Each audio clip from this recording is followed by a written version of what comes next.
The Intern, Volume 3. Written by Brooke Cumberland. Part 1. Chapter 1. Bentley. Make sure she isn't another Hannah. Why did my mother have to be right? Right about her. Cece. That isn't even her goddamn name. Emotions flood my mind the moment I get back behind the wheel. Hearing her sister as she says her name is like a knife slicing right down my spine. Rage, lust, and confusion all ripple through me. How? Why? So many questions, but no answers. I slam my fourth shot and sit back in my office chair as I think about how to deal with this situation. How did this become my life? How did I let one girl consume me so much that I fucking missed what was right in front of me? West. I should have known. I flipped the file in front of me. West, number 178376. Brock West, 36. Male, insurance broker.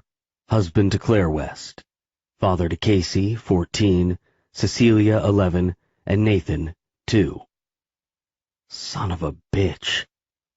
Cecilia West. Cece. How did I miss this? I looked down at my cock and no. She consumed me, took every rational thought and made me give her the benefit of the doubt. I curse and slam another shot as I read over my father's old case notes. I haven't looked into this case before. It was filed under cold cases long before I arrived.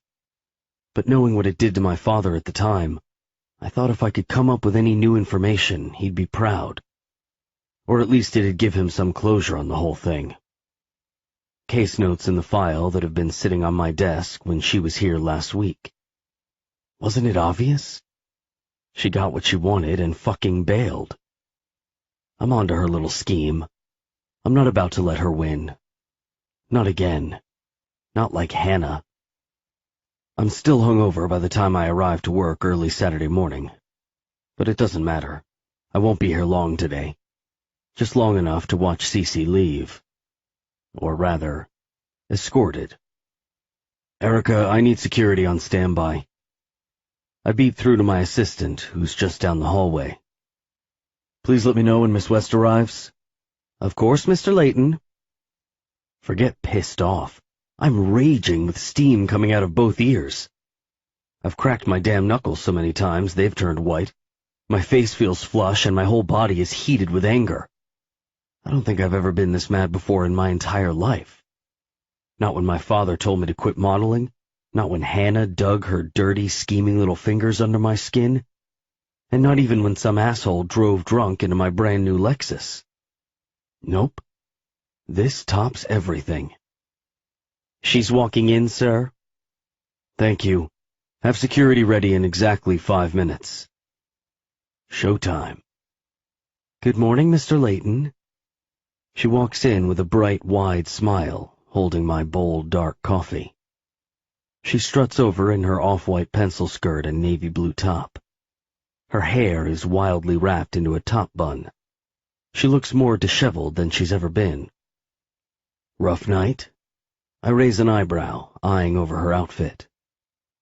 Just woke up late. My apologies. My alarm didn't go off. She sets the coffee down in front of me and steps back, her hands laying flat in front of her as she waits for her itinerary. I should make her do something awful, something mind-numbingly degrading, the same way she's made me feel. She's degraded my entire company, treated it as a playground for her to use as she pleases. I guess that's what happens when you stay at someone else's house the night before you have to be at work the next morning. I grab my coffee and bring it to my lips. I notice her shocked expression as she takes in my words. What are you talking about? She swallows hard, trying to remain calm. Simon, is it? That's where you were last night, I say matter-of-factly. Are you stalking me now? You have no right— I raise my hand, cutting her off. I stand up and quickly round the desk. She stares at me intently as I walk behind her. I press her back to my chest, gripping her shoulders and securing her in place. I lower my lips and whisper against her ear. You're just like the rest. I keep my hold on her, feeling her body shiver against me.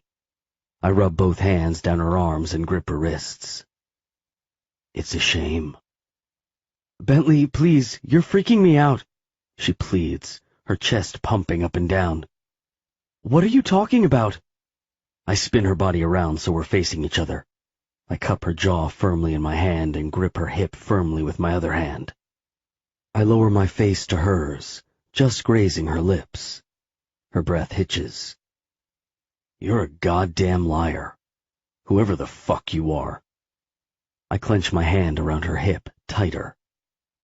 At least I found out now before you took my company to the cleaners. Is this about last week? I force a finger over her lips as she stumbles backward. I don't want to hear any more fucking lies. I don't care anymore. She's taken that ability from me. You're 18. She gasps loudly, taking another step backward. Her eyes widen as disbelief flushes through her face. I step forward into her space, not letting her get away just yet. 18! I yell, making her jump. I can feel the veins popping out of my skin as I yell, my face heating with anger the longer I look at her. I get as close to her as I can without actually touching her. Bentley, I can explain. I don't need an explanation, Cecilia. It's pretty fucking clear, don't you think? I ask sardonically. I turn away so I'm no longer facing her. The longer I look at her, the more pissed off I get. You've been lying since the moment you walked in here. You used me to get what you wanted, and now that you have it, you were planning to throw me out like yesterday's garbage. No, it was never about... Her pleading voice is like nails on a chalkboard. I can't fucking stand it. No more fucking lies. I turn around and stride toward her, pushing myself right in her face. 18? It comes out more like a pathetic plea, begging her to tell me it's not true. But I know it is. I can do the math. It's why she had to use her sister's ID and college information in the first place. She lowers her head, clearly guilty of everything she's done. Goddamn liar, I growl. Tears begin falling down her pink-tinted cheeks. She's upset she's been caught, but perhaps more upset about losing me. Losing us? It didn't matter anymore. This is unforgivable.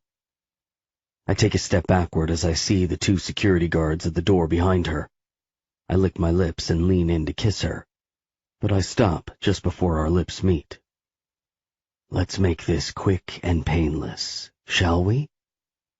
Her face tilts up, her watery eyes looking up at me is pitiful. Cecilia West, you're fired. Get the fuck out of my office. Wait, what? She frantically looks around, noticing the guards, before screaming, No! Both guards grab an arm and start pulling her to the door. Bentley, you have to let me explain. Please.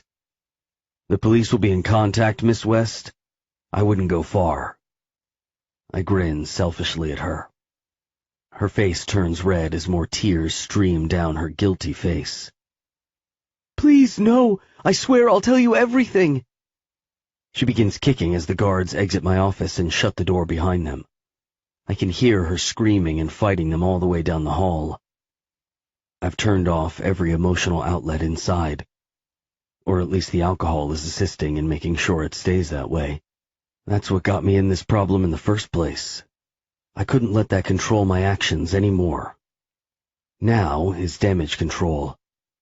I need to figure out what information she got away with, what information she got from her dad's case, and anything else she found while scanning in transcripts. My father is going to kill me. Not a tinge of guilt ripples through my body as I imagine the guards kicking her off Leighton Enterprises' property. I only wish I could have witnessed it myself. The look on her face when I revealed her real name was priceless. She knew her lies were now exposed. I grab the West file and pack it into my briefcase. I need to examine everything before the press gets a hold of anything. Either she has a buyer on standby already, or it's for her own personal investigation. Either way, charges will be made. How the hell did this happen? What the fuck were you thinking? Have you lost your damn mind?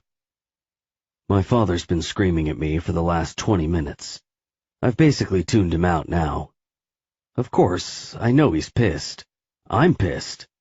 But he's beyond anything I've ever seen him before. Bentley 0. Girls who fucked me over for information 2. I surrendered to my dad's screaming match. Basically, he'd been yelling to hear himself yell by this time. I wasn't even fighting back. There was nothing I could say to defend myself. I fucked up. Ashton? My mother scolded, breaking him out of his rage. That's enough. It's fine, Mom. Let him get it out. Is that what this is to you? A little game that's just going to go away? No, not at all. I'm going to do everything in my power to keep anything from being leaked. I'm already on it. You don't need to worry. I don't think she was looking to sell anything. She's West's daughter. She wanted information for herself or her family. I don't know for sure, but I'm on alert. You better be. This could cost you big time. That's enough now. My mother grabbed his arm and forced his body to jerk toward her. Yelling at him isn't going to change anything now. Perhaps you're in the wrong business, son, he mutters just before my mother drags him toward the door. Perhaps you're right, I mumble. Chapter 2. Cecilia. I deserve everything Bentley is handing to me right now. But fuck if it still doesn't hurt. The look on his face, empty and distant, makes me want to run up to him and beg him to give me another chance.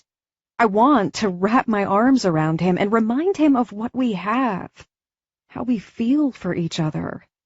I want to go back in time and fix this. But I can't. And truthfully, I'm not even sure I would. I came in with the intention of finding information out on my dad, and although I was able to get to his file, I'm not sure it's going to help me much. But I had to at least try. I couldn't let the opportunity pass without at least knowing I did what I could. I sit in my car and sob. I cry for the pain I've caused Bentley, for the lies and secrets I've held, and for the loss of him. I cry because I'm going to miss him, and there's nothing I can do to win him back. I know that what I've done is inexcusable. I don't even know what he knows or how he knows it, but it doesn't matter anymore. It was only a matter of time. Had I not ignored him all week, perhaps he wouldn't have found out. But the truth would have come out eventually. It was just a matter of time before the bomb went off. I realized this. I should have known better. But the way I feel for him, falling for him, clouded all my better judgment. Usually, I'd be on the phone with Cora, planning something to keep my mind off Bentley. But what was the point? I hadn't told her much about him, and nothing would ever get my mind off him. He was the first guy I've ever connected to. The first guy I've ever really given myself all to. The first one I wanted to be around. To have more. I feel completely helpless. Everything taken from me at once. Everything I never deserved in the first place. I wish I could feel sorry for myself and cry about how unfair it is, but I can't. I'm not that girl. And rationally, I know this isn't unfair. It's everything I deserve. I drive home in a haze, still in shock and filled with questions of what Bentley knows or how he found out. Answers I'll never find out. But that doesn't stop me from wanting to know. My dad's file is completely confusing to me, but at least it'll answer some of my questions. But first, I need to get home and tell Casey. I knock softly on Casey's door with his file under my arm. I know she's going to freak out, but she's the only one that can understand my frustration and how I'm feeling. I have nothing to lose at this point. Case, can I come in? I hear light sobs, so I cautiously enter. She's lying down on her bed with her hands covering her face. Why are you crying? What happened? I sit next to her and wrap my arms around her. I've never seen her like this before. Casey is always so strong and hardly shows emotion. This wasn't usual for her. Go away, Cecilia. I hug her tighter. No, just tell me what's wrong. I caught Elliot cheating on me, and yet he denies it. Who does that? She sobs, yelling into her hands. I look at her in confusion. She's dating someone? Asshole, I mutter. How long were you guys dating? Like 6 months. Why didn't you ever tell me? Her head pops up. She wipes under her eyes that are bright red and watered with tears. You tell me about every guy you date? We never talk about guys, Casey. Exactly. She sniffs and sits up next to me. You've never brought a guy home before, I remind her. I was starting to think you didn't swing that way, I tease, hoping to make her smile. She scowls at me before replying. There's nothing to take a guy home to. Mom's never home, you're never home, and really, what's going to happen? Not like Mom would take time out of her work schedule to cook dinner for us all. I guess it worked out for the best, though, since he's apparently a cheating bastard. I hadn't thought much about bringing home guys to meet Mom or Casey. When Bentley introduced me to his mom as Emily, I knew he'd never be able to meet my mom. Not without some kind of explanation, at least. Well, either way, I'm sorry you got hurt. Guys can be unpredictable douchebags. She turns toward me with a small smile on her face. Oh, yeah? Care to share anything? No. Trust me. You don't want to know. Come on, it might make me feel better. She grins widely, waggling her eyebrows at me like a cat in heat. Oh, I can guarantee you'd forget about Elliot if I told you my story. But it'd get me into too much trouble, so I'm keeping my lips sealed. I twist a lock over my lips to emphasize I'm not spilling. She frowns, and her eyes bow down to the floor. Fine. Make a girl suffer alone, then. Stop it. I knock shoulders with her, getting her to smile. The plus side of both of us down at the same time is we can wallow together. Ice cream, trashy magazines, and reality shows. Oh my God, she laughs. Sometimes I forget you're not an 11-year-old brat anymore. I smile back at her. Now you're an 18-year-old brat. She laughs loudly as I push her over, making her fall to her side. Okay, you're only like 3 years older than me. She sits up and looks at me sincerely. I know. We should do more stuff together. Agreed. Now, time to raid the kitchen. So, what was this boy's name? She asks as we both sit against the headboard watching reruns of some reality show and scooping chocolate ice cream out of the container. Bentley. Oh, he even sounds hot.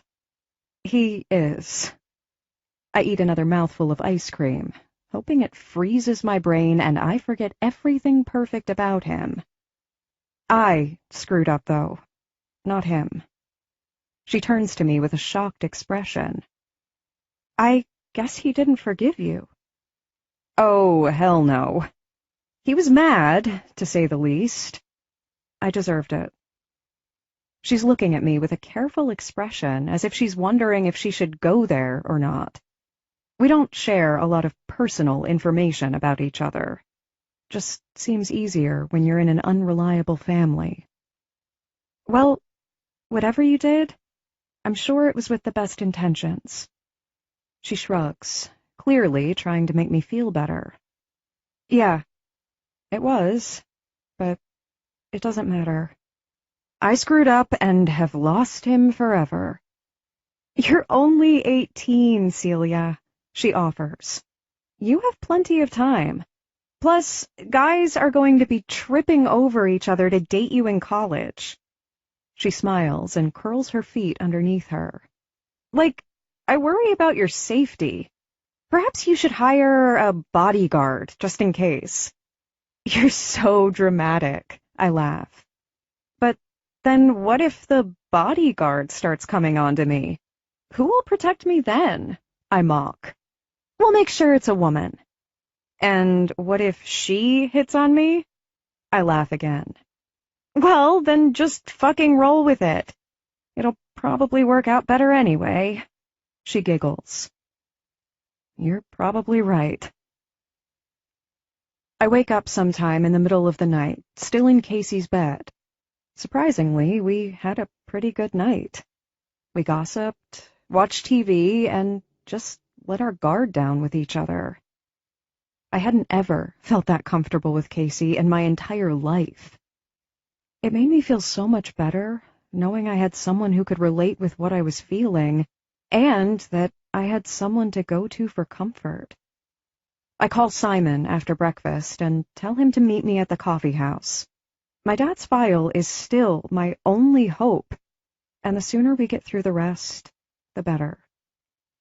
Jesus, Celia, how many days are you planning to stay up? He asks, eyeing my quad-shot caramel latte. Trust me, I need it. I yawn, taking a seat next to him. You will too. He rolls his eyes dramatically at me. What would you do without me? Drink my coffee in peace? You're so lucky I deal with your shit. I know. I smile weakly at him, secretly thanking him for it. Now, last time you mentioned something about my dad's finances. I want to go through and see if there's any mention about a lockbox, security box, or something like that. Anything that would connect to the note I found in my mom's room. He gives me a disapproving look as I sip my coffee. What? You're getting your hopes up. No, I'm not. Yes, you are. He shifts his chair closer to me. Don't you think if the police knew about any lockbox, they'd be the first ones in it? And if they knew, your mom would have no reason to hide the code? I exhale and think about what he says. He has a point. Okay, you're probably right. So, you think he hid money in there? I mean, since his accounts were never consistent. It's possible, but maybe your mom doesn't even know. If she did, she wouldn't keep the code, or need to hide it. I doubt she even knows what's in there. So, why would you keep a code of a secret lockbox for 7 years and never try to find it? I question aloud. Maybe she's waiting for something, like a certain time. It just doesn't make sense. Maybe she knew about it. Or maybe she found the paperwork for it and burned it, but wrote down the code so she wouldn't forget? I sit anxiously, tapping my foot. Gah, this is so infuriating. Why can't she just freaking tell me? Why does she act like everything is so dangerous when I question her? Maybe she's keeping it a secret for a reason, Celia. Maybe there's secrets she can't bear to tell you and wants to protect you. Maybe you should just let her, he says sincerely, but cringes as he takes in my expression. I think I deserve to know. I almost died that day too, well, I could have had a bullet hit me in the neck or something, and this person is just walking around the earth as if he didn't kill my father. It's just not fair. Of course it's not fair. Nothing about this is fair. If I could just find something that brings me closer to him, something that tells me my dad died as a good person, maybe I'd be satisfied enough. But right now, there are just too many unanswered questions. It drives me insane. Every day, Simon, every day. I wake up with a million questions. I wake up wondering why I didn't get to keep my dad, why I was chosen to lose him, why he was chosen to die. They're questions I can't get out of my head. How am I just supposed to walk away from that? How do you continue to live without trying to do anything possible to find the answers to those questions? I ramble without looking him in the eyes. It's painful letting everything out, but I feel safe with Simon. I feel comfortable enough to cry in front of him. Tears slowly fall down my face and roll off my cheeks, hitting the table below me. I wipe them off before Simon can see, but I know he notices. Celia, come on, let's read through the rest. He shifts his chair directly next to mine, opening up the file in front of us. Chapter 3. Bentley. I pace my office until the darkness has consumed me. The cleaning crew has been in already and turned the lights off when I was pacing the hallway. Once I came back in, I never bothered to turn them back on. What was the point? A full week has gone by without seeing or talking to Cece. Not that I had expected to see or talk to her, but part of me, a messed up part, was hoping she'd at least try to contact me via email or text message. I never planned to call the cops. Even my father won't, because the press would get a hold of that and run with it. It would be bad publicity on Leighton Enterprises. However, that doesn't stop my father from chewing my ass out every chance he has. The city lights shine through the window, giving me just enough light to walk the length of my office. I don't know what else to do, or how I'm supposed to handle this. From the file alone, there isn't anything remotely intriguing enough to sell, if that were her intent. Something inside me knows it wasn't. She's just a little girl that lost her dad and wanted answers. Perhaps that is what's worse, knowing that she came in with the intention of stealing information for her own gain. She already had the internship. She wouldn't need to sleep with me to get anything else. But that sure as shit doesn't simmer the anger. All the unknown, all the rage building up inside me, makes it impossible to let it go, knowing she was willing to risk my company's reputation for her own gain. I haven't slept since last weekend, and even when I did, it was her that I saw. Her face, her laughing, her perfect curves pressed up against mine. Everything about her is ingrained into my brain. I grab my keys and bolt out of the office. I need to keep myself busy. I need to be productive in something.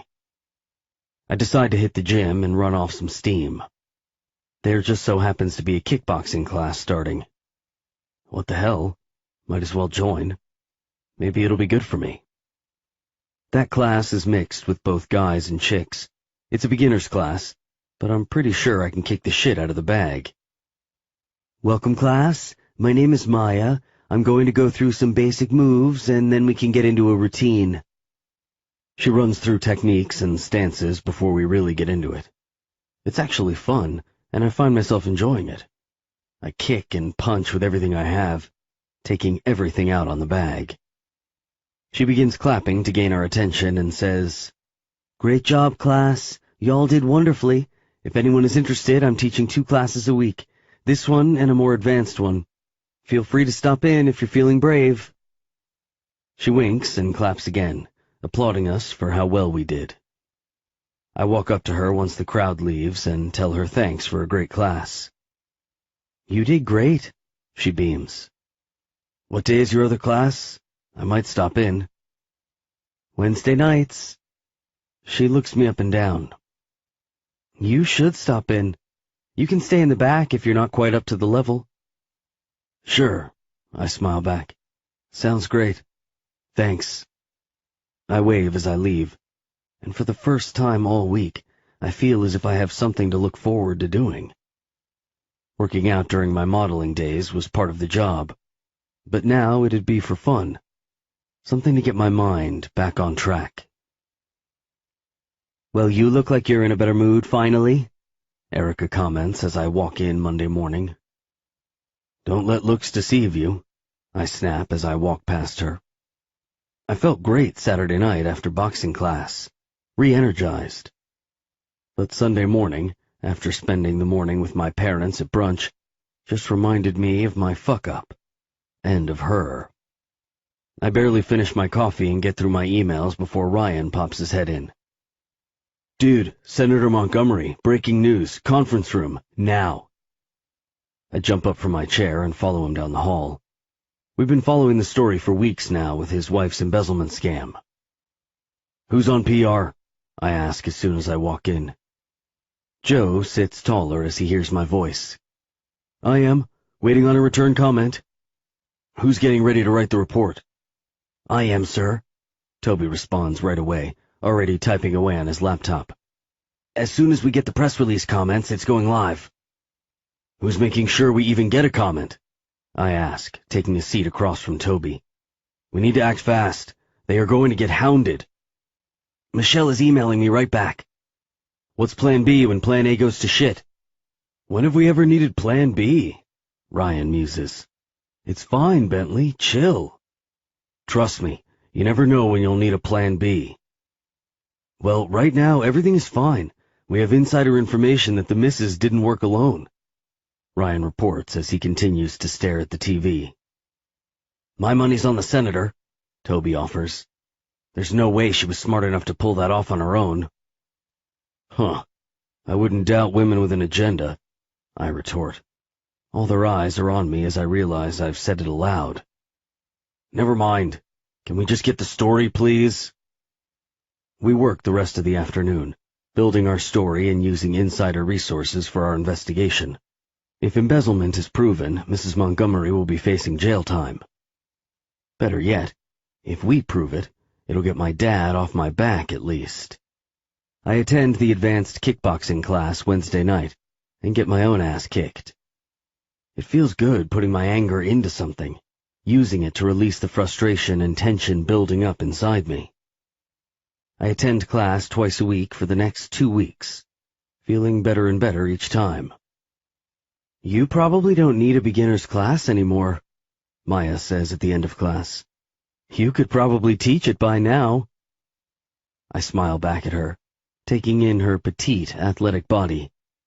She's naturally tan, with dark brown hair and bright brown eyes.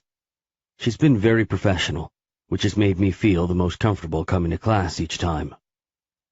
"Thanks. I have a lot of issues to work through." I grin, grabbing my bag and tossing it over my shoulder. "I see that a lot in here. A lot of ex-girlfriends and old jobs as their muse." She smirks. I give her a small smile, not wanting to divulge into my personal life. "I bet. It's a good stress reliever." "It sure is. See you next week." I wave goodbye as I head out of class. Before I met Cece, I might have tried to hook up with her, offer to take her out for a drink, code for one-night stand, or, since I'd see her in class again, it'd be multiple one-night stands. But I hadn't even felt the urge. Perhaps Cece took more from me than I thought. Chapter 4. Cecilia. It's been 2 months since Bentley kicked me out of his office. I can still feel his hands on me, his lips and tongue licking up my neck, and the tightness of him inside of me. I feel the butterflies, the shivers, and the quivering my body convulsed into as he made me climax. I remember everything my body felt, everything I felt for him. I know I owe him an explanation. He deserves one. But how do you tell someone you manipulated, lied to, and potentially caused him and his company's reputation damage that the feelings you have are real? I haven't slept. Barely ate. I lay in my bed and listen to the same sad song over and over again, self-torturing myself into exactly what I deserve. I finally graduated high school, but it didn't feel like it. It felt like I was leaving a part of my life behind, a part of my life I'd never get back.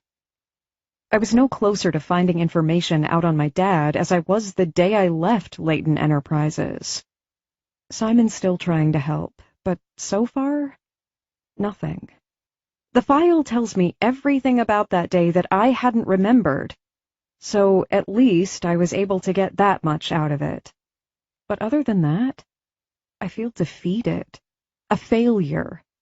I don't have closure about my dad's murder or about the way Bentley and I ended things. Rather, how he ended things. So when I find myself parked outside of Bentley's condo, I contemplate walking up the steps to his door. I feel guilty about what I did, what I've caused him. But most importantly, I feel guilty he doesn't know the truth. The whole truth. I wrap a sweater through my arms and take 3 deep breaths.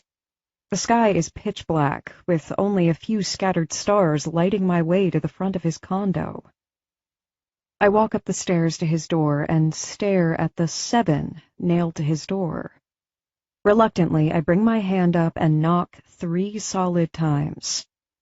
My heart is beating so hard that I can barely hear my own thoughts trying to talk me out of this, telling me to quickly run in the other direction. I wait in anticipated silence, nervous to see Bentley again. I'm not exactly sure what to say or if he'll even let me say anything at all. In fact, I won't blame him if he slams the door in my face. I hold my breath as Bentley opens the door. I study him carefully and immediately noticed how casual he's dressed. Ripped, faded jeans and a tight dark blue t-shirt. He looks so fucking good that I have to remind myself to exhale before speaking. "Hi," I say softly. His eyes are burning a hole into mine, hard and unreadable. I chew my lip as I watch him, unmoving and silent. My eyes drop, not wanting to see the pain in his face.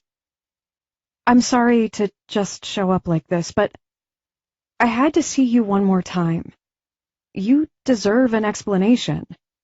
I pause. "The truth," I clarify. "Who are you to tell me what I deserve?" He crosses his arms, his feet part, hovering over my petite size. He's intimidating, but I can't let that scare me. I need to do this. I swallow and briefly looked back up at him. "I'm nobody. You're right. I just wanted you to know one thing. Although the internship was fake and I lied about my background, my feelings were 100% real. I never lied about the way I felt about you. I never expected to meet someone like you, and then when you started coming on to me—" "Don't you dare put that on me, Cece. Don't you dare blame me for that."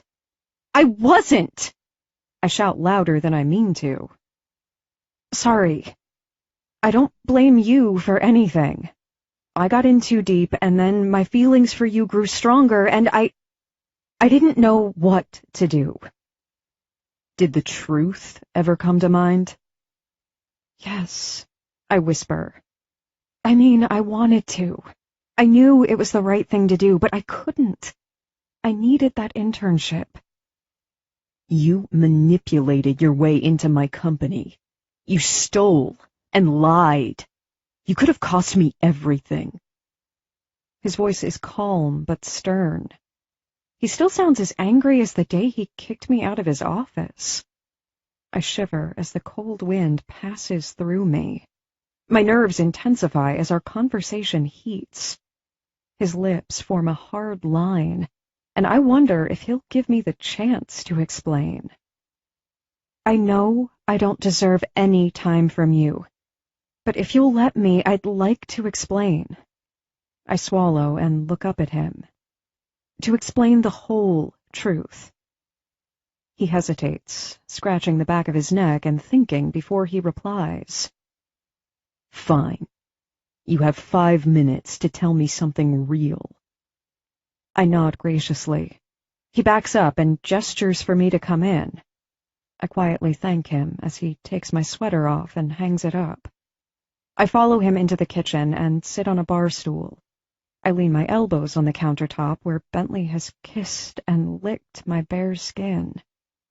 It brings back memories. Memories that I wish were still my reality. Do you want anything to drink? He asks in a low tone. Sure. Thank you. I watch him intently as he grabs a bottle of water from his fridge and hands it to me. He leans against the counter across from me, crossing his arms once again. He's looking at me with no emotion as he waits for me to talk. I take a sip of my water and clear my throat nervously. Well, you know that my real name is Cecilia West and that my father, Brock West, was murdered 7 years ago. It hurts to say it aloud, but good in a relieved kind of way. Like saying it to someone else will make the pain real. I witnessed it, and since then have been trying to figure out the events that took place and who killed him. I've been searching for anything that links anyone to him. Things I wouldn't have known at that age. I have limited information and even worse memory of that day. A bullet nicked me and left a scar on my shoulder. I caress it lightly out of habit, remembering how he used to kiss it so tenderly. I used Leighton Enterprises as my chance to dig into his files, or any files that would give me information. I tightly close my eyes and exhale slowly. I selfishly used you to get inside for my own personal gain. I needed closure, and at the time I was willing to do anything to get it. I pour my heart out to Bentley. I can only hope he'll sympathize with me enough to not take legal action. However, I assume he would have already if he planned to. But I have no idea where his head is at right now. He shakes his head in disbelief or shock. Either way, I see his body tense at my confession. There's nothing I can say to tell you how truly sorry I am, Bentley. It was all supposed to be a simple get-in, get-out type of job. Learn my way around, dig into files, and find what my mother won't tell me. Simple? He half laughs in amusement. Nothing about that is simple. Do you have any idea what you were doing? The risk you were taking? Yes. Yeah. I thought I did. He shakes his head disapprovingly again. You were never part of the lies, Bentley. Everything I felt for you, it doesn't matter. He cuts me off. It was based on lies. It's no different. You could have cost me my job, my reputation. I know, I say quickly. I exhale slowly, needing to get my emotions back in check. I know. It was a selfish move, 100% selfish, I admit. I've never felt more regret than I did these past few weeks, replaying every decision in my head over and over. We both stay silent, neither of us knowing what to say. The electricity between us is palpable, the tension evident in every silent breath not spoken. I stand up from the stool and brush both hands on my jeans. I hesitate before finally breaking the silence. Nothing I can say will change what already happened, and I know that. But just know that I really am sorry. Even if it's too late to apologize, I am. I smile weakly at him before turning toward the door. I grab my sweater off the coat rack and attempt to pull it on when I'm hit with Bentley's scent. He's behind me, just barely touching my back. I can feel his hot breath on my neck, instantly sending goosebumps down both arms.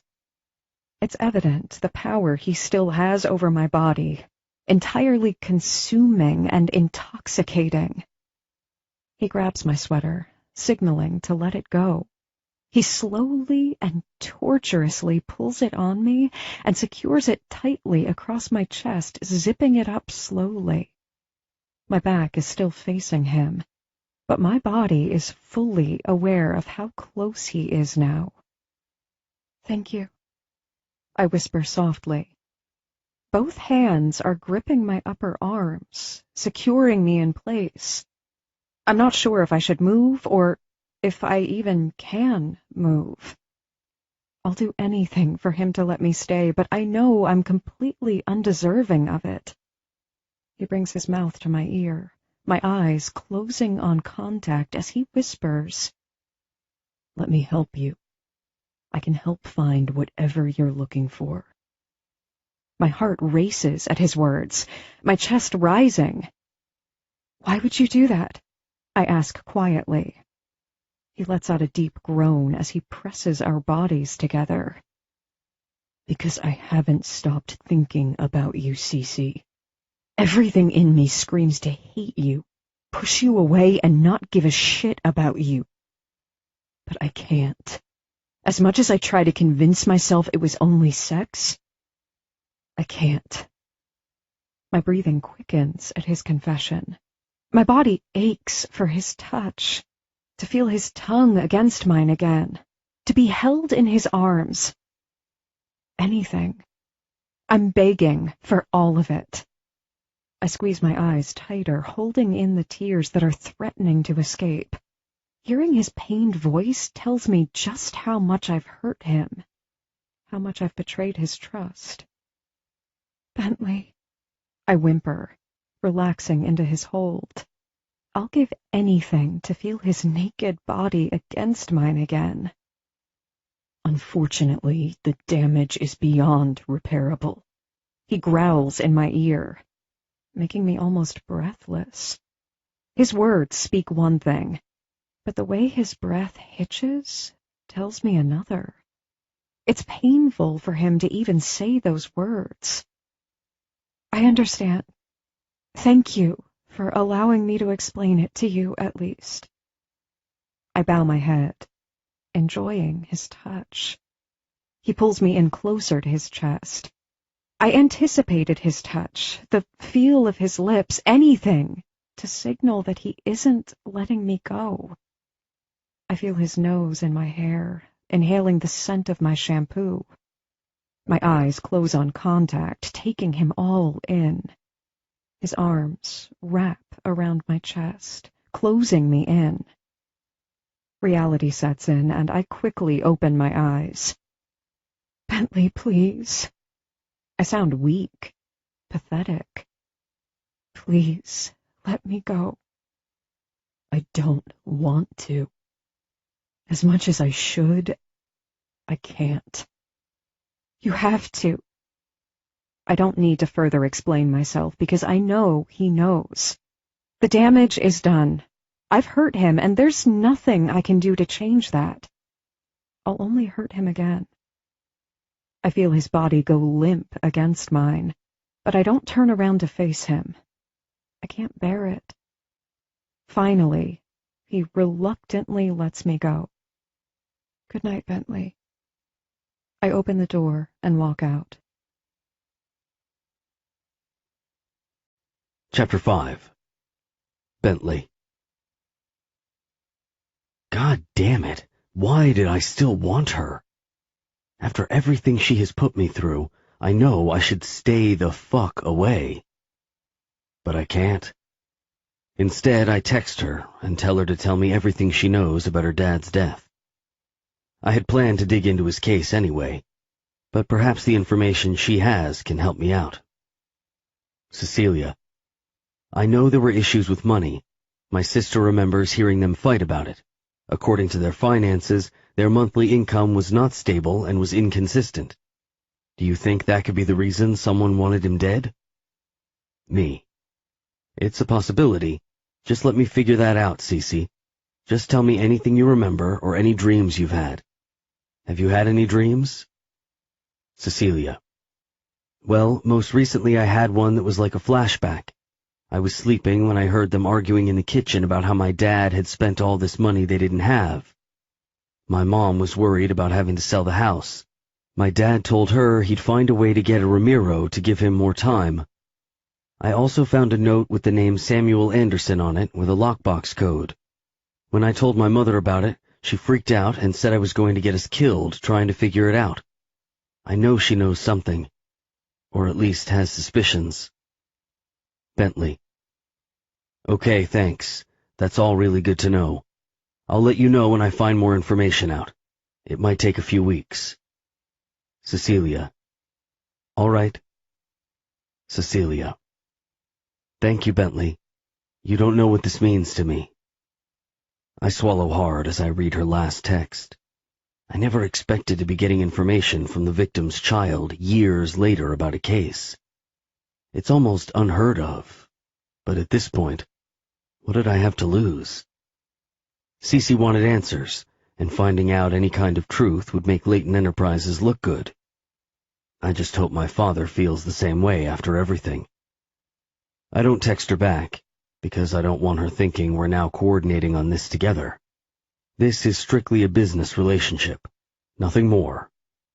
It can't turn into anything anymore. I focus all my attention on everything Cece told me.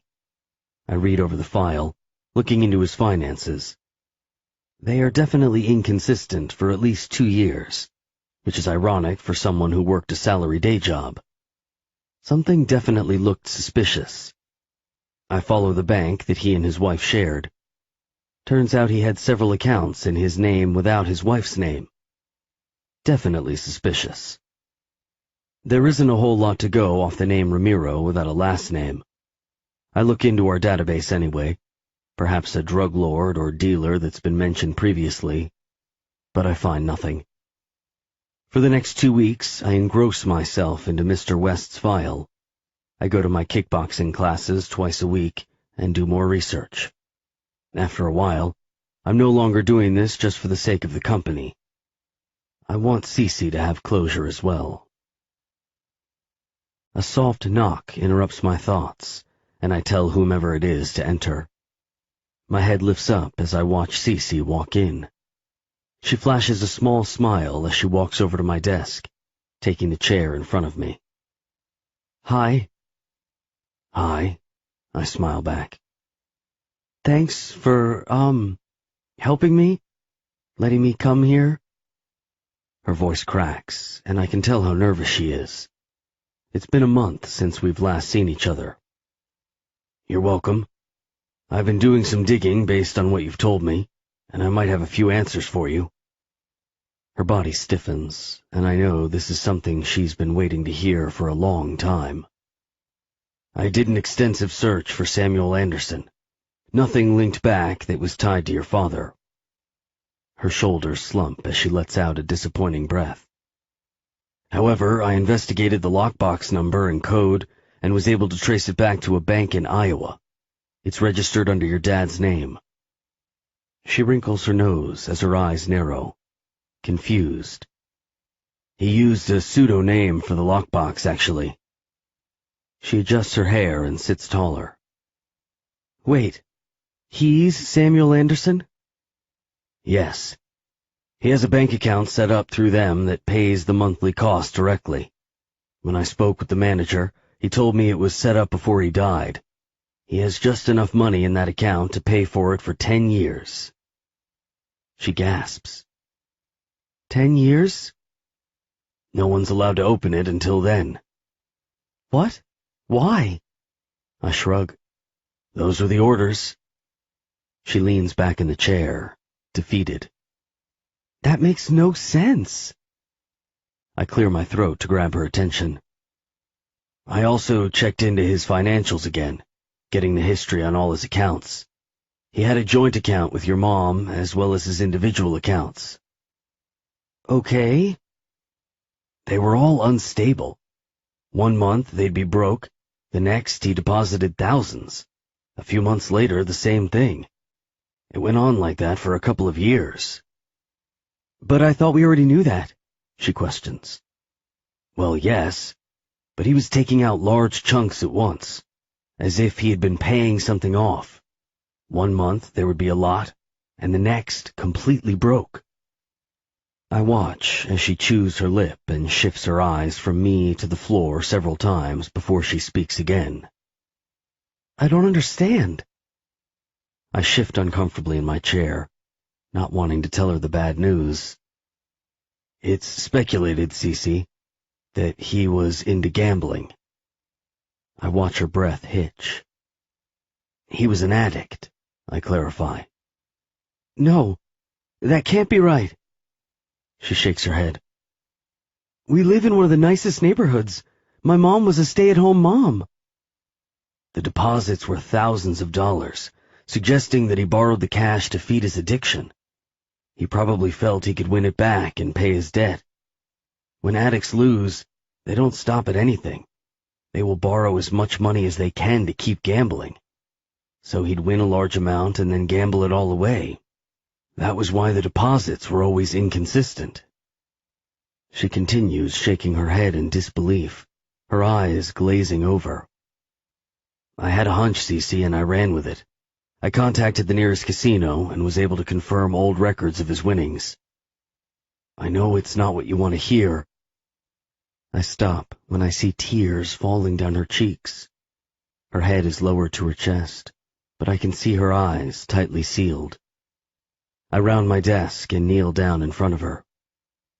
Cece, I'm so sorry. The last thing I wanted to do was deliver bad news about your dad. I swear. I'm extremely thorough. I wouldn't pass on information I wasn't absolutely certain of. Her body begins trembling as she tries to conceal the cries that are escaping. I rub both thumbs under her eyes and wipe away her tears. Her head falls deeper into her lap. Her hands catch her face as she sobs heavily. Her body shakes as she finally releases the horror that she's been living all these years. I dig my face into her hair, trying to comfort her. I rub my hands up and down her legs in a consoling gesture, trying to get her to stop shaking. Shh. I'm here, Cece. She lifts her head up just enough to grab my shirt and dig her face into my chest. She sobs uncontrollably, not concealing her emotions any longer. My heart sinks at how badly she's hurting, reliving the event and the years she had to live without him. Being able to touch and comfort her when she needs it most sends a chill down my spine. As much as she hurt me, it can't be in any comparison as to how she's feeling finding the truth out about her dad. Her hero. While texting back and forth about her dad, it was easy to see how important he was to her, which makes it that much harder having to tell her this. Sweetheart, please don't cry. It's breaking everything inside me to see her like this. Knowing the strong, confident Cece and watching her break down like this was breaking me down. I cup her face and force her to look up at me. Her eyes close on contact as I wipe her tears again with the pads of my thumbs. I'll do anything to take this pain away from her. I'm desperate to hold her and kiss her. Anything to console her. But I restrict myself, not wanting to take advantage of her situation. Her tears finally start to fade away, and she sits back up, wiping her cheeks. She chokes out a laugh as she takes in my shirt. I'm sorry. I ruined your shirt. I cock my head and laugh with her. You really think I care about my fucking shirt? She sniffs and composes herself before replying. I can't believe I cried that hard. I haven't done that in years. Well, then maybe it's a good thing. Something needed to trigger those emotions to come out finally. She nods in agreement. I guess so. She swallows back the tears. I was such a naive kid. I thought we were the perfect family. Apparently we weren't. I lean in slowly and cup her face with one hand. We're all naive as children. You were supposed to think everything was perfect. That was their jobs as parents to protect you. And it sounds like they did a good job. I smile weakly, hoping to give her some clarity. I look into her sad eyes and hesitate at first, but finally close the gap and softly kiss her lips. She matches my rhythm, soft and slow. My body is pressed in between her legs, making our faces align just perfectly. I feel her body heat up as I intensify the kiss, but realize I need to slow down.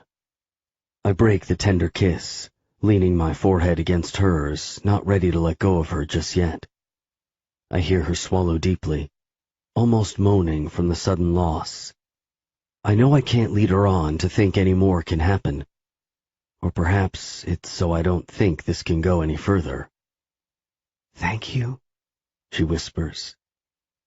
Thank you for everything. I still have a lot of questions, but at least I have some answers. It's better than being completely left in the dark. I rock back on my feet and kiss her forehead before standing up. I grab her hands and pull her up with me, so we are standing chest to chest. Her eyes are still red and blotchy from sobbing, but I can tell she's feeling better since letting it all out. You're welcome, Cecilia. She looks up at me with pain in her eyes. It's the first time I've called her by her real name since I kicked her out of my office, but I need to set boundaries. The truth remains. She lied to me. I know I don't deserve any of your kindness or your help, but I hope someday you can forgive me. She looks down before stepping around the chair and walking toward the door. I'm living in a constant battle between wanting her and hating her. No, I could never hate her, but I was shattered when the truth came out. That much I know is true. However, it doesn't make my feelings for her any less real. Cecilia? I call out. She quickly turns around, her eyes pleading for me to not let her go. Glad to help. I'll let you know if I find anything else. She nods appreciatively and grabs the door handle. She stops just before stepping out and turns toward me. Goodbye, Bentley. Part 2.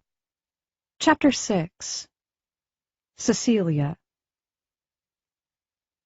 There's a reason your past is supposed to stay in the past. There's a reason you want to forget. There's a reason the past hurts. Isn't time supposed to heal all wounds? Well, 12 months hasn't done shit. Forgetting about Bentley Layton is next to impossible. No matter what I did to distract myself, no matter who I befriended or how many dates I went out on, it's his face I see every day. No, literally. 6 months after leaving his office for the last time, his perfect square jaw and his intense eyes surrounded by his golden, messy locks were plastered everywhere. Billboards, magazine ads, e-news, TV commercials. Every fucking where. Back to his roots, America's sexy-as-sin bad boy was back in full force. The press's words, not mine. Doing international shoots, exclusive interviews, and promoting all the newest and high-end products, such as underwear, expensive clothing, men's hair products, and even foreign cars. If it cost more than my tuition, he's promoting it. At first, I was happy for him. I was happy he went after what truly made him happy. I could always tell he was meant for that lifestyle. He was meant to be in the spotlight. After reading the first dozen tabloid magazines about his exclusive lifestyle of partying, girls, and wild drinking, I was done reading them. I couldn't. without crying. I kept thinking about who he was taking to bed, who he was giving himself to, if he were missing me, or even thinking of me. Of course not. I didn't deserve to be on his radar, and I've accepted that. We were supposed to move on. However, it's next to impossible when your biggest mistake, biggest regret, is constantly around taunting you. As long as he's happy. As long as he is with someone who makes him happy. As long as he's moved on from the damage I caused, I'm happy for him. Or so I keep telling myself. I was no more than just a shell, living on autopilot to get through my first year of college. A shell filled with regret and heartbreak. I've adjusted to my new lifestyle, college classes, working part-time on campus, studying and hanging with friends. I look like your average college student, doing average college things. But I'm anything but average. I was able to fool my roommate for the past year, but now I was packing up and heading back home for the summer. Casey graduated college last year and moved to California to pursue her sudden dream of acting. Threw Mom for a loop, but who was she to hold her back? So she gave Casey her blessing and helped pack her bags. So now it'll just be Nathan, Mom, and me. Oh, joy. Can you believe we survived our first year? Holy shit, I can't believe how fast it went. My roommate Caitlin gushes as she tapes up her last box. I'm going to miss this place. I turn to scowl at her. You're going to miss this? I wave my hands around. This 10 by 10 prison cell? Okay, so it's a little small. But that just made us closer. She smiles genuinely. She's the polar opposite of me, which is how I made it through my first year of college in the first place. Even when I tried to push her away, she never let me get too far. Perhaps a little too close, Kate. I grin at her as I nod my head toward her bed. You're never going to let me live that down, are you? She narrows her eyebrows at me. Probably not, I laugh. Hey, I'm all for self-pleasure. You want to use a vibrator to get your cookies off? More power to you. Just warn me next time so I can put my headphones in. I smirk at her, making her cheeks blush. I'm so glad we're going to be hundreds of miles apart. She turns and plops a suitcase on her bed. No, you're not. Stop lying. All right, fine. I'll miss you having my coffee ready for me every morning, she mocks, turning around to face me. And I will miss all your internet stalkers. She wrinkles her nose at me. There was only 2. I don't know why you sent them away. I mean, Panty Sniffer is probably my favorite. I cock my head to the side as if I'm really thinking about it. Or rather, I don't know, it's a close tie. She makes a gagging noise and turns around, hiding her embarrassment. I'm never online dating again, she confesses. I laugh at how easy it is to make her blush. Sure. This time next year, you'll be married and pregnant with your second child. That's hardly possible, Cecilia, she groans. I'm going to become an old cat lady instead. Well, hope you'll have a spare bedroom for me. Most likely, we'll be growing old together with all our damn cats. We laugh together at all the bad luck we've had in the dating department this year. Not that I've really tried or even really wanted to date, but I went on double dates for her sake. Let's just say I won't be doing that again. I'll miss you, I say softly. I spin around and face her. You've been a good friend to me. She faces me with her arms spread wide. No getting emotional, she teases. Come on, let's hug it out. I laugh. Hug it out? We don't hug it out, or get emotional. She shrugs, not giving up. I know, but you can't be a brick wall forever. I'm not a brick wall, I counter as she swoops in anyway and squeezes me tightly. I'm gonna miss you too, Cecilia. You're pretty awesome, when you wanna be. Thanks. I laugh, knowing she's completely honest. I wasn't exactly the nicest roommate in the beginning.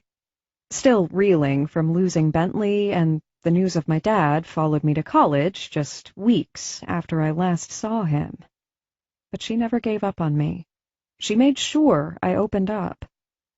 North Dakota isn't that far. We could meet up halfway if you wanted, she offers. I could take a weekend off. Sounds good. I smile. I'm going to look for a job just to get out of the house, so a weekend away already sounds perfect. What the hell is so significant about 10 years? 10 years! It explains why my mother kept the note hidden, but was she ever planning to tell us? Was she ever going to let us see what was in the lockbox? It didn't matter anymore. Everyone important in my life has left or walked away.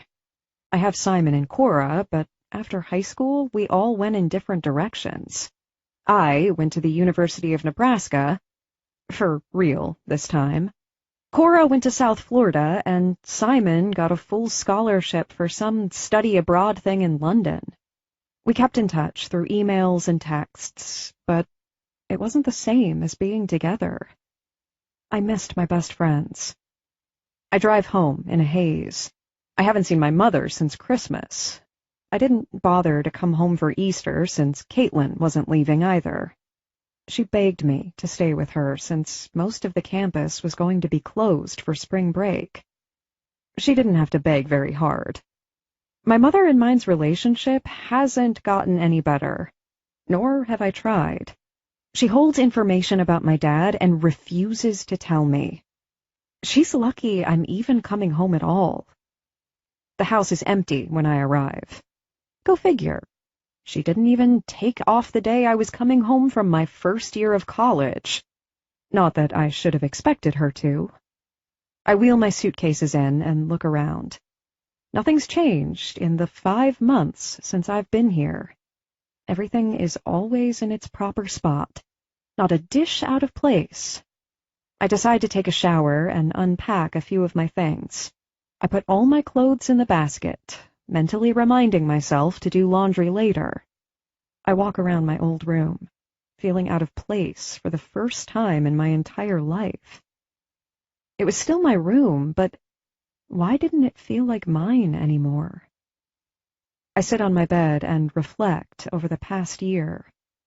So much has changed that I'm not even sure I've mentally caught up yet. What a difference 12 months make. New school, new friends, new everything. Chapter 7. Bentley. Watching Cecilia walk out of my office 12 months ago shot a dagger through my heart. As much as I wanted to hate her for what she did, I couldn't. I was no longer falling for her. I had fallen. But none of that mattered anymore. We went our separate ways, living our separate lives. I haven't seen or heard from her since. And why would I? There was no way to repair what had been broken. Or so I had reminded myself for the last 365+ days. At first, I wanted to scream at myself for how stupid I was to ever let Cece get that close to me. I should have known better, should have held my guard, but it was inevitable. My body had noticed her before my mind had a chance to catch up. Looking back over those weeks, I should have seen it. The signs were there. The last name, the recommendation letter, her hiding in my office. God, so fucking stupid. I resigned shortly after that. I knew I was letting my father down, so what was the point? My father didn't trust me after I told him about Cece. Fucking up twice in 2 years will do that to you. I had failed him. And better yet, I had failed myself. I wasn't there for the right reasons, and it was time I do what I really was meant to do. I had to start living my life for me. When fall arrived, I'd wake up before the sunset. It would be freezing out, but I didn't care. It cleared my head, giving me validation that I was alive, that I could feel even after all the damage that's been done. I thought about her every morning as I ran. I thought about the first time I saw her, the first time I fucked her, the first time I woke up and she was in my arms. All the shit that was built on lies and deception. All the reasons I needed to clear her out of my head for good. With my headphones in and hoodie up, I sit back and look out the window. We're flying to Brazil now, another photo shoot by some famous photographer that my agent Angie set up. It's good for PR, she always said. It's good for your image, she'd continue. Sure, whatever.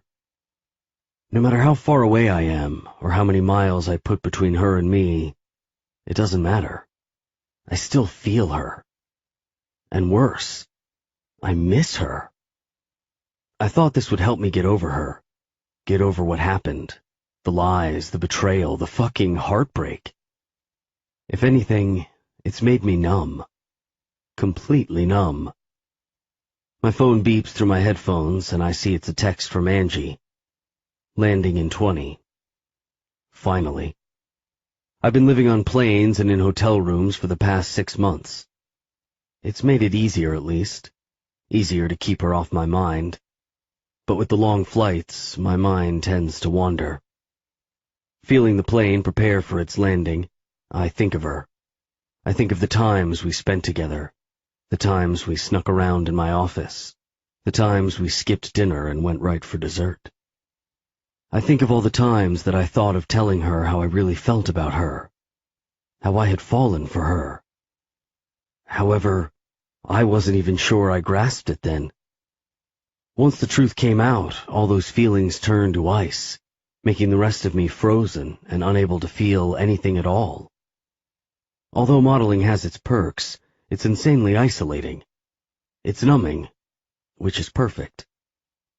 As a model, the media and press want every inch of you, every secret and every intimate detail. The best part of being in the spotlight is having agents and representatives do all the talking for you. I sign autographs, wave, and do as I'm told, without having to attach to anyone. The partying used to be something I wanted. It was the main reason I hadn't wanted to work for my father just yet. But now it was a chore. Now it was business. Or networking, as Angie reminded me. Let's go. We walk off the private plane and toward the stretch limo. It's past midnight, so luckily it's dark out and no paparazzi will be around. Angie follows me into the limo and hands me my schedule. It's packed solid for the next week. Shoots and interviews. Being off the modeling grid for 2 years was almost career suicide, as what I've been reminded of for the past 6 months. Luckily, my agency was eager to have me back and to represent me. It's not something that's common in this field. Once you leave, you're usually out for good. We arrive at the hotel, which is more of a palace. I follow Angie's lead and make sure to keep my head down as we walk in. After check-in, she hands me my key and leaves me alone for the rest of the night. This is basically my life. Flying from country to country, living in hotels, being alone. Rinse, wash, and repeat. But I can't say I regret it. I'm doing something I love, something I'm good at doing. I just wish I could feel happier about it, and stop thinking about the what-ifs and if only. I work relentlessly the entire week in Brazil. Angie keeps my schedule packed enough that it doesn't take much for me to pass right out each night. Some of the events last until 2 or 3 in the morning, meaning I only get 5 or 6 hours of sleep before doing it all over again. I'm relieved when we finally arrive back in the States. I plan to hibernate in my condo for at least a week until I get over this jet lag. By the fourth day in a row of eating Chinese takeout, I finally drag my ass to the shower.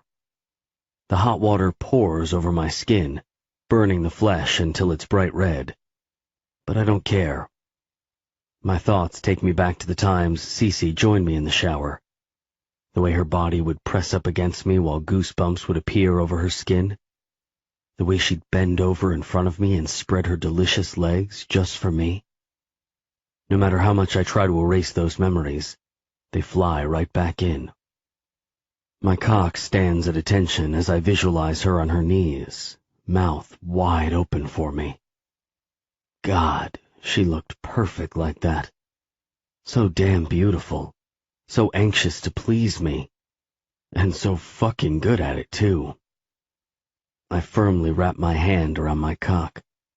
I stroke it as I think about her lips wrapped around me, her perfect wet mouth. Her tongue would slide from my shaft to the tip. She'd repeat the motion several times over before I could no longer take it, and she'd finally push it into her mouth. My hands would flock to her head as I yanked her hair in my fists. She'd release the sexiest moans I've ever heard as she swallowed every drop of me.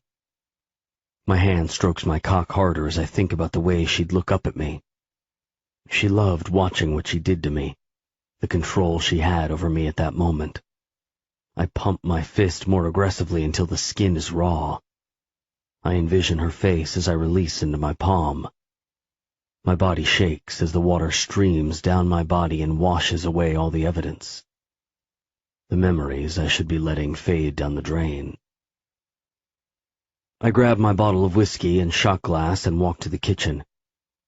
It needs some serious TLC with all of the takeout boxes and silverware scattered everywhere. But as usual, it reminds me of Cece. A year later, and she still consumes my life. I lean up against the counter and tilt my head back as I take a shot. As the liquid burns its way down my throat, I relive the moments Cece and I have had in this kitchen. The naked moments. The fun playing around moments. The moments we were just Bentley and Cece. Those moments were now gone. After my fourth shot, I still can't stop thinking about her. Her scent, her laugh, the adorable way she woke me up, already riding me. Fuck. I slam my shot glass down and tilt my body against the counter, my hands the only thing keeping me up as I feel like crumbling to the ground. She may have lied like Hannah, deceived me like Hannah. Hell, she even fed me the same bullshit as Hannah. But she wasn't Hannah. I didn't feel this way. I didn't break. I didn't want her back after finding out what she did. No matter how much I tried to distract myself with kickboxing and modeling, it's never enough. She's always on my mind, since the last time I saw her. I push myself off the counter and grab my keys and head out my front door. It's lightly sprinkling out, but I can tell it's going to start pouring soon. I brush a hand through my hair, shaking it out as I get in my car and start the engine. The nerves catch up to me before I realize what I'm even doing. I find myself parked on the opposite side of her street. She might not even live here anymore for all I know. It's an impulsive move, but that doesn't stop me. The moment I see another car pull up, my body instantly reacts. My heart races faster and my skin feels as if it's on fire.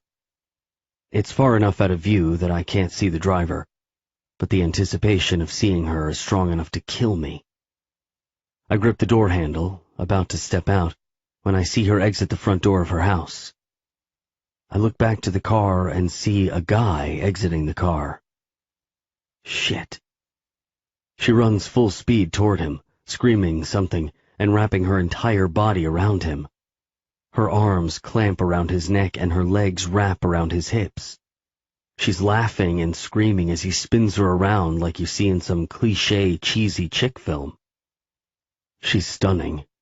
Her hair is longer, but she looks exactly the same. Her eyes light up, and her lips form into a wide smile as she eyes him. She's obviously excited to see whoever the hell this fucker is. I let go of the handle and ball my hands into fists. Son of a bitch. I should have known. It's been over a year. She isn't still thinking of me. Why would she? Cue the anger, insecurity, self-pity, and heartbreak. It all comes at the same time. My heart cracks even more, parallel to the regret that's building up inside. Clearly, I'm dreaming this, or drunker than I thought. As I jerk the car back into drive, I watch as the guy puts her down and lays a kiss on her mouth. Bastard. I race down the street, needing to get out of there as soon as possible. What was I thinking? Why, after all this time, was she still on my mind? Why couldn't I fuck any girl after her? The realization frustrated me. I slammed my hand against the steering wheel, wondering when I allowed myself to become this person. New strategy. Focus on work. Find a hookup. Get a fucking clue. Chapter 8. Cecilia. "Oh my God, you're finally back!" I scream as Simon swings me around like a child. "God, I missed you!" "I missed you too," he yells back. "But I'm pretty sure you just blew my eardrum out." He sets me down and lays a kiss on my lips. "Sorry," I smile up at him. You have no idea how excited I am to see you. Living here with my mother every day has been a fucking nightmare." We walk into the house, slightly wet from the rain, and we immediately go up to my room to chat. "That bad, huh?" he asks, sitting on my bed. Our conversation consists of hellos, goodbyes, and "Don't forget it's your turn to take out the trash." I mock my mother's tone, flashing my best fake smile. It's been hell. "She still won't talk to you about your dad?" "Nope. She's pretty much set that in concrete with 'never ever go digging into your dad's case again or else' lecture." "You think she's going to let you go to the lockbox in 2 years when it's time?" He shuffles himself comfortably against the headboard. "Whether or not she lets me, I'm going. I don't care what it takes. It's my right just as much as it's hers." He nods, agreeing. "I've thought about it so much that I've now convinced myself my dad was in the mob. He was their gambling dealer, and when he started losing, they called for a mob hit," I say in all seriousness. "I might have let my mind wander a bit," I say after Simon gives me a wide-eyed expression. "I think you've been watching too much HBO." "It's likely," I laugh in agreement. I wake up in the middle of the night, pressed firmly against Bentley's rock-hard body. I can feel his chest pumping calmly with each slow breath. It feels natural, like home, being with Bentley. He stirs behind me and nuzzles his nose into my neck and hair, moaning. His hand runs down my body and reaches inside my pants. It doesn't take long for me to realize what he's after. I shimmy my ass against his growing erection, feeling it expand through his briefs as he rubs it harder into me. I moan as my head falls back and he begins kissing my neck, which is now covered in goosebumps as my body anticipates his touch. "Tell me what you need, sweetheart," he growls softly in my ear, his hand making its way to my pussy. He curls a finger inside, making me jump at the intrusion. I moan out in desperation, wanting, needing more. "Is this what you want? Tell me," he demands. "Yes, God, yes." He inserts a second finger and then a third, stretching my walls to the brim. He works his fingers in and out, harder and deeper, making me dripping wet as he teasingly tortures me. My hips match his rhythm, moving in sync as he drives into me faster. I whimper and moan as he drives me into an orgasm, my hips jerking with his powerful movements. His mouth covers mine as he wraps a leg over, holding me still. His body weight feels amazing as I ride out the intensity.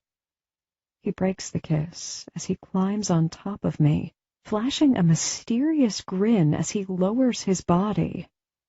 He pulls my shirt up slightly and begins feathering kisses down my stomach. The softness of his lips is driving me insane as he makes his way toward my already aching pussy. "Bentley," I whimper. "Lower." I feel him smile against my stomach, but he doesn't give in. Instead, his lips make a path up my stomach and land on my breast. "God, Bentley."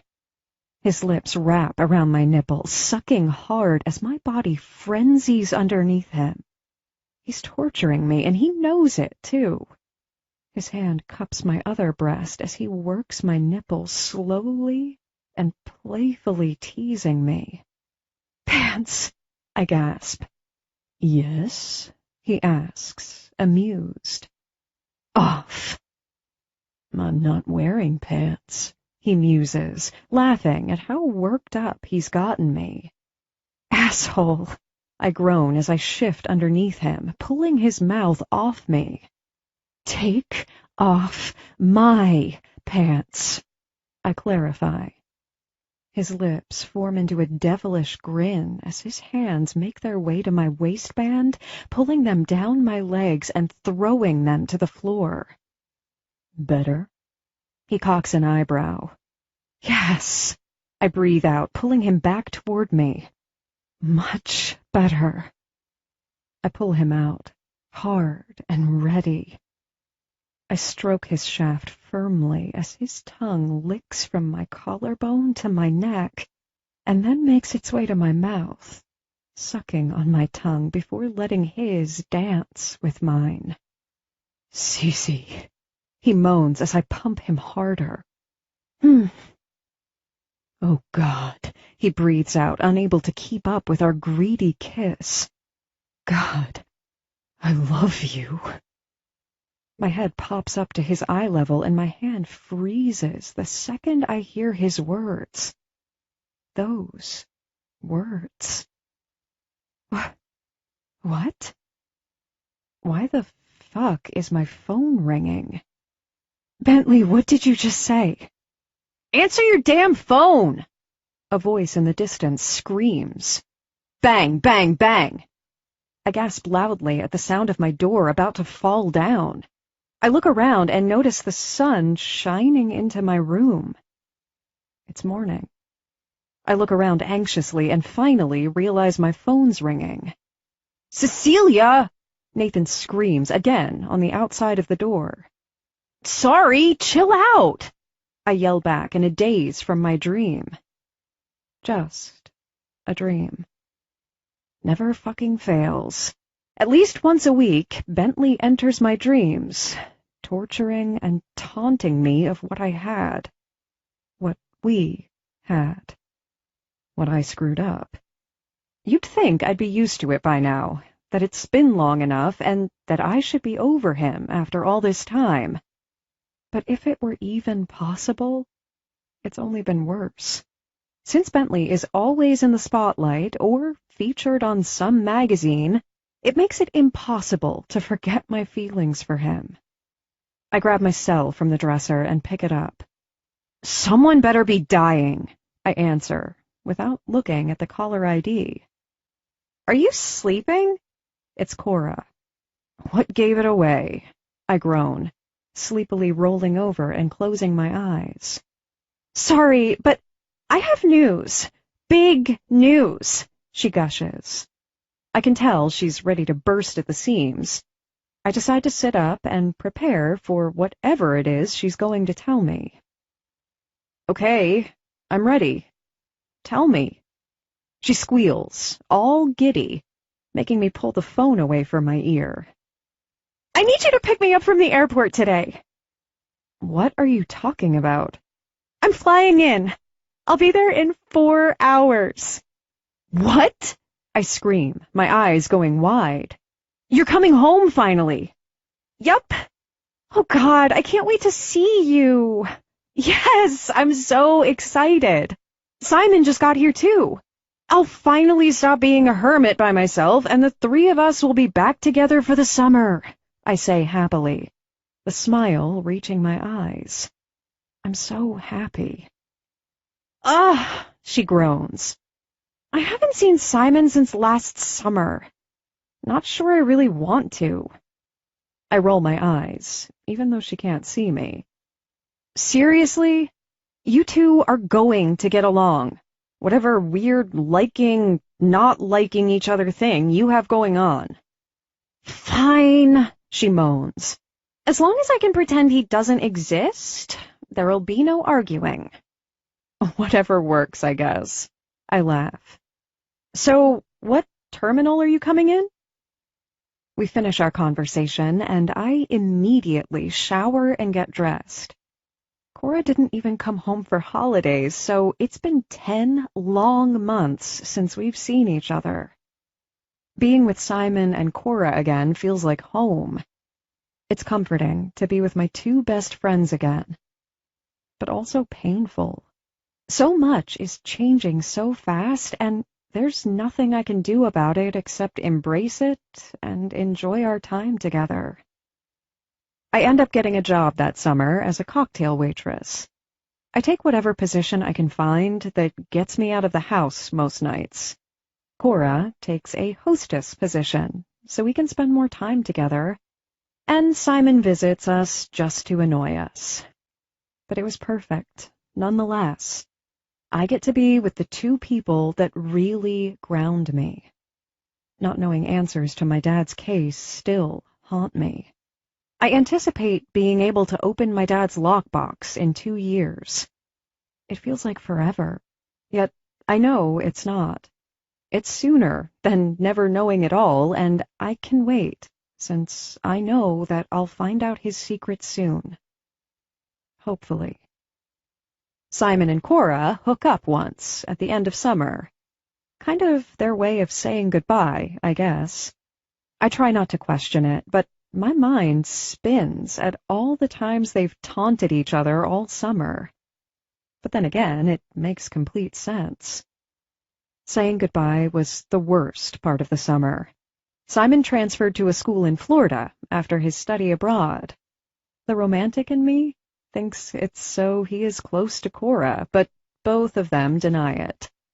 Casey comes home for the 4th of July and looks completely different. Her hair is short and dyed bleach blonde with pink underneath.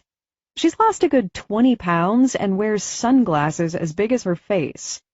She's gone complete diva. But I love her, and spending that short amount of time with her was amazing. Mom and I still don't talk much. She continues working a ridiculous amount of hours, and when she is home, we rarely make eye contact. A part of me knows she's nervous being around me since I know some of Dad's secrets. Soon, they'll all be out, and she won't be able to deny anything. Until then, our relationship will continue the way it is. I look around my room that I spent the last 3 months in. It looks the exact same as when I came home from college. I didn't put up any new pictures or even change the color of my sheets. It still doesn't feel like my room anymore. I load my car with my luggage and a couple boxes packed with my things. I had a feeling I wouldn't be coming home anytime soon, or at all, once my second year was completed. I'd probably look into an off-campus apartment or something. I love you, my mom says quietly as she stands by my car. I'm glad you came home. I swallow as I stare expressionless at her. I love you too, Mom. She leans in, and we awkwardly hug goodbye. I wish I could say what I really want to say, but it's not the way I want to leave things with her. For now, it's just awkward silence and glances, which is better than fighting with each other. Drive safe. Text me when you arrive, okay? Sure. I flash a weak smile at her. I open the driver's side door and get in. I sit down and look back at my childhood home that's filled with secrets and tainted memories. Part 3. Chapter 9. Bentley. I walk out of the gym, dripping wet with sweat. I chug my bottle of water before getting into my car and throwing the empty container on the passenger seat. Working out 4 to 5 times a week has made for an isolated, structured routine. It's definitely different from my corporate job I worked 2 years ago, working relentlessly 10 hours a day. I spent my first year and a half of my modeling career traveling worldwide for exclusive photo shoots and magazine interviews. It was an amazing experience, but I needed to stabilize my life more. I've opted for traveling out of the country once every month or 2 now instead, leaving a lot more time for working out and more national shoots. However, I was taking the majority of the summer off. She was able to move my press appearances for early fall. Kickboxing has become a constant in my life. Maya helped train me by using my emotions into my workouts. She had helped relieve all the pent-up stress and misery I was feeling. In fact, she's been a complete life changer. After a good 6 months of showing up for classes twice a week, she asked if I'd be interested in training others. My traveling schedule had slowed down, and I was game for anything she was offering. I had hoped helping someone the way she'd helped me would be fulfilling. And it is. Now I train and instruct classes 3 times a week, plus working out 1 to 2 days on my own. It's definitely a different lifestyle than I'm used to before, but it's been the one thing that's kept me happy, and my mind free from wandering, thinking about her, Cecilia West. I couldn't help myself and looked her up a while back. She was attending the University of Nebraska and living on campus. Since I hardly left the gym or my house, and she lived on campus an hour away, our chances of running into each other became slim. And I wasn't sure if I was happy or sad about that. Maya, I call out as I walk into the gym with all the lights already on. I open up on Mondays usually, so no one should be here yet. Maya, you here? Bentley, I'm in the office, she calls back. I round the door and step into her, frantically clicking away on her keyboard in front of the computer. What's going on? You look like shit. She slumps her shoulders as she scowls at me. Will just bailed on me. He was taking over the intro classes this summer. Now I'm short-staffed and have no extras to cover the class. I think for a moment before responding. That one is Monday evenings, right? I can teach it, I offer. Her eyebrows rise as she finally stops slamming her fingers down. You already teach the morning and afternoon classes on Mondays, plus you train in between. So? That means you'll be here like all day? I cross my arms as I lean up against the doorframe, cocking a smile. Are you doubting my ability to work a full day or something? You're aware of who you're talking to, right? She rolls her eyes up at me. Oh yes, the all-powerful, all-too-perfect Bentley Layton, she mocks. I almost forgot. Well, I don't know about powerful, but I'll take perfect. You're so egotistical. And you love it, I fire back. Guys like you are the exact reason I don't date them. Oh, come on. Not all guys are like me. I grin. I mean, it takes a lot of time and determination. You're annoying. And you're a lifesaver. She groans and slouches before giving in. Fine, you can take the class, but you had better bring your A game. No slacking because you can't handle a 9-hour day. Maya, please, give me a little credit. She laughs at my confidence. You start today. Hope you had your Wheaties. I smirk as I push off the doorframe. Always do. June is the first month of summer classes. They only last through August, which means they are longer and more intense. I have my 10 a.m. Kwando kickboxing class, which is a combination of techniques of boxing, taekwondo, and karate. It's the most intense, but pumps me up for the entire day. My 3 p.m. class is cardio kickboxing, which is a medium-level-based kickboxing class. It's a step above intro and a step below the combined class. And starting tonight at 6 p.m. is my new women's intro class. Intro classes are twice a week, whereas the other 2 classes are 3 times a week. I go to the studio where my first class is held and begin setting up. I crank the music and get myself pumped up for the first day of summer session classes. By 5 p.m., I'm ready to die. Spring session ended 2 weeks ago, meaning I had only trained on my own, but now I was getting my ass kicked working out back to back. You going to make it? Maya pops into the studio and questions. Yeah, I nod. I'll be fine. Make sure you get something to eat. I don't need my best instructor passing out. I curl my lips into a smirk. I'm your best instructor? She sighs and begins walking away. This is exactly why I don't date guys. I laugh and crank the music back up. If I'm going to make it through another class, I need to stay awake. I eat a protein bar and drink another bottle of water before setting up for my last class.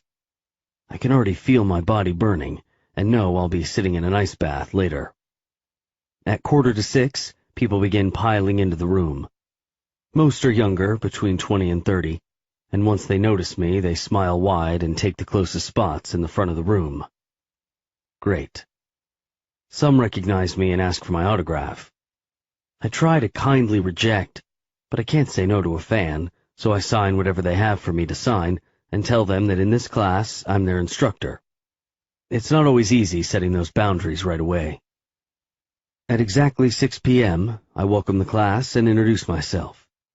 It's packed to the max, and I can barely see everyone that's here with all the kickboxing bags.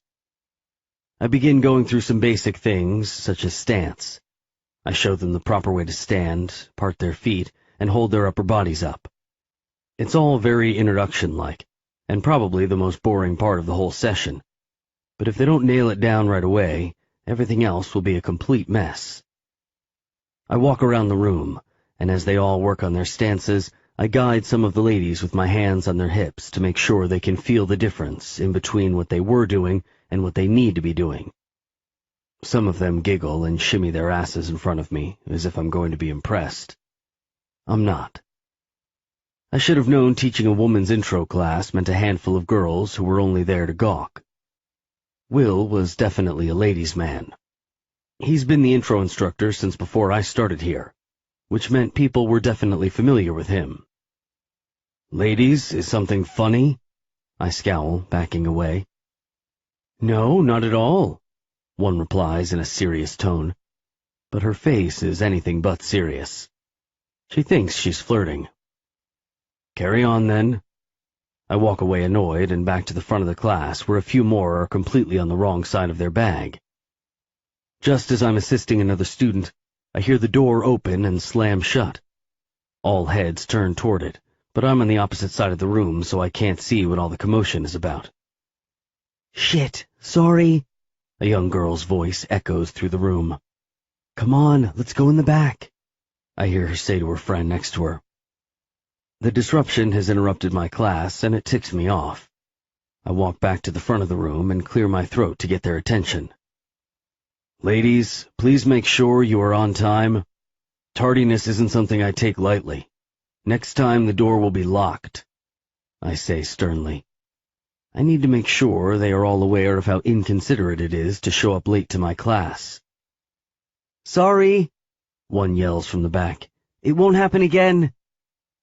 I angle my body so I can get a glimpse at who I'm talking to. but they're all the way in the back, and I can't see between all the bodies and bags. All right, I'm going to demonstrate stance one more time. Girls in the back, please pay attention so you can keep up.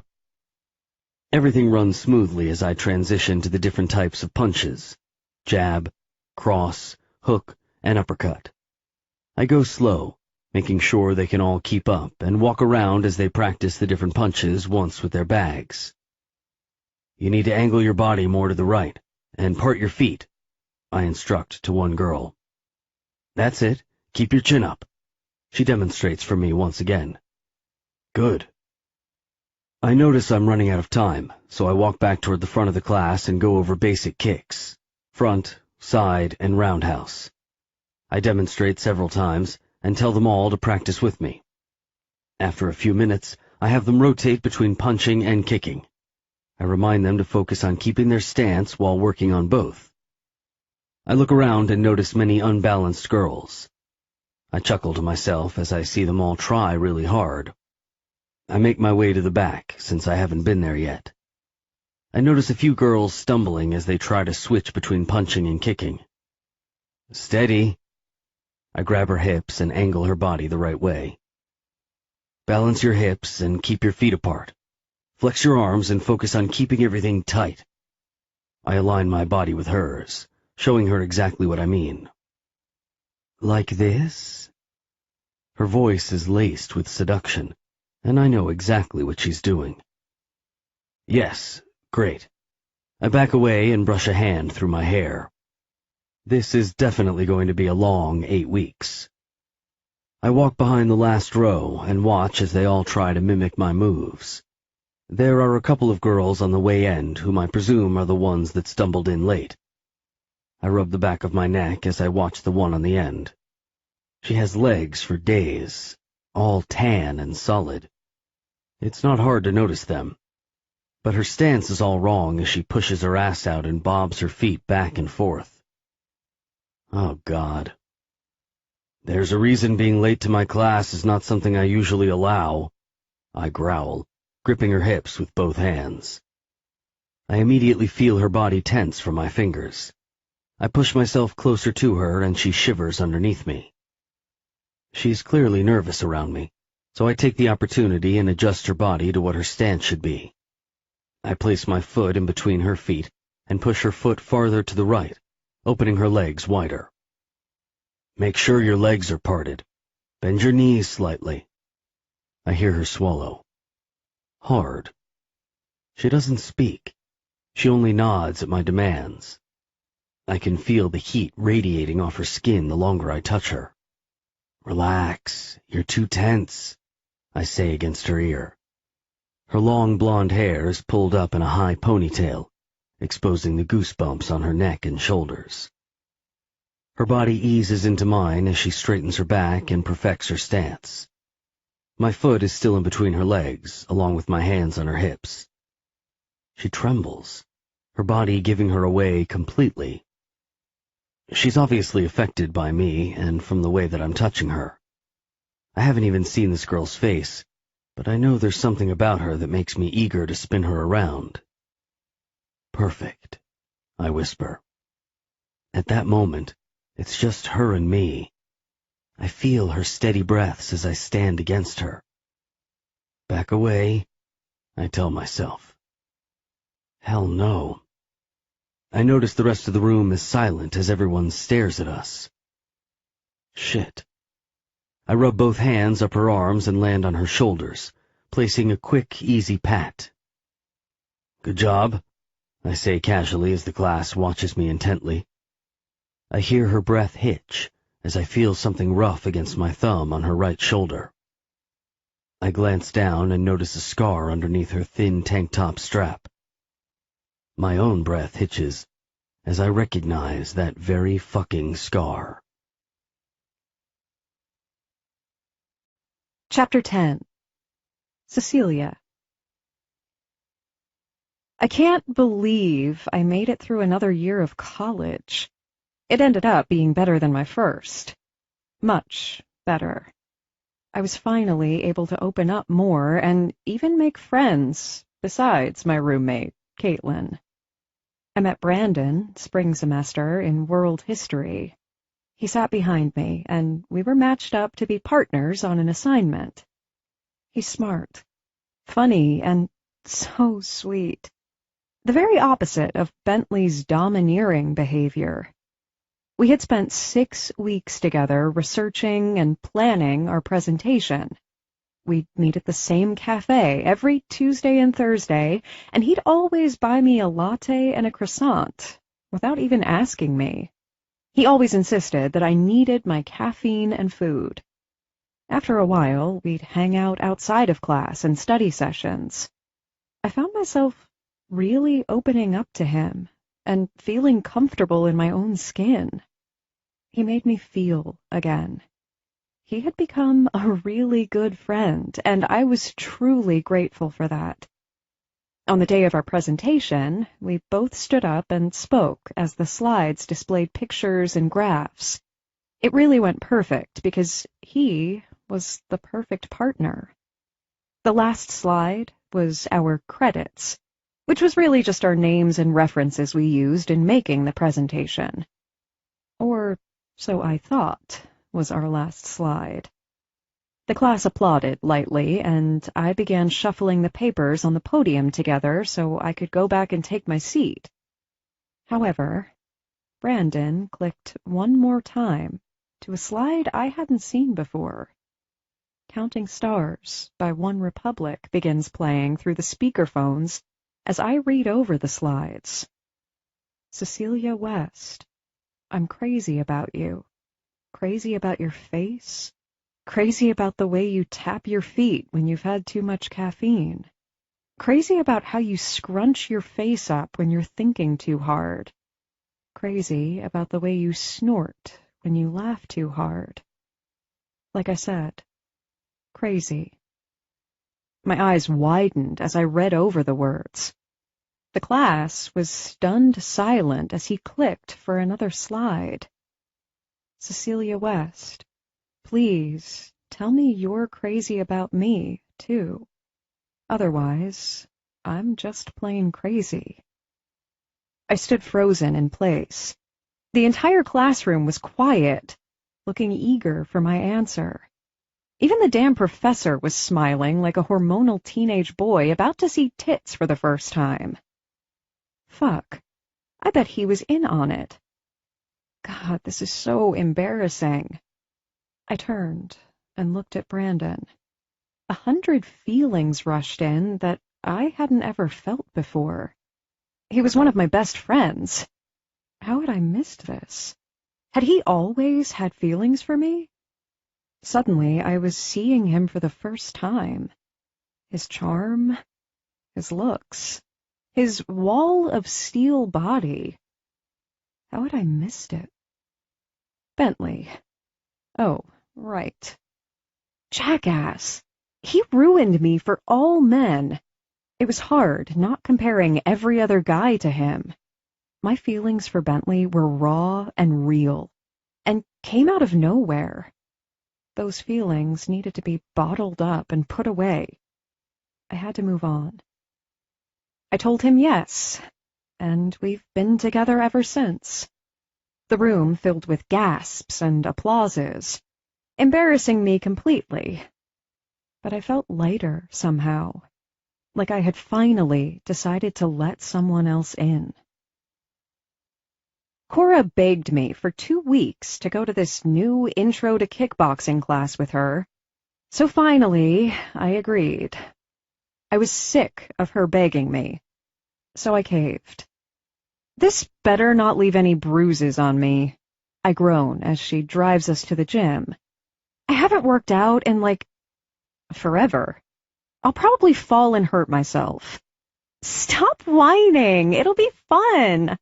Plus, we can impress all the guys with our new moves. She wiggles her eyebrows as if that should sell me on the idea. What guys? You mean the old drunk ones that come into the bar every night? Cora and I both got our summer jobs back. She and Simon spent another school year in Florida, while I stayed in Nebraska with Caitlin. School just ended. Trust me. college guys will be coming in. And why does that even matter? Are you talking about Simon coming in every night? Simon and Cora are still pretending they aren't anything. But I'm not stupid. Once I called Cora and she answered the phone half asleep. She quickly brushed me off, saying her guy friend was out grabbing donuts. June is the first month of summer classes. They only last through August, which means they are longer and more intense. I have my 10 a.m. Kwando kickboxing class, which is a combination of techniques of boxing, taekwondo, and karate. It's the most intense, but pumps me up for the entire day. My 3 p.m. class is cardio kickboxing, which is a medium-level-based kickboxing class. It's a step above intro and a step below the combined class. And starting tonight at 6 p.m. is my new women's intro class. Intro classes are twice a week, whereas the other 2 classes are 3 times a week. I go to the studio where my first class is held and begin setting up. I crank the music and get myself pumped up for the first day of summer session classes. By 5 p.m., I'm ready to die. Spring session ended 2 weeks ago, meaning I had only trained on my own, but now I was getting my ass kicked working out back to back. "You going to make it?" Maya pops into the studio and questions. "Yeah," I nod. "I'll be fine." "Make sure you get something to eat. I don't need my best instructor passing out." I curl my lips into a smirk. "I'm your best instructor?" She sighs and begins walking away. "This is exactly why I don't date guys." I laugh and crank the music back up. If I'm going to make it through another class, I need to stay awake. I eat a protein bar and drink another bottle of water before setting up for my last class. I can already feel my body burning, and know I'll be sitting in an ice bath later. At 5:45, people begin piling into the room. Most are younger, between 20 and 30, and once they notice me, they smile wide and take the closest spots in the front of the room. Great. Some recognize me and ask for my autograph. I try to kindly reject, but I can't say no to a fan, so I sign whatever they have for me to sign and tell them that in this class I'm their instructor. It's not always easy setting those boundaries right away. At exactly 6 p.m., I welcome the class and introduce myself. It's packed to the max, and I can barely see everyone that's here with all the kickboxing bags. I begin going through some basic things, such as stance. I show them the proper way to stand, part their feet, and hold their upper bodies up. It's all very introduction-like, and probably the most boring part of the whole session. But if they don't nail it down right away, everything else will be a complete mess. I walk around the room, and as they all work on their stances, I guide some of the ladies with my hands on their hips to make sure they can feel the difference in between what they were doing and what they need to be doing. Some of them giggle and shimmy their asses in front of me, as if I'm going to be impressed. I'm not. I should have known teaching a woman's intro class meant a handful of girls who were only there to gawk. Will was definitely a ladies' man. He's been the intro instructor since before I started here, which meant people were definitely familiar with him. "Ladies, is something funny?" I scowl, backing away. "No, not at all," one replies in a serious tone, but her face is anything but serious. She thinks she's flirting. "Carry on, then." I walk away annoyed and back to the front of the class where a few more are completely on the wrong side of their bag. Just as I'm assisting another student, I hear the door open and slam shut. All heads turn toward it, but I'm on the opposite side of the room, so I can't see what all the commotion is about. "Shit, sorry," a young girl's voice echoes through the room. "Come on, let's go in the back," I hear her say to her friend next to her. The disruption has interrupted my class, and it ticks me off. I walk back to the front of the room and clear my throat to get their attention. "Ladies, please make sure you are on time. Tardiness isn't something I take lightly. Next time the door will be locked," I say sternly. I need to make sure they are all aware of how inconsiderate it is to show up late to my class. "Sorry," one yells from the back. "It won't happen again." I angle my body so I can get a glimpse at who I'm talking to, but they're all the way in the back and I can't see between all the bodies and bags. All right, I'm going to demonstrate stance one more time. Girls in the back, please pay attention so you can keep up. Everything runs smoothly as I transition to the different types of punches: jab, cross, hook, and uppercut. I go slow, making sure they can all keep up, and walk around as they practice the different punches once with their bags. You need to angle your body more to the right, and part your feet, I instruct to one girl. That's it, keep your chin up. She demonstrates for me once again. Good. I notice I'm running out of time, so I walk back toward the front of the class and go over basic kicks: front, side, and roundhouse. I demonstrate several times and tell them all to practice with me. After a few minutes, I have them rotate between punching and kicking. I remind them to focus on keeping their stance while working on both. I look around and notice many unbalanced girls. I chuckle to myself as I see them all try really hard. I make my way to the back, since I haven't been there yet. I notice a few girls stumbling as they try to switch between punching and kicking. Steady. I grab her hips and angle her body the right way. Balance your hips and keep your feet apart. Flex your arms and focus on keeping everything tight. I align my body with hers, showing her exactly what I mean. Like this? Her voice is laced with seduction, and I know exactly what she's doing. Yes, great. I back away and brush a hand through my hair. This is definitely going to be a long 8 weeks. I walk behind the last row and watch as they all try to mimic my moves. There are a couple of girls on the way end whom I presume are the ones that stumbled in late. I rub the back of my neck as I watch the one on the end. She has legs for days, all tan and solid. It's not hard to notice them, but her stance is all wrong as she pushes her ass out and bobs her feet back and forth. Oh, God. There's a reason being late to my class is not something I usually allow, I growl, gripping her hips with both hands. I immediately feel her body tense from my fingers.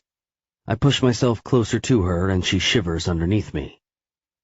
She's clearly nervous around me, so I take the opportunity and adjust her body to what her stance should be. I place my foot in between her feet and push her foot farther to the right, opening her legs wider.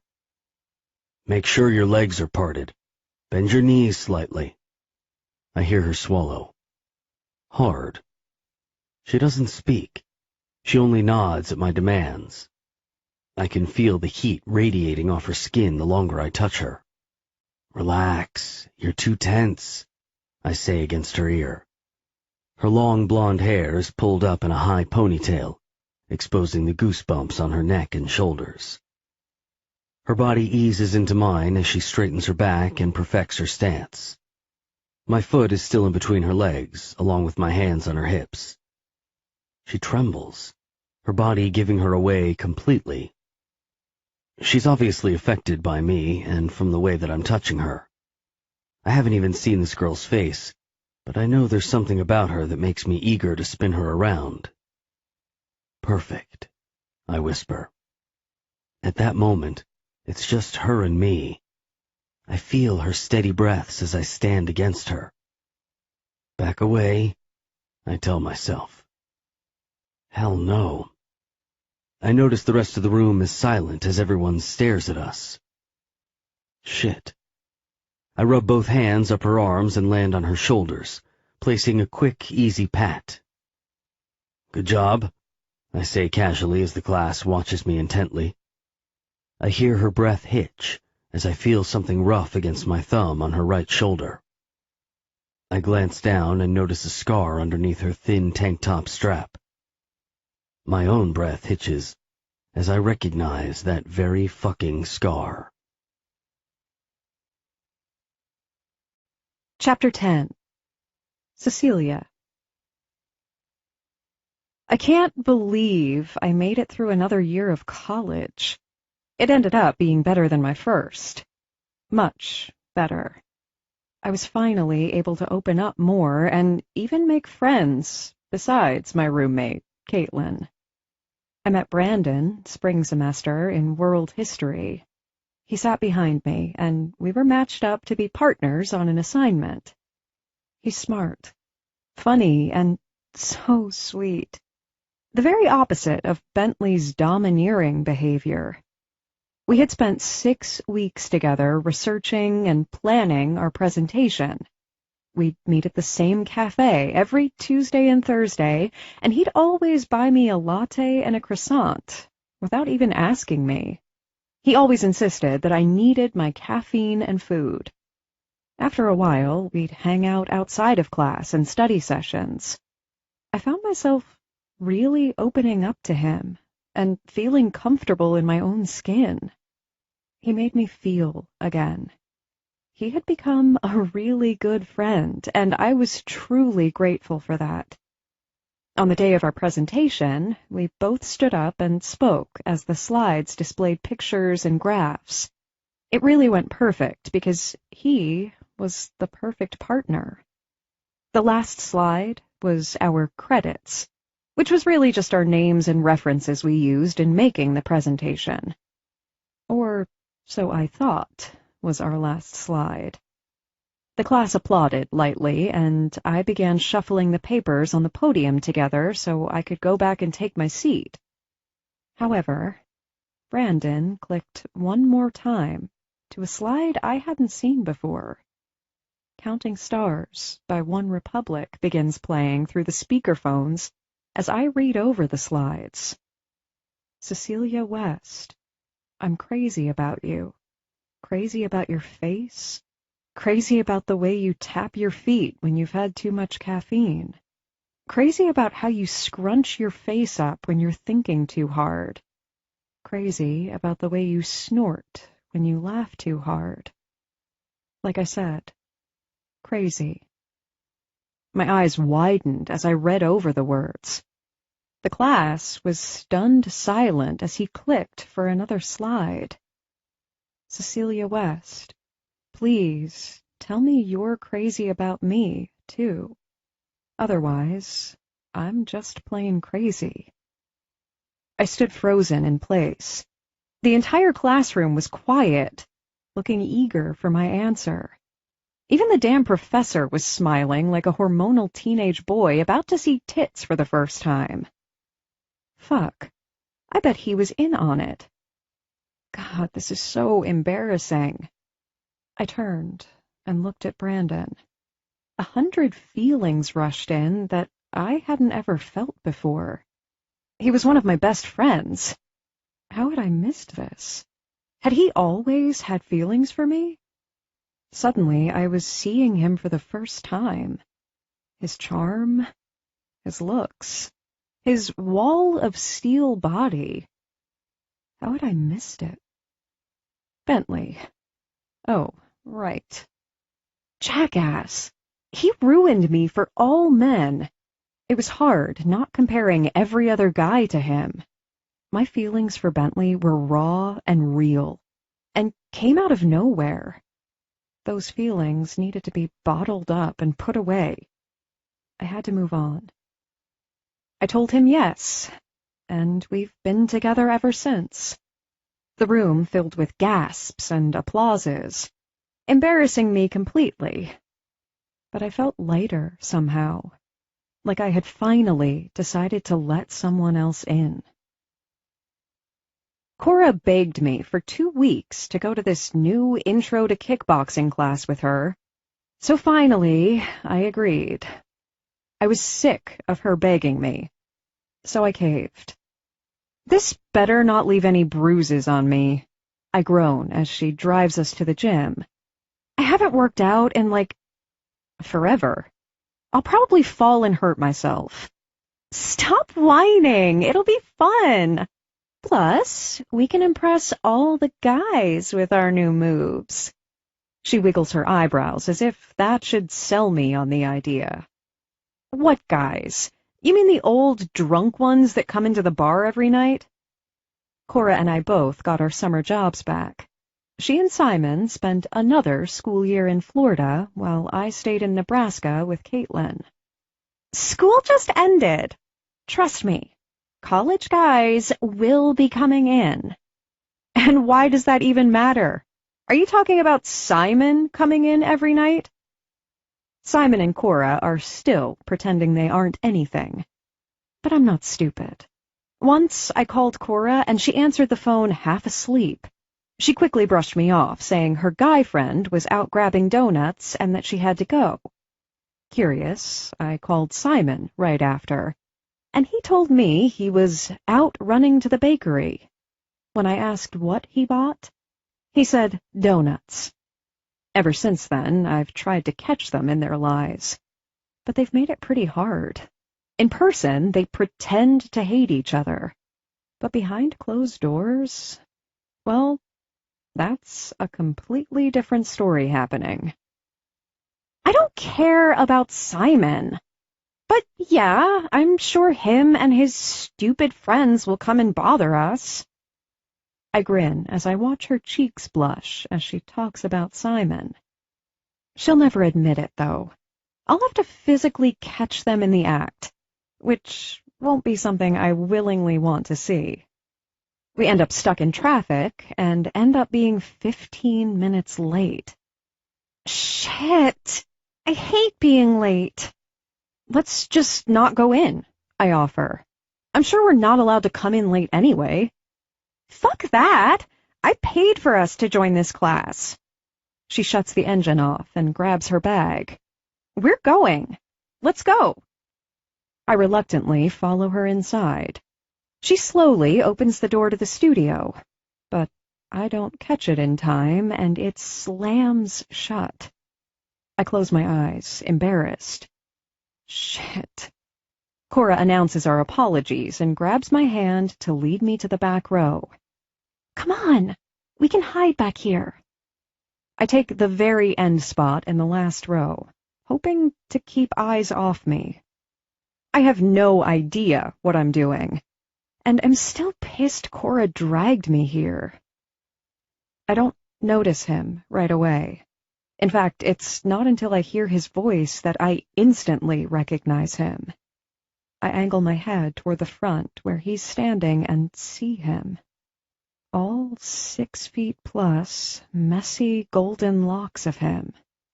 He's barely changed in 2 years, yet he looks different. He's definitely more buff, which seems hardly possible considering how built he was back then. However, he's obviously been working out more and paying more attention to his physique for his modeling career. And the 18-year-old girl from 2 years ago is still very affected by him. My body responds to him the same. My heart, still shattered and ashamed. I try my best to stay out of his view until I can successfully bail and never return. I can't tell Cora, because if I tell her now, she'll definitely make a scene. I finally broke down last summer and told her the whole truth about Bentley and Leighton Enterprises. I told her everything I knew about my dad and the lockbox that I'll be allowed to open next year. But she doesn't need to know that our new kickboxing instructor is the Bentley. About midway through the class, my nerves get the best of me, and I almost tell Cora we need to leave. Instead, she leans over and whispers, "He looks really familiar." Shit. Of course. Bentley's face is fucking everywhere. Now do I tell her? Or just suffer through the class until it's over and never return? I'm almost in the clear with 10 minutes left of class before he begins walking toward the back. I turn my body away from him in hopes he doesn't come this way. I pretend to be working on my punches and kicks when I feel him behind me. His voice. God, his voice fucking ruins me. I immediately tense up at the sound of his coarse tone. It's the same tone he's used many times when we were in bed together. His domineering tone. It's sexy as hell, and it used to soak my panties every time I'd hear it. And unfortunately, this time is no different. My body tenses the moment I feel his hand against me. Does he know it's me? Did he recognize me and was now slowly torturing me? My breath hitches for the 100th time when I feel his thumb rub against my scar. Oh, God. I expect him to make a scene or even yell at me to get out of his gym. But he doesn't. I soon realize the entire class is staring at us. His thumb rubs against my shoulder once more before he backs away and begins walking to the front of the class again. My body screams at the loss of his touch. Fuck me. Great session, everyone. I'll see you all Thursday. His voice is anxious, and I know I have to get the hell out of there. Fast. Everyone begins packing their things and swinging their bags over their shoulders. Cora is immediately to my side with her mouth agape. Holy fucking hotness! What the hell was that? She asks, half shocked and half amused. I wonder if he has a twin. She cocks her head as she continues staring at him. He's surrounded by girls who are all chatting him up, flirting, I'm sure, with the infamous Bentley Layton. He doesn't, I answer without thinking. I mean, he's an only child. I knew you knew him! I eye her, signaling her to keep her voice down. That's Bentley. Layton? I whisper. Shit, she whispers back, getting another look at him. I should have known. She smiles wide. What are the fucking chances? Yeah, what are the fucking chances? I groan.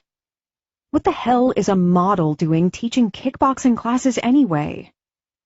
She doesn't get to answer, because both of our heads snap up to the front of the room where another instructor waltzes in, shooing off his own personal fan club.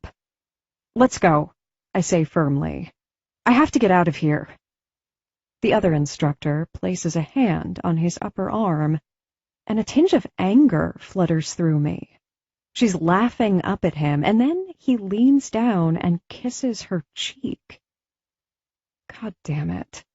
I need to get out of here now. Being around him brings feelings to the surface that I'm not allowed to have anymore. Feelings I left behind long ago. Or tried to, anyway. Feelings that make me feel guilty for having. I'll walk behind you. Lead the way. She grabs her bag and begins walking behind me as I walk along the wall, as far away from him as possible. I secretly thank the other instructor for distracting him as we make our way through the door and out of the gym. You'd better start talking the second we get in that car. She points a finger and scowls at me. There's nothing to say. I've told you everything, I remind her. She throws the bag across the car roof just before getting in. I shake my head at her as I walk to the trunk and wait for her to pop it open. I shove the bag in and shut it, relieved to be leaving. I think too soon. The second I shut the trunk, I see him. He's staring at me as if I'm his last meal, and I'm not sure what to think when he begins walking toward me. Cece? He growls as we come face to face. Bentley? I say formally. He steps closer to me, instinctively making me take a step backward.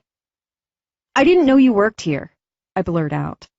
I swallow hard at his intensive stare. Just so you know. He brushes a hand through his hair, roughly. I can tell his mind is spinning, just like mine is. What are you doing here? He asks, taking me off guard. Well, I begin hesitantly.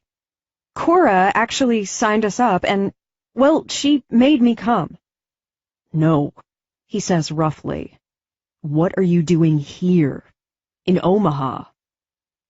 I swallow, confused by his words. I live here.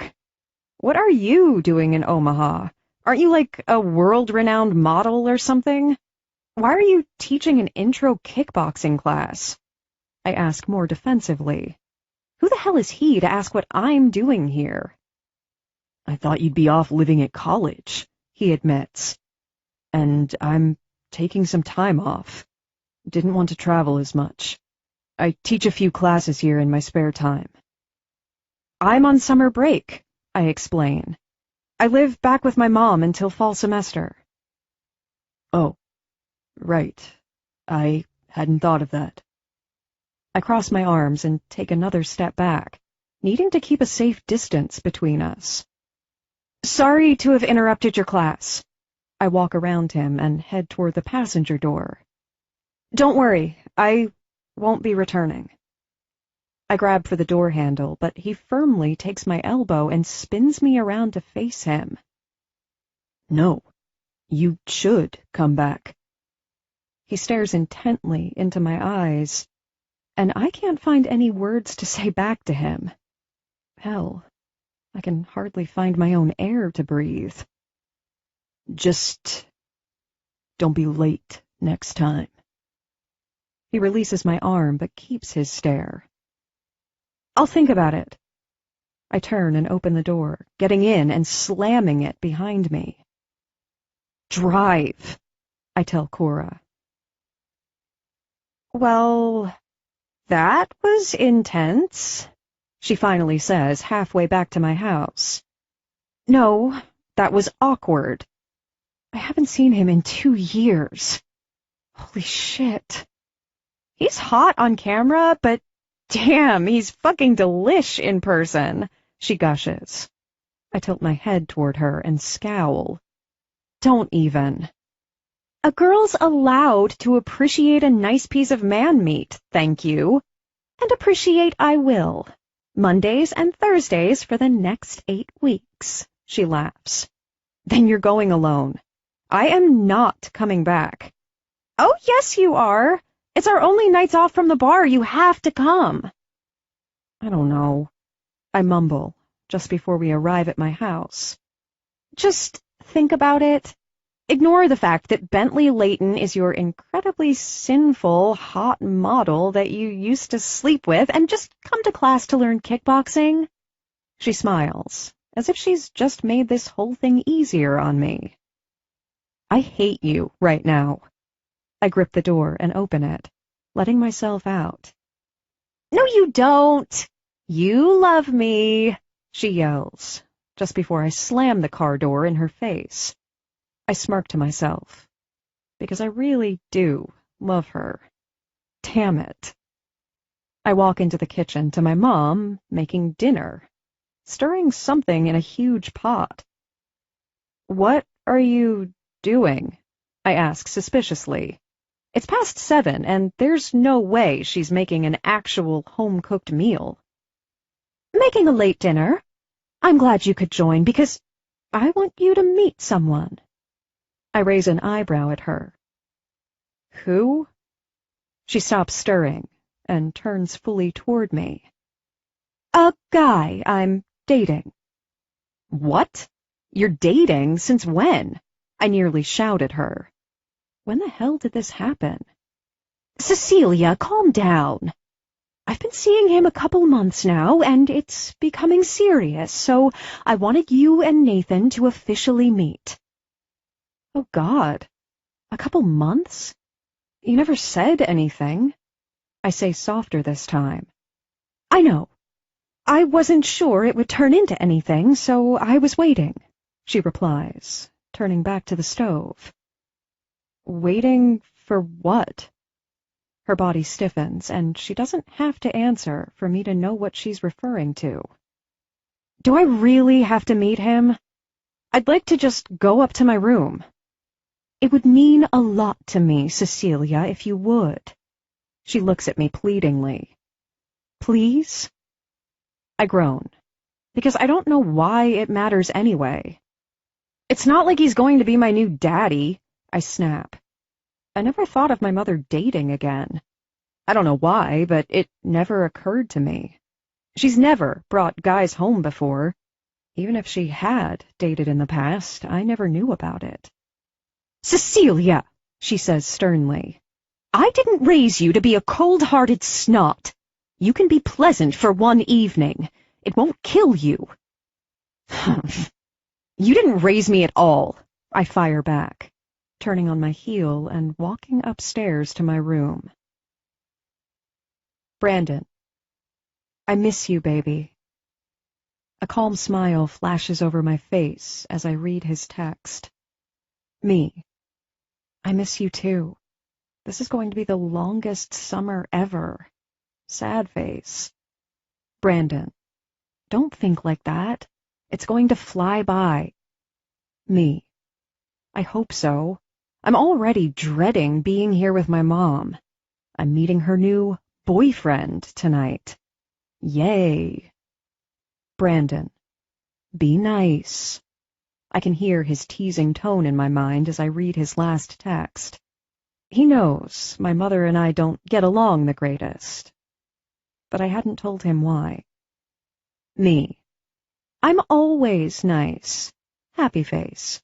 I'll call you later, babe. Time for the meet and greet. Brandon's originally from Wisconsin, so he went back home for the summer. It feels weird to be away from him after all this time, as if a part of me is missing. I sit next to Nathan, whose eyes are glowing wide at the guy across from him. Tony.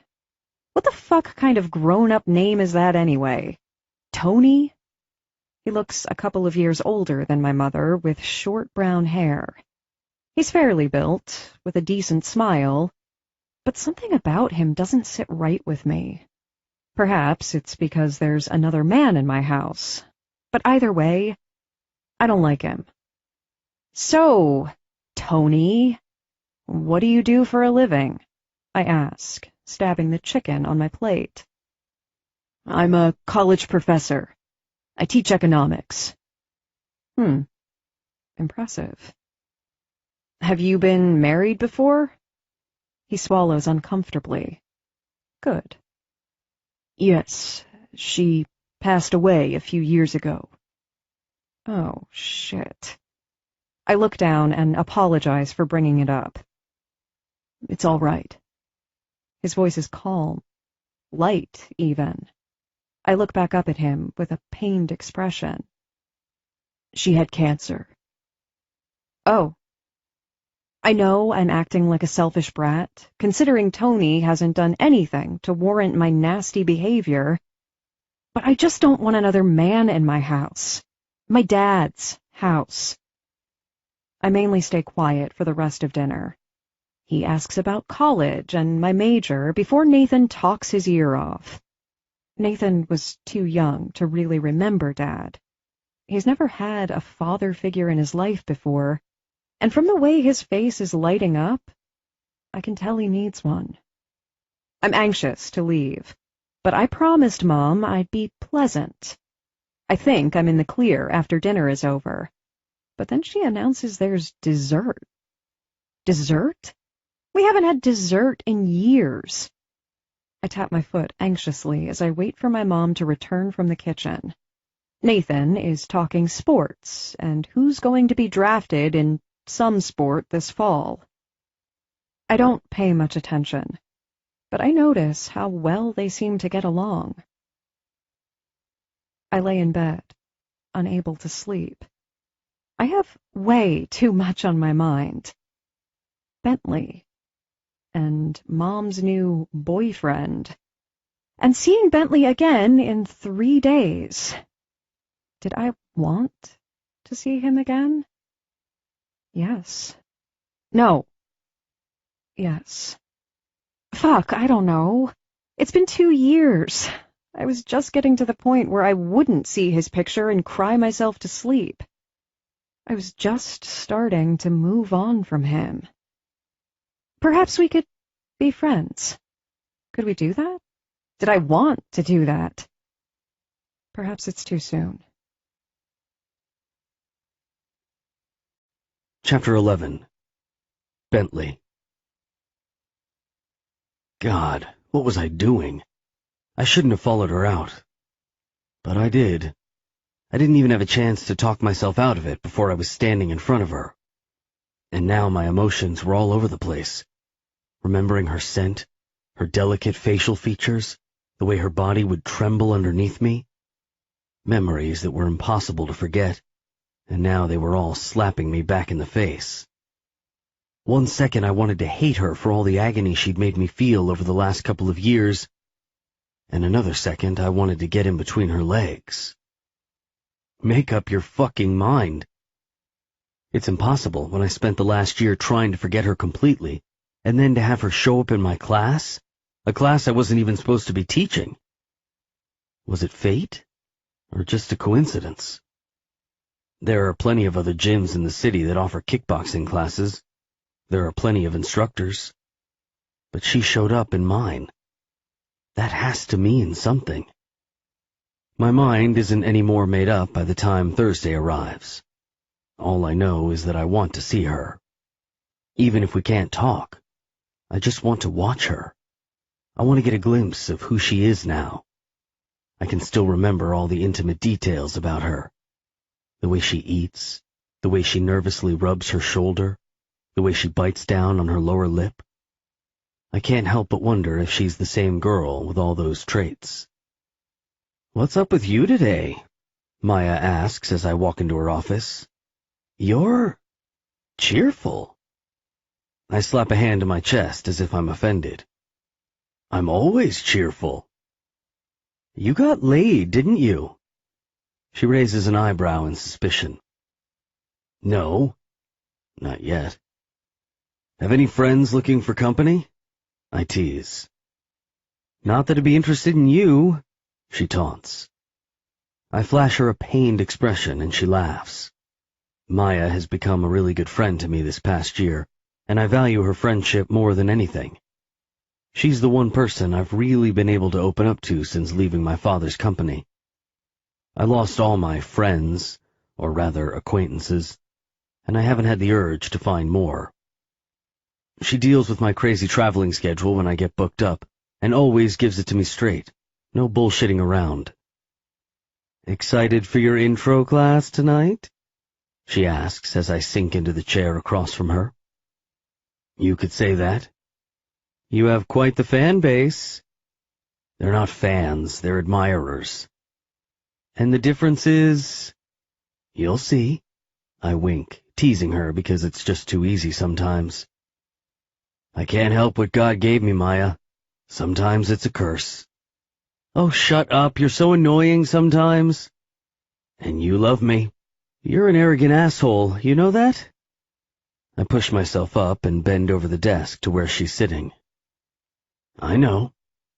I smirk at her, knowing it always gets me out of trouble. "Wish me luck. I'm heading to Vulture City now." "I hope they eat you alive," she calls out as I walk out of her office. "Trust me, they will." But I'm only slightly interested in one right now. I walk into the studio at 5:45. A few girls already sitting on the floor and waiting for class. Their eyes instantly light up as they see me. I flash a small smile at them, hoping they stay put. No such luck. "Bentley, we are like huge fans of yours. Like totally such huge fans. Can we have your autograph?" They're looking up at me like lost puppy dogs. Fucking great. "Sure, what do you want me to sign?" "Oh, one girl stumbles, looking back at her friend. My eyebrows rise in suspicion, as they have no paper or pens in their hands.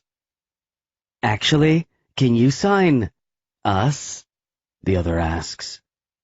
It's a pathetic plea, but I go with it anyway. Sure." I step back to my stereo cabinet and grab a marker that's sitting next to it. "Where do you want me to sign?" They both giggle as they push their shirts down, revealing their sports bras. This is so unprofessional in so many ways, If Maya catches me, she'll chew my ass out. Instead of arguing, I quickly scribble my name on one of the girls' unimpressive chest. "Oh my God, thank you," she squeals. "Me next, do me next." Oh God, someone please make her shut up. This is the exact reason I stopped traveling and shooting as much as I was before. I just want to live a normal life while doing something I enjoy. But I know that's nearly impossible. I sigh and turn to sign the other girl's chest. I hear the door open and glance over to watch Cece and her friend walk in. She grimaces and turns her eyes away from me as she walks to the back of the room. Fuck. More people start piling in, so I quickly sign my name and shoo the girls back to their spots. I ignore the others that say hello to me as I make my way to where Cece is. "You're not going to stay back here the whole time, are you?" I cross my arms over my chest, smiling down at her. "You won't get a very good view." She's on the floor changing her shoes and tying them as she replies, "I think the view is fine. I'll just follow Bimbo 1 and Bimbo 2's leads." She mocks, standing up finally. I cock a grin, leaning my body in toward her. "Jealous? I can make a spot up there for you." She jokingly laughs in my face, as if being jealous is not even on her radar. "No, we're good back here." It's 6 o'clock, and I know I have to start class now. "Well, don't think hiding back here is going to keep you from participating in my class." "Of course not, sir," she replies in a professional tone. She grins as she steps in front of her bag. I can't help the stupid grin that forms on my face as I make my way to the front of the room. I laugh to myself as I think of her calling me sir. Shit, that brings back some memories. I start with a refresher from last class, having them show me their stances and punches. After watching most of them successfully nail it down, I demonstrate kicks again. We didn't have much time last class, so that's where I begin again. I show them a routine that I want them to learn. Keep doing it, and soon we can add in some music to match the pace and rhythm. I call out as I walk around. I'm dying to rush to the back right away and get a chance to touch her again, but I'm not so sure she'd let me this time. I finally make my way back toward her and her friend. Her friend is stumbling around like a spider on a hot plate. I reposition her body, pressing my hands against her hips and tilting her body to the right angle. "Damn, Celia, you were right about his hands," she says right to Cece, as if I'm not here listening. "Oh my God." Her cheeks blush instantly. "Ignore Cora, she has no filter." I laugh, amused. I walk toward Cece and watch her, nodding my approval. "Celia, huh? How many names do you have?" I mock, walking away and heading back up to the front. It's a rude comment, especially since we ended things on okay terms. We aren't friends, but I still care about her. I have so many questions I want to ask her. What's she been doing the past couple years? If her mom ever came clean? If she plans to go to her dad's lockbox next year? But I'm not sure I deserve answers to those questions. The moment I let her walk out of my office was the moment I let her walk out of my life. I see her scowling at me as I stand up in front of the class. She moved, angling her body and giving me a direct view of her now. Her body's matured some since the last time I've seen her. Either she's been working out, or she's on the college diet she used to pretend she was on before. Ramen noodles, if I remember correctly. God, she sure played that well. Everything in me is fighting against each other. What she did versus who she is. Knowing why she did it helped give me closure, but it doesn't change the fact that she lied and manipulated me. It also didn't change the way I felt about her, but that was something I had to let go of the moment I found out. I blast the stereo and tell them to do some freestyle moves. I tell them it's good to get to know the bag well, to know their strength, and to have fun. It's only the second class, and I like letting the students enjoy their time, especially in an intro class. I use the opportunity to walk around, watching them punch and kick the bag with all their strength. It's humorous as I see girls the size of my pinky beat the living shit out of a punching bag. I step behind Cece and watch her in amusement as she kicks the bag's ass. I can hear her laughing with her friend as I move in closer to her. "Looks like you're really enjoying that," I say in a deep tone. Being this close to her again is putting every one of my senses on alert. I can practically feel the shiver that ripples through her. "I am," she replies without looking back, giving the bag another hook. "Using your face as a target really helps my game," she spits out quickly. I hold in a laugh at her serious tone because, fuck, she's so goddamn adorable when she's pretending to be pissed off. I guess I deserved that. I step around her and plant my feet next to the punching bag, crossing my arms. "Show me what you've got." She eyes me curiously before curling her lip up into a suspicious grin. She cracks her knuckles and swings her arms around. She gets into the stance position I taught her and gets her arms up before kicking and punching the bag. She then swings around and back kicks it before one last jab. She then stands upright with her feet together and puts her hands flat together, bowing down in front of me, like you would in the Japanese culture. I try to hold in a laugh, but once our eyes lock and she bursts out in a laugh, I can no longer hold it in. "What was that?" "I don't know," she shrugs lightly. "Practicing?" "It's a part of her major," Cora interrupts, breaking our connection. My brows raise in question. "I'm studying sports management," she clarifies quickly. My lips curl up in a hasty grin. "Looking for an internship?" Her eyes narrow, obviously not amused by my joke. "You're an asshole," she spits out, annoyance laced in her voice. "I see you still have the same attitude as before." I smirk, unable to stop myself from spewing the words out. Her body remains still. The chemistry building between us doesn't go unnoticed. I step toward her and place a hand against her cheek. I don't even realize I'm doing it until she leans her face into it, making me forget we're in a room of 30 other people. "Good work." I nod, frazzled from the way 2 years of suppressed feelings rush back in. I step back, needing to put space in between us. She watches me with wide eyes as I back up and walk toward the front. Once I'm in front of the class again, she doesn't make eye contact with me, and I avoid her for the rest of the class. This is a bad idea. A really fucking bad idea. But then again, nothing involving her has ever really been a good idea. And that never stopped me in the past. Chapter 12. Cecilia. I don't know why Bentley flirting with me evokes emotions inside me. Anger and lust, both fighting with each other as to which one I should be feeling. The first year after Bentley was so fucking hard. I isolated myself and stayed distant until Caitlin peeled back all those heartbreaking layers. Still, it took her a long time to break my shell and finally move on with my life. So why the hell am I doing this? Why am I putting myself in a position to see Bentley twice a week and letting my blood boil every time he's near me? Because you still love him. Shut up, Heart.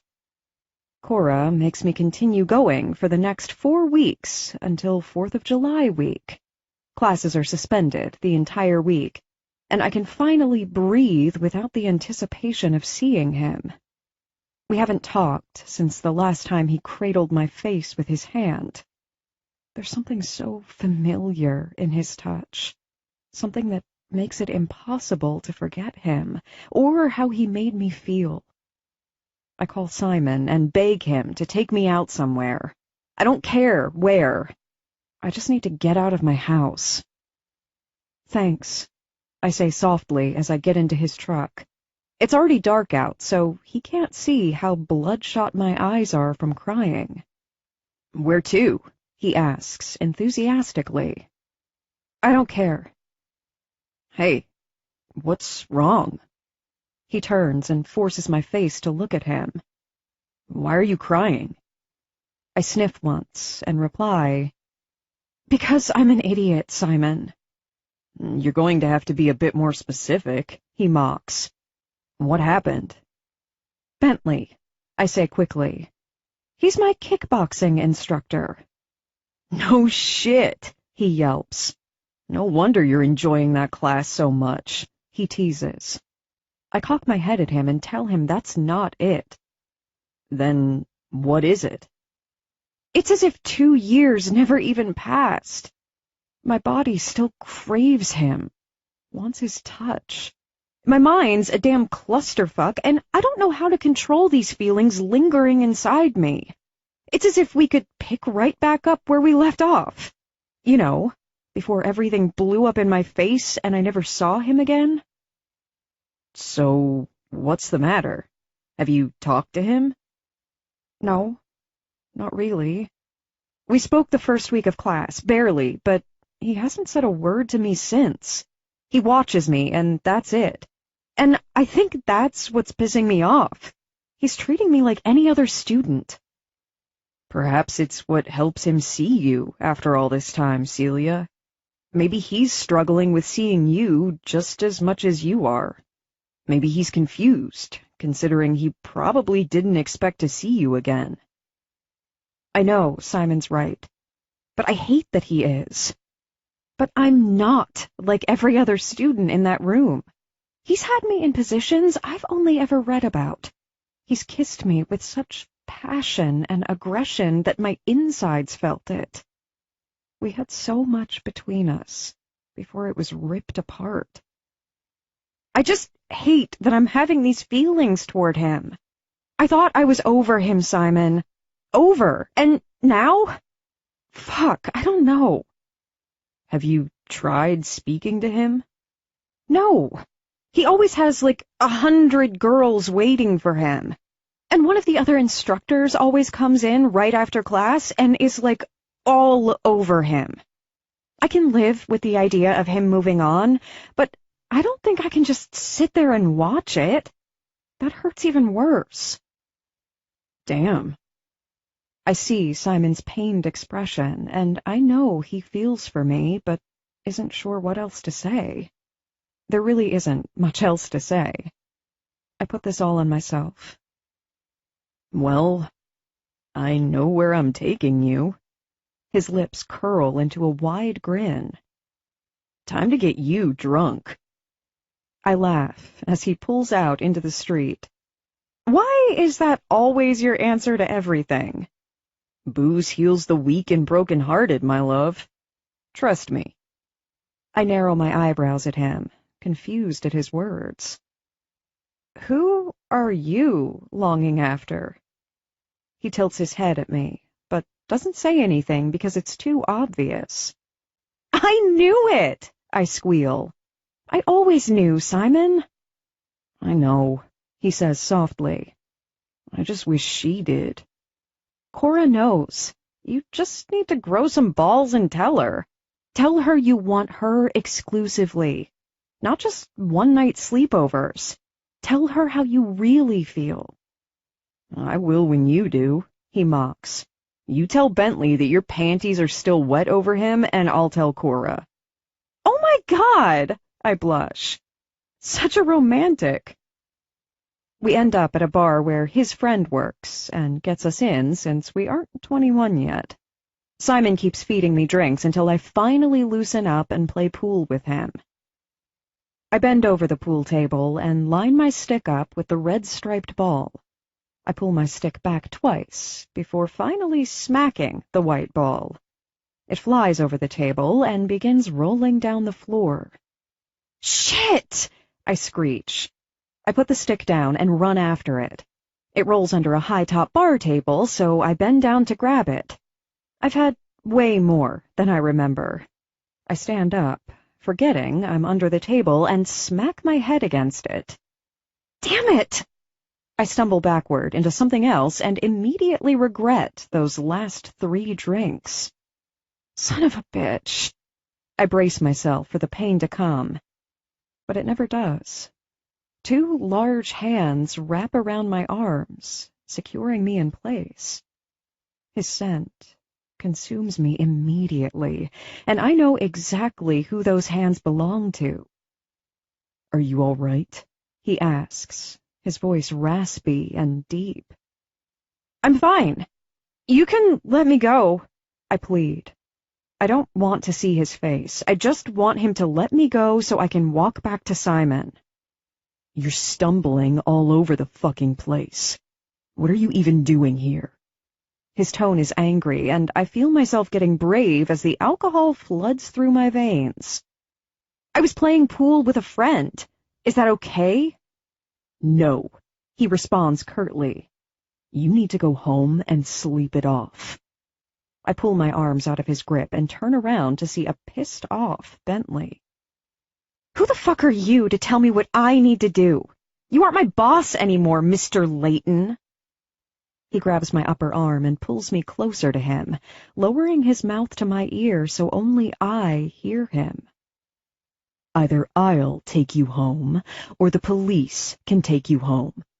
Decide," he growls. God, you're an asshole. You haven't changed a bit, Bentley Layton. "Say goodnight to your friend. We're leaving." The alcohol pulses through me, and part of me is thankful he's here.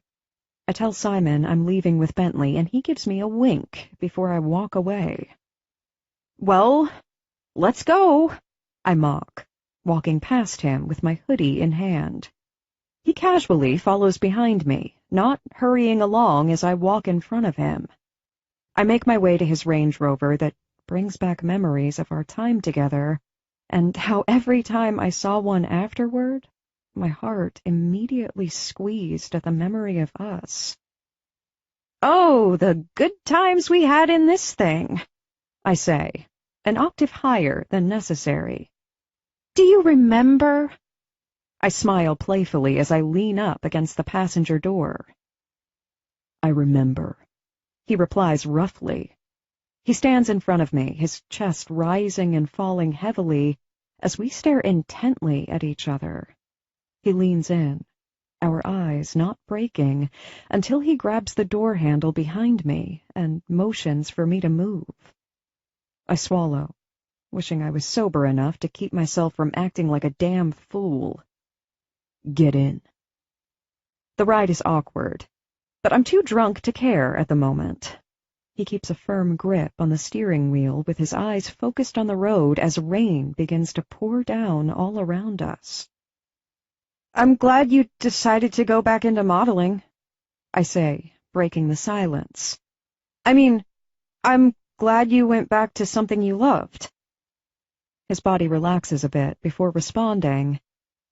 "It was inevitable, eventually, that I wouldn't stay working for my dad. It just took a couple of fuck-ups to make that clear to him."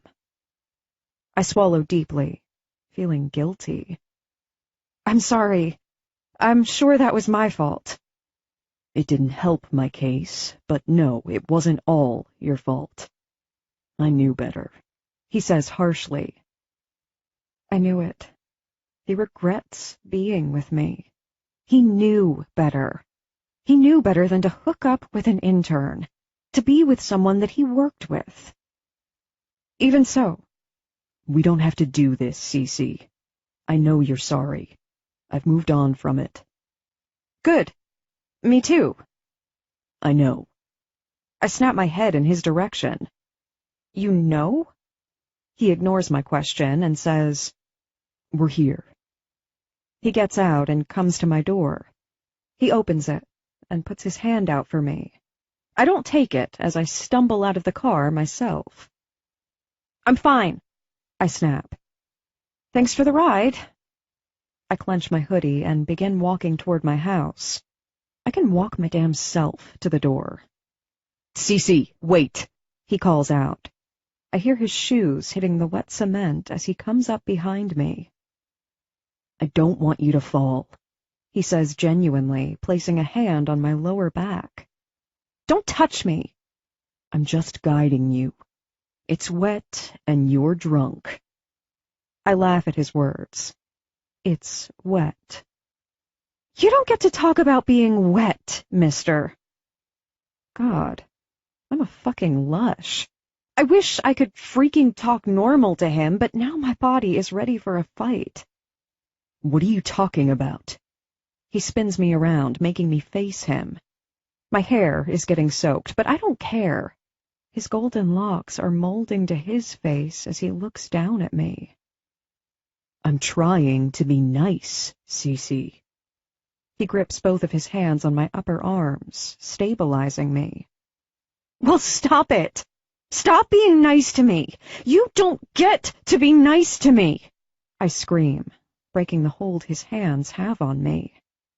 You think I want to be nice to you? You think I like caring about you after all this time? Well, I'm sorry to be such a damn burden. I'll stop ruining your life and stay as far away from you as I can. Happy? No. I'm not happy, he says softer. I've been fucking miserable for 2 goddamn years, Cece. Why do you think I've worked relentlessly after I got back into modeling? I needed to be away from here. Everything reminded me of you. I needed to keep my mind busy just so I wouldn't think of you. I'm sure all your hot model friends helped you plenty with forgetting me. Don't even pretend you haven't moved on. Stop being a hypocrite. I fight back. I never moved on, he says softly. Don't believe everything you read. Then why couldn't you forgive me? Why didn't you come back for me? I scream over the rain, tears flowing down my cheeks. His words have completely sobered me up, now that we're finally having the fight we needed to have all this time. He firmly grabs my arms again, pulling me closer to him. I did. I came back for you last summer. You'd already moved on. I wasn't going to interfere with your happiness. What? I gasp. I wasn't with anyone last year. You think I could move on from you that easy, Bentley? I saw you, he admits, releasing his hands. You ran up to him when he pulled up. You wrapped your hands around him and he kissed you. That's when I knew. He stalls, pushing his wet locks off his face. That's when I knew it was too late. I was too late. I push him back forcefully with all the anger and regret building up inside me. You were here? I scream and push against his chest again, although he barely flinches. You were here and never said anything. I continue screaming angrily. He grabs my fists and holds them to his chest, stopping me. And say what? He asks softly.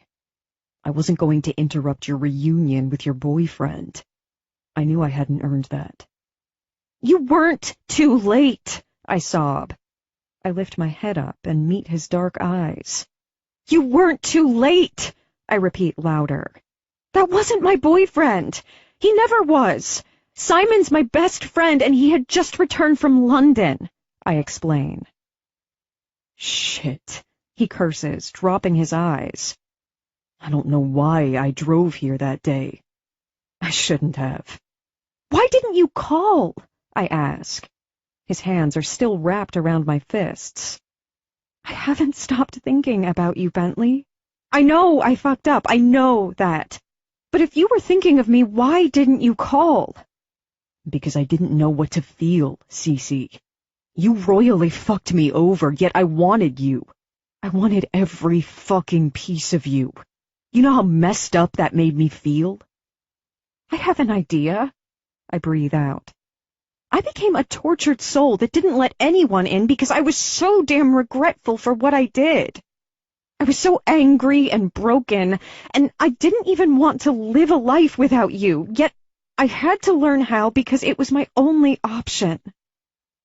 His hands grip around my face so fast, I don't even see him leaning in. His mouth is on mine before I even have time to register it. My palms lay flat against his chest as he holds me, cupping my cheeks with his strong hands. I moan and pant against his mouth as he strokes his tongue with mine, thirst and desire taking complete control. His mouth consumes me, holding me tightly against him as he takes me. I inhale his scent as one of his hands grip the back of my neck, and the other hand slides down to my hip, holding me firmly in place.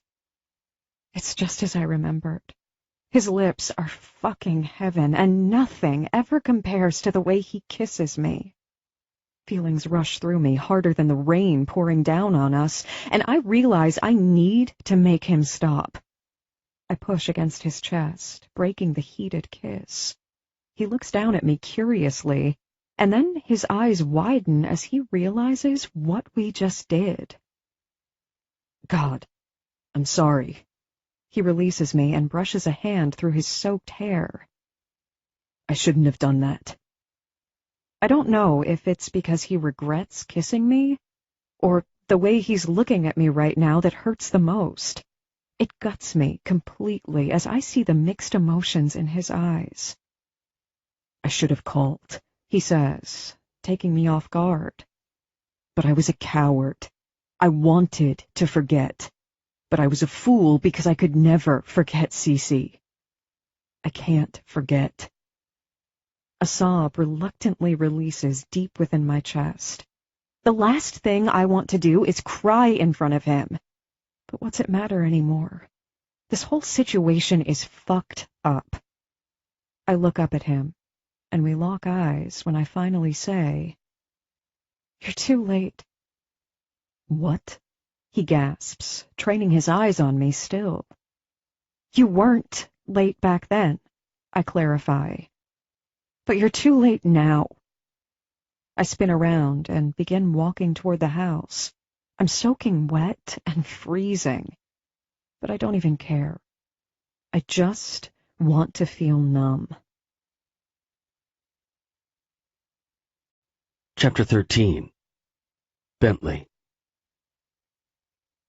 God damn it. I'm an idiot.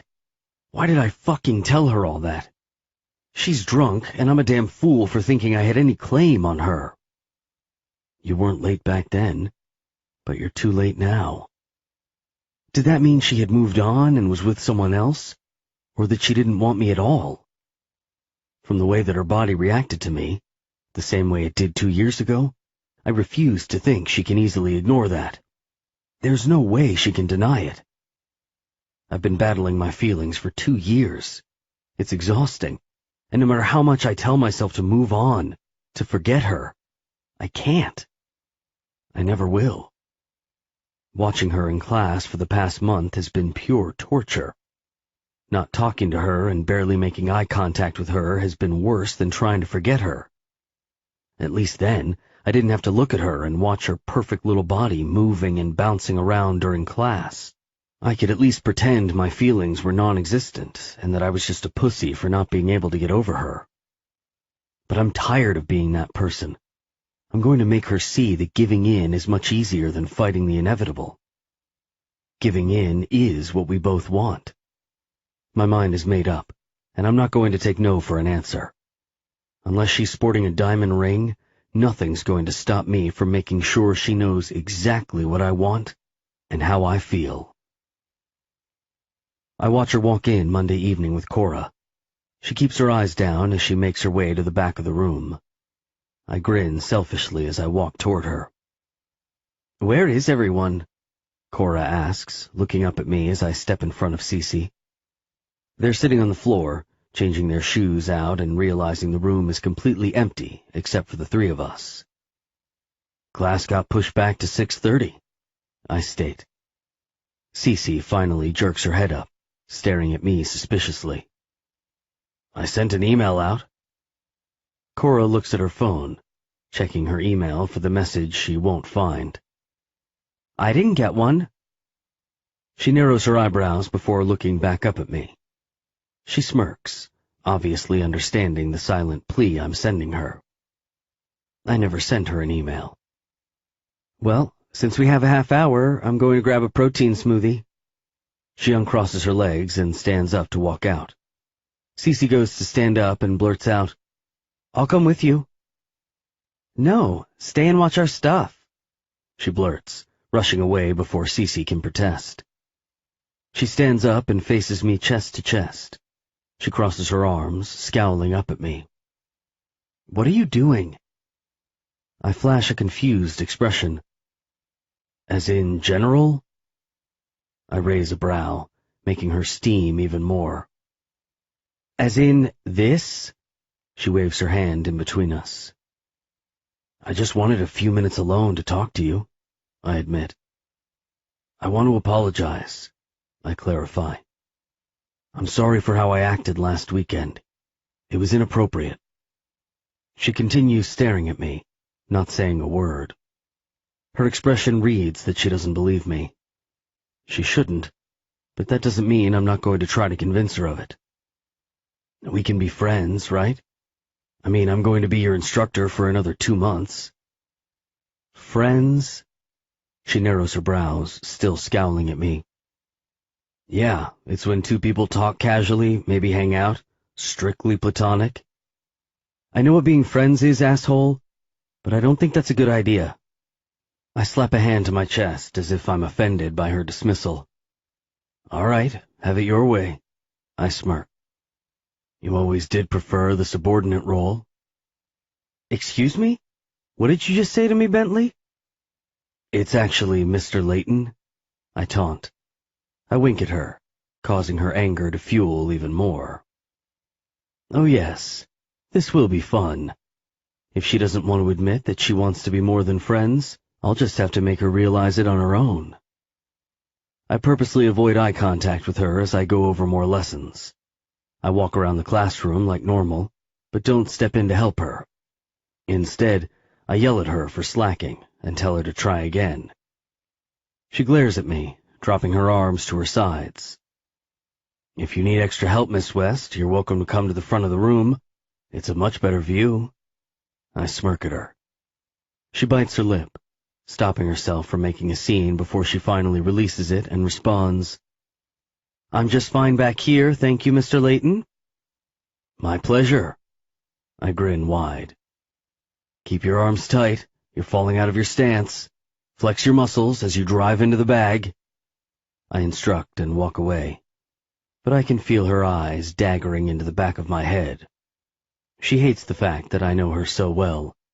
Even after all this time, I know her better than she realizes.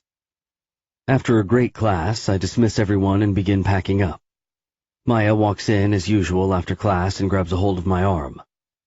I lean down so she can whisper in my ear. I laugh at her comments about Bimbo 1 and 2 in the front row and grin as I look up to find Cece staring at me. She's scowling and shaking her head at me. Shit, she's going to think I'm playing her. Good. She's jealous. I'll take it. Anything to make her realize she has feelings for me. Dude, that girl was close to lighting you on fire with her eyes. What'd you do to piss her off? Oh, that story could take a while. Let's just say we know each other.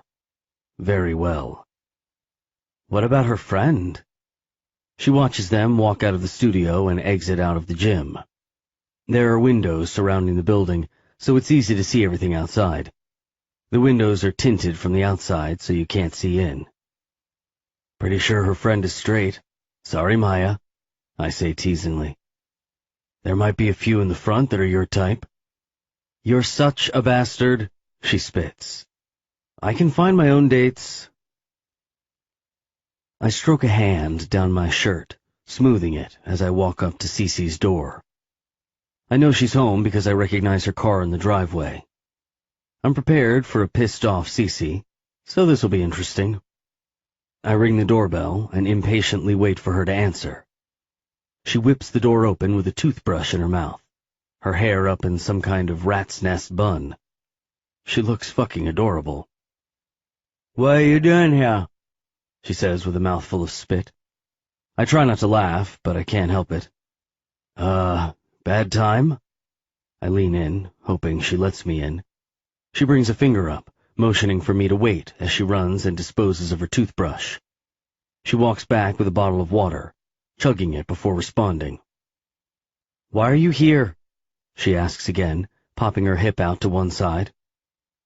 "I came to hang out," I say matter-of-factly. "Hang out? We don't hang out. Friends hang out. We're not friends. We could be friends." She narrows her eyes at me, clearly confused by my sudden intrusion. "Come on, friends catch up. We have a lot to catch up on." "I'm not exactly ready to catch up." She waves a hand down her outfit. She's in stretchy black pants and a purple tank top. "I'm not taking you to the opera. You look fine." She sighs, dropping her shoulders as she stares me down, questioning my motives. I'm here to prove to her that we belong together, even if I have to play the friend zone card. "We can watch a movie. I still have 50 First Dates recorded on my DVR. Her face lights up. "You do? I thought you hated that movie." "Nah, I grew to like it." I shrug casually. After watching it for 3 weeks straight, I grew to fucking hate it because it reminded me of her. She knows every damn word, and every time the penguin scene came on, she'd flap her arms out pretending to wobble like one. Seriously, adorable. She inhales deeply as she thinks about it for a moment. "Fine, let me change, or at least brush my hair." "I can wait." I grin. Cece meets me back at the door in less than 10 minutes. She's brushed her hair out and put it up in a high ponytail. She's wearing black skinny jeans and a casual pink top. Just looking at her makes my dick swell in my jeans. This is going to be more challenging than I thought. Chapter 14. Cecilia. What the hell am I thinking? It's as if he has this invisible pull on me. He could say, "Come with me," and my arms would spread out in front of me as I followed behind him like a zombie. I'm worse than a damn groupie. "What if I had plans tonight?" I ask, buckling myself in. "What was your backup plan?" I mock. He tilts his head toward me, flashing a cocky expression. "Have I ever had to have a backup plan?" "Well, I see your arrogant attitude hasn't changed," I smirk. "Same old Bentley." "That's not true," he bites. "I only act like that to amuse you." He grins. "Now who's living a double life?" "Ha! Not even close. Although traveling around the world can sure make you feel that way." I look up at him curiously. "Why is that? I thought you'd love the traveling, modeling, hot dates, sunny beaches, walks along the markets that sell fruits and vegetables right out of their car." He narrows his eyebrows at me before bursting into laughter. "Where exactly do you think I'm traveling?" I laugh shyly. "I don't know. Just seems very world travel-y." How was it that one moment his mouth was on mine, his body consuming me entirely, and now I'm in his car hanging out? It's as if that moment never happened, as if we're just pretending it didn't mean anything. Could Bentley really be my friend? Was it possible to be friends with someone you shared yourself with? A part of me is screaming no, while the other part is ignoring it. I could do this. We could be friends. He knows we aren't hooking back up, so perhaps it was that simple. We arrive at his condo, and everything inside is exactly the same. It's like walking into a time machine, and it's 2 years ago. Everything's familiar and feels comfortable. Like home. "Wow, I love what you've done with the place," I tease, walking through to the living room. He laughs lightly. "Yeah, well, that's what happens when you aren't home often enough to do anything to it." I nod, agreeing. I take a seat on his couch, on the far end, and get comfortable. He grabs the remote and sits on the opposite end as he flips through his DVR. "Can I get you anything to drink before we start?" he asks. "Sure. Thanks." I smile weakly back at him. This is a whole new Bentley. This isn't possessive, eat-me-alive Bentley. This is genuine Bentley with maybe a bit of brokenness. I'm really fond of both sides of Bentley.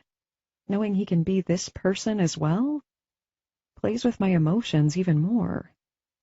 I should have known coming here would pull at my heartstrings, but part of me just couldn't say no. We used to have a lot of fun together cooped up in this condo. We had a lot of fun basically anywhere. "Hope this is okay. My fridge isn't stocked." He hands me a can of Diet Pepsi, and I nod graciously. "It's perfect. Thanks." He sits back down and turns the movie on. Soon, Adam Sandler is trying to hit on Drew Barrymore and her house made of waffles. Of course, she turns him down, and the whole scene is hilarious because she doesn't remember past one day. We sit comfortably with a bowl of popcorn in between us, laughing in between bites. It's so easy. No pressure, no unsaid words, just two friends hanging out. We continue casually hanging out for the next few weeks. Each time, Bentley picks me up, and we talk about everything and anything on the ride to his house or restaurant. Sometimes we stay in and watch movies and cook, or he takes us out for pizza and wings. It's honestly nothing like I pictured being friends with Bentley would be. We were growing closer, but without all the sexual tension lingering between us. "What are you doing?" Cora asks, accusingly, from behind me as I look over myself in the mirror. "Just making sure this shirt matches these shorts," I answer casually, rubbing my hands down the fabric to smooth it out. "Not that, dumbass! What are you doing with Bentley?" I spin around, narrowing my eyes at her. "We're just hanging out." She tilts her head disapprovingly. "Celia, I love you, but you, my friend, are living in a delusional land." "Am not," I say defensively. "Why would you say that?" "He's taking you out to meals, and you watch movies at his house. Alone. It doesn't take a genius to figure it out." "Well, you're wrong. We're friends. There's no touching, kissing, nothing. Strictly platonic." I nod my head affirmatively. "Plus, he knows I have a boyfriend." "Do you?" she snaps. I glare at her as I grab my purse off the bed. "Yes. We're not breaking any rules." "Does Brandon know you two are hanging out?" She fires again. "Have you even bothered to tell him?" "He knows I have friends here, Cora. I don't see the big deal." She snorts and stands up. "Okay, you keep telling yourself that. When shit blows up, don't say I didn't warn you." She begins to walk out of my room, but a fiery anger ripples through my veins. "Why are you acting like such a bitch?" She halts and spins around, aggressively eyeing me. "Now I'm acting like a bitch? Celia, take a look around. Look at what you're doing. I'm just telling you what you're apparently too blind to see." "I'm only home for the summer, Cora. Can we not fight, please?" I beg softly. The last thing I want is to get into a fight over Bentley. "He loves you, Celia. He's still in love with you. This act, or whatever he's doing, is in hopes you'll fall back in love with him." I shake my head feverishly. "No, he wasn't in love with me. He's just wasting time while he's not modeling this summer. It's nothing, I promise." She walks over to me and grabs my hands in hers, locking eyes with me intently. "Well, for your heart's sake, I hope you're right.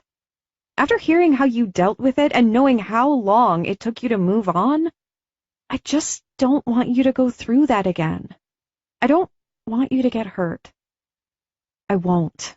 I'm fine, honest. I smile back at her. She leans in and hugs me goodbye before leaving. I glance in the mirror once more before heading downstairs and waiting for him to pick me up.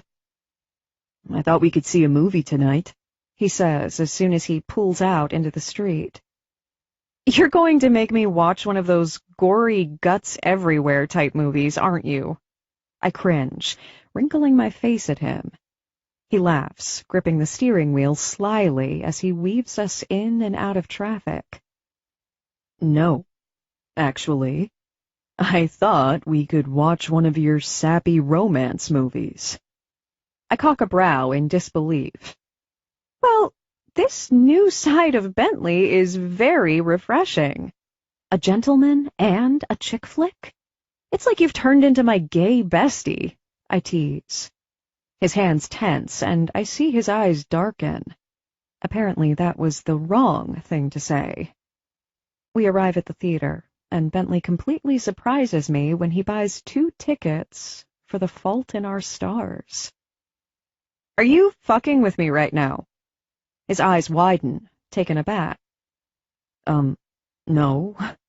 We don't have to see it if you don't want. I just figured... Yes! I've been dying to see this movie! Oh my God, please tell me you brought like 10 boxes of tissues? I nearly skip to the theater.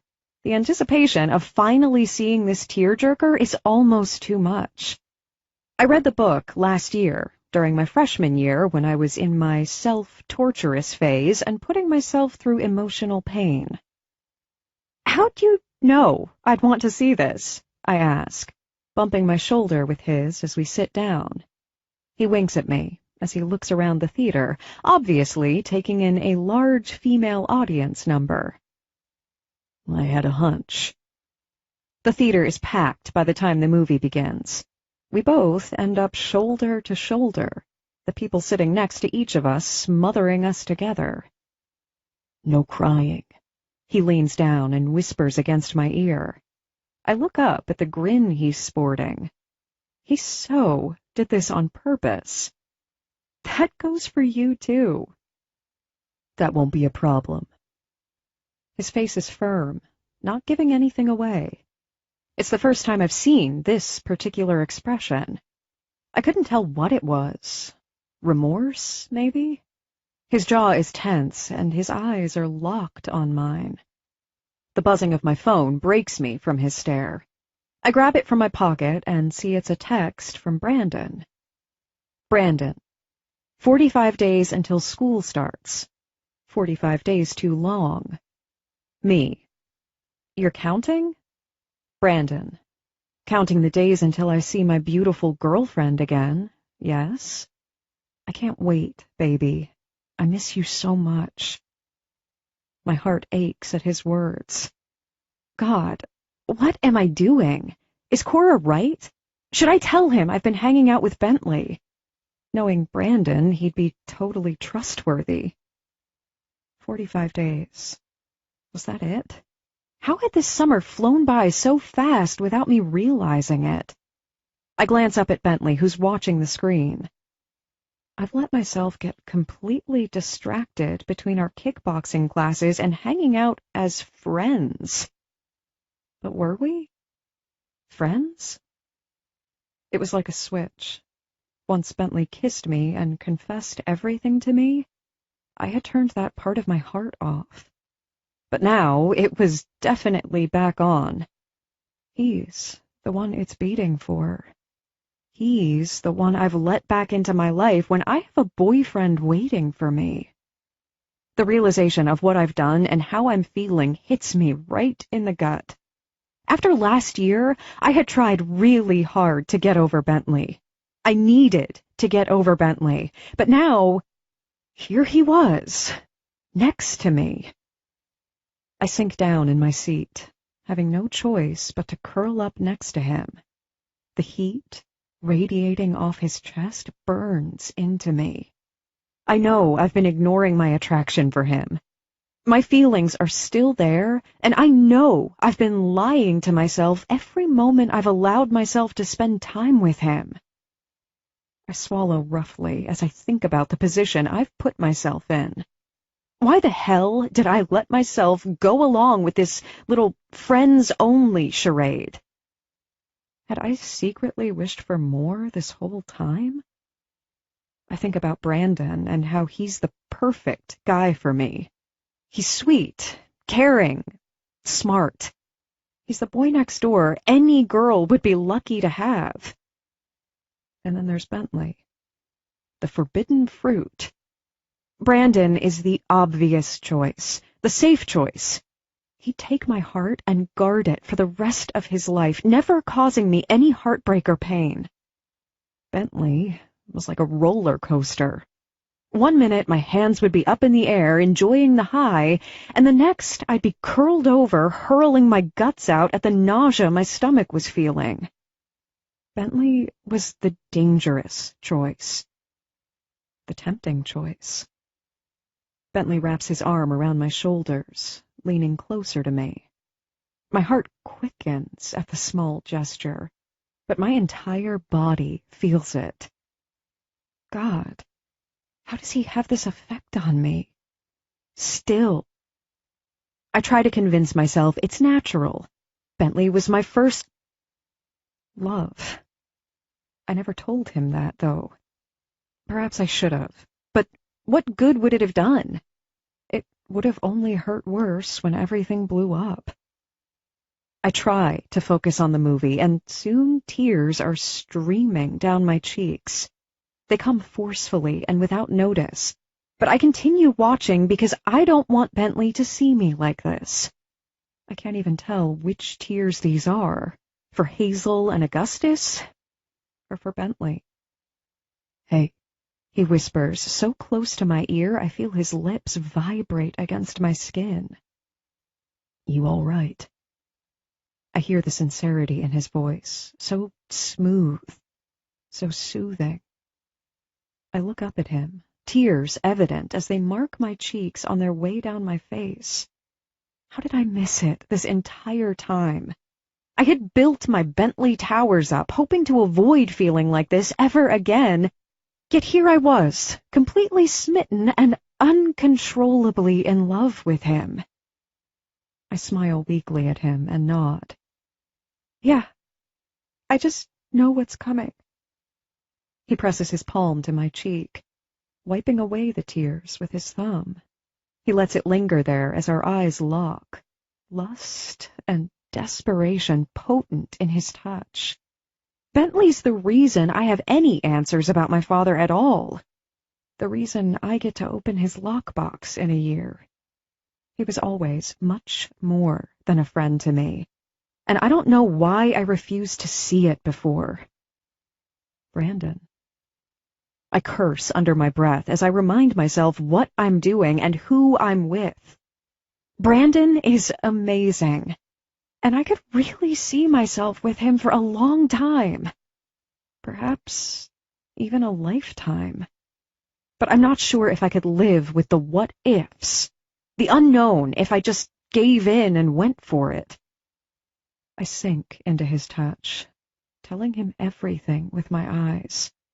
I'm not this person, or at least I'm not now. I had worked on becoming a better person, not one that lied and manipulated people for their own personal gain. But looking back, I know I wouldn't do it any different. I was determined to find information about my dad, and it brought me here. It brought me some closure, and that's more than I could have ever asked for. Bentley. It comes out as a whimper, and I know he feels it too. I bite my lip to keep myself from melting completely under him. I'm fine now. I nod my head so he knows he can take his hand off me. I wipe my hand under my other eye, needing to compose myself. I'm pretty certain our platonic friendship just went out the window. The drive back to my house is quiet. Neither one of us knows what to say. I cried my eyes out at the end. Uncontrollable, breathless sobbing. I'm sure Bentley thought it was due to the movie, but some of it wasn't. I had decided to let Bentley go. This friendship couldn't exist anymore. He opens my door for me, and I let him take my hand as he escorts me out. Usually we'd be laughing and joking around, but something had shifted tonight. I can feel every movement he makes deep within me. My heart thumping rapidly against my chest, rising and falling with every gesture Bentley makes. My body is fully aware of him and how he's making me feel. And I can't. I just can't. I'm too conflicted. Letting him wedge his way back into my life is one thing, but giving up everything I worked so hard for the past 2 years could do me more damage than before. Thanks for the movie. It was amazingly heartbreaking. I grinned shyly up at him. I need to say goodbye. For good, this time. It was my pleasure, Cece. Surprisingly, I enjoyed the movie. I laugh lightly. I bet that hurt to admit. Yeah, I've kind of lost my man card, but oh well, it was worth it. His eyes are intense as they burn into mine. I blink and shift them away, unable to directly look at him. I stand there, stumbling over my own thoughts. I can't let him think anything's wrong with me. So I go for the casual routine before bailing. A quick kiss on the cheek and a friendly goodbye hug. I can do this. Well, good night, I say, breathy, feeling like my brain is running out of oxygen as I take him in. The wind picks up and blows my hair up, sending his scent directly into me. God, he smells so fucking good. Mixed with his perfectly snug jeans and dark blue shirt, he could convince the blind to jump him like a wild tiger. Good night, Cece. His smirk forms into a devilish grin before he leans into me, giving me my chance to kiss his cheek and hopefully walk away without melting into a hysterical round of sobbing fits. Before my body reaches his, he has me pinned against his Range Rover. Each one of his hands is gripping my wrist, holding them up against my head. His mouth is on me before I can protest, his tongue licking inside my lips, demanding entrance. My mind doesn't fully wrap around what's happening before it's too late. My mouth invites him in, our tongues reuniting and fighting for control. His lips move around mine, desperate and eager, as if it would physically pain him to let them go. His hands release my wrist as one grips the back of my neck, pulling me closer to him. The other hand wraps around me, his palm flat against the small of my back. His fingers press into the flesh, pleading with me to say the words he's secretly begging me to say. Bentley is a man who likes to hold control, but he wants to know it's exactly what I want. My hands lay flat against his chest, not sure if it's to push him away or to grip his shirt and pull him closer. I can't think when his mouth is on me. My mind is spinning at what I want and what I should want. Perhaps I need to just stop thinking altogether. Take me to your place. Chapter 15. Bentley. I can't get my keys out of the door fast enough. Stumbling, I finally jerk the door open and press Cece to my chest. I kick the door shut and throw my keys to the ground. I crush my mouth to hers, feeling the heat and electricity spiral between us. I've craved her taste for over 2 years. Her palpable desire. That belongs only to me. I lead her down the dark hallway to my room, lips and body parts fighting to touch every surface. She whimpers against my mouth, earning a moan from deep within my throat. God, I've been dreaming about this for too fucking long. It doesn't seem real right now, but I'm going to take my time with her, reunite with every inch of her body. I grab the hem of her shirt and break away just long enough to pull it over her head. My lips find hers again as I grab the bottom of her ass and pull her up, legs wrapping around my waist. I place her on the edge of my bed, my body pressing on top of hers. I feel her crumbling underneath me, soaking up everything I'm giving her. You know I'm not doing this without hearing you say it first. I growl against her ear, my left hand gripping her breast through her bra. She arches her back as my mouth kisses her neck, marking exactly where I've been and where I always want to be. You need to say it, I repeat, squeezing her breast harder. Bentley, God. Her voice is pleading, but it's not good enough. I bend in between her legs and slowly unzip her jeans. I let my finger play with the button, finally popping it and exposing her barely there panties. I drop my mouth just above the panty line and suck her skin. Hard. She moans as her body arches off the bed to meet my greedy lips. I need to know you want this, Cece. If you want it, you're going to have to beg for it. I thought we were just friends, she whimpers weakly as I begin ripping my own shirt off. She's delusional if she thought we were just friends. My lips continue grazing her skin, slowly brushing her panties down so my mouth can explore lower. I feel goosebumps rise as she shudders underneath me. We weren't friends, Cece. I growl roughly. I lower to my knees, yanking her pants down with me. I loop a finger in her panties and pull them to the side. As soon as I see her perfect, taut pink pussy, my mouth is on her. A moan rumbles up my throat as I inhale her scent and taste the deliciousness that is she. We were never just friends. Her hands fist in my hair, squeezing with every lick my tongue drives into her. God, she tastes so fucking good. Better than I remember, if that's even possible. I press my hands into her hips, forcing her to arch them up deeper into my mouth. She screams out at the intensity my mouth is causing her. Sweetheart, I say, slowly licking my tongue up her stomach. I need to hear you say it. Say what? She asks, breathy. I smile, amused, because I know she fucking knows.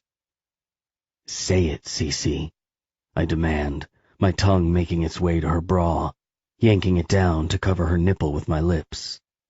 I suck hard, getting a mumbled moan out of her. My hand reaches down to her swollen clit, rubbing my thumb in circles as she convulses. Her body jerks as she gets closer to release, but I slow down before she can. And then, just before I pick the pace back up, her entire body jerks, moving out from under me. Stop, she pleads. She pushes her hands roughly against my chest as she rolls away from me. She swings her legs off the bed, frantically looking for her clothes. I'm off the bed and in front of her before she can put any clothing on. What happened? My voice is eager and worried I'm going to lose her. I can't do this. She shakes her head, but I'm not sure if she's shaking it herself or me. Her eyes are blinking more than normal, and I can tell she's having an inner battle, one I'm sure I won't be winning this time. Talk to me. I grab her chin and force her to look up at me, her eyes swelling with tears. I don't want to be this person, Bentley.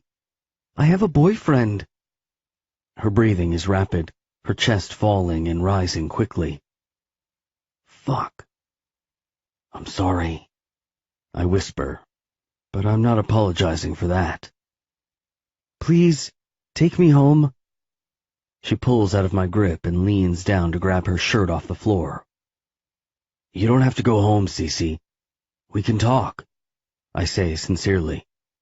I don't want us to leave on bad terms. This is the last fucking thing I intended. I don't want to talk, I need to think. What's there to think about? You know how I feel about you. She spins around, her face tense and bright red. You broke me, she screams. She shakes her head, defeated. I loved you and you broke me. You let me walk away and you never told me how you really felt. If you loved me, you would have fought for me, she declares angrily. And now it's too late. I gave my heart away to someone else. Insert 100 daggers into my fucking heart. She gave it away to someone else? I'm firing with anger. She has this all wrong. I broke you? I question loudly. Well, you destroyed me. You were the only one I've ever loved, Cece, and letting you walk away was the only thing I could do to make sense of how I felt about you. She freezes in place. The blood drains from her face as she responds. You loved me? I close the gap between us and grab her arms, jerking her body towards me. Yes, I growl. I still love you. Tears begin falling down her cheeks, her eyes staring up at me in shock. Do you have any idea how long I've waited to hear that? She sobs. Why didn't you ever tell me? I was scared, I admit. Hannah fucked me over so bad, I didn't want to get close to another person. I didn't think I wanted to love. Her tears come faster as she chokes on sobs. I brush her tears away and lay a gentle kiss on her lips. I need some time. I swallow hard. That's probably the worst fucking thing a girl can say. How much? I don't know. Everything we do now will be tainted. It's not fair to Brandon. Motherfucker. I didn't need to know his goddamn name. My hands ball into fists, imagining her being with someone else. The thought puts me into a blinding rage, my body fiery with jealousy and anger. Let's go. I walk past her, scooping my shirt off the floor and pulling it over my head. I find my keys on the floor and dart out the door, Cece not far behind me. I don't know what to feel once I drop her off at her house, with neither of us knowing what to say. I tell her to call me when she's ready, right before she walks out. For God knows how long. I can't blame her, really. I should never have let it get that far, knowing she has a fucking boyfriend. One that apparently doesn't live here, because she's been spending her free nights with me. With me. I can't go home. Not with the scent of her still lingering in my place, reminding me that I can't have her and that she isn't mine. I drive to the gym, the only place I can go when I feel like this. I let myself in and lock it back up. Maya doesn't usually mind as long as I remember to shut everything down when I'm done. I hit the bag hard, working on kicks and punches as the music blasts through the stereo system. When I've had enough, I move to the treadmill and run 5 miles. Before I got into kickboxing, I began working out a lot and really got into running. It was soothing and helped clear my head. However, now, my head was anything but clear. I drink some water and recharge. Not yet done. My body is buzzing as the pain intensifies, but I don't care. It's not enough. I go to the weight room and work on my arms, legs, and abs. My blood is pumping fiercely through my veins, my body burning with pain. I finally collapse on the floor, panting for air as my chest rises and falls rapidly. It's the most intense workout I've ever had, and I still can't get the taste of her out of my mouth. That was 10 days ago, and not one fucking word. Chapter 16. Cecilia.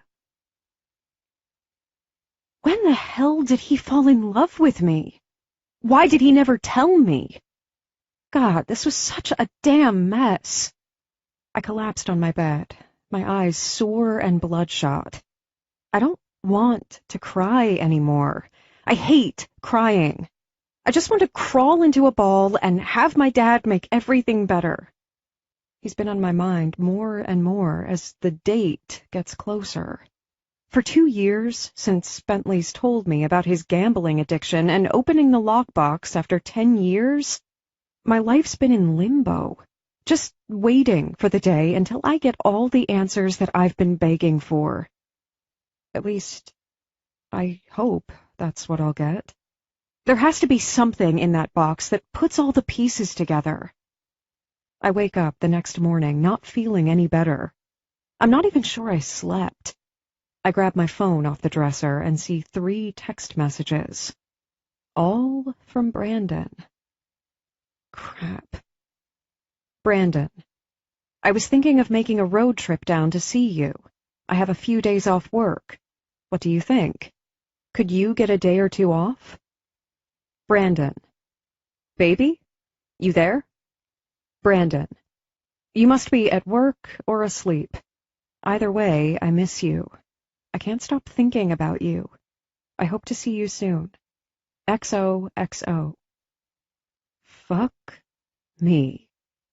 Brandon's the last person that deserves to have his heart broken. Not only is he a complete sweetheart, he's damn hot, too. He's one of those real clean-cut guys, wears nice, form-fitting clothes, and don't even get me started on his gorgeous blue eyes. I couldn't even believe he was single, nevertheless that he wanted to date me. And now, I was going to have to break his heart. His perfect, sweet, and sensitive heart. When the school year ended, we agreed to not be overly clingy. Brandon was always good about that, never smothering me.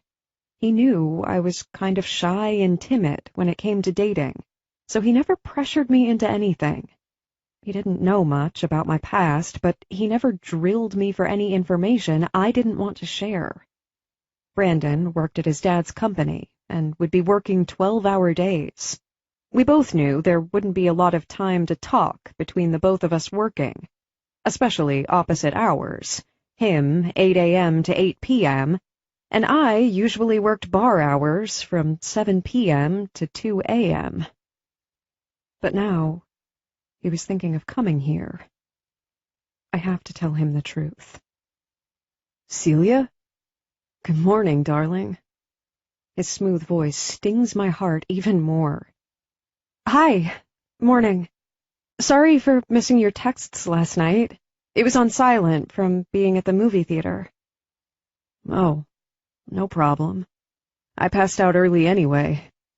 So, what do you think? His voice sounds hopeful, eager to hear me say the words. About you coming here? Yeah. I figure if I leave tomorrow morning and make only a few stops, I can get there in about 9 hours. I swallow at how happy he sounds. He hasn't a fucking clue, and I'm about to rip his damn heart out. I don't think that's a good idea, Brandon. I say softly. Oh, do you have to work? That's not it. I exhale deeply, bracing myself for the storm I'm about to walk through. Oh, what's wrong? We need to talk first, I explain. I can hear his breathing starting to pick up, his nerves obviously sensing that something is wrong. I'm not who I portray myself to be. What are you talking about? You're fucking scaring me. Brandon hardly ever swore unless it was in light fun.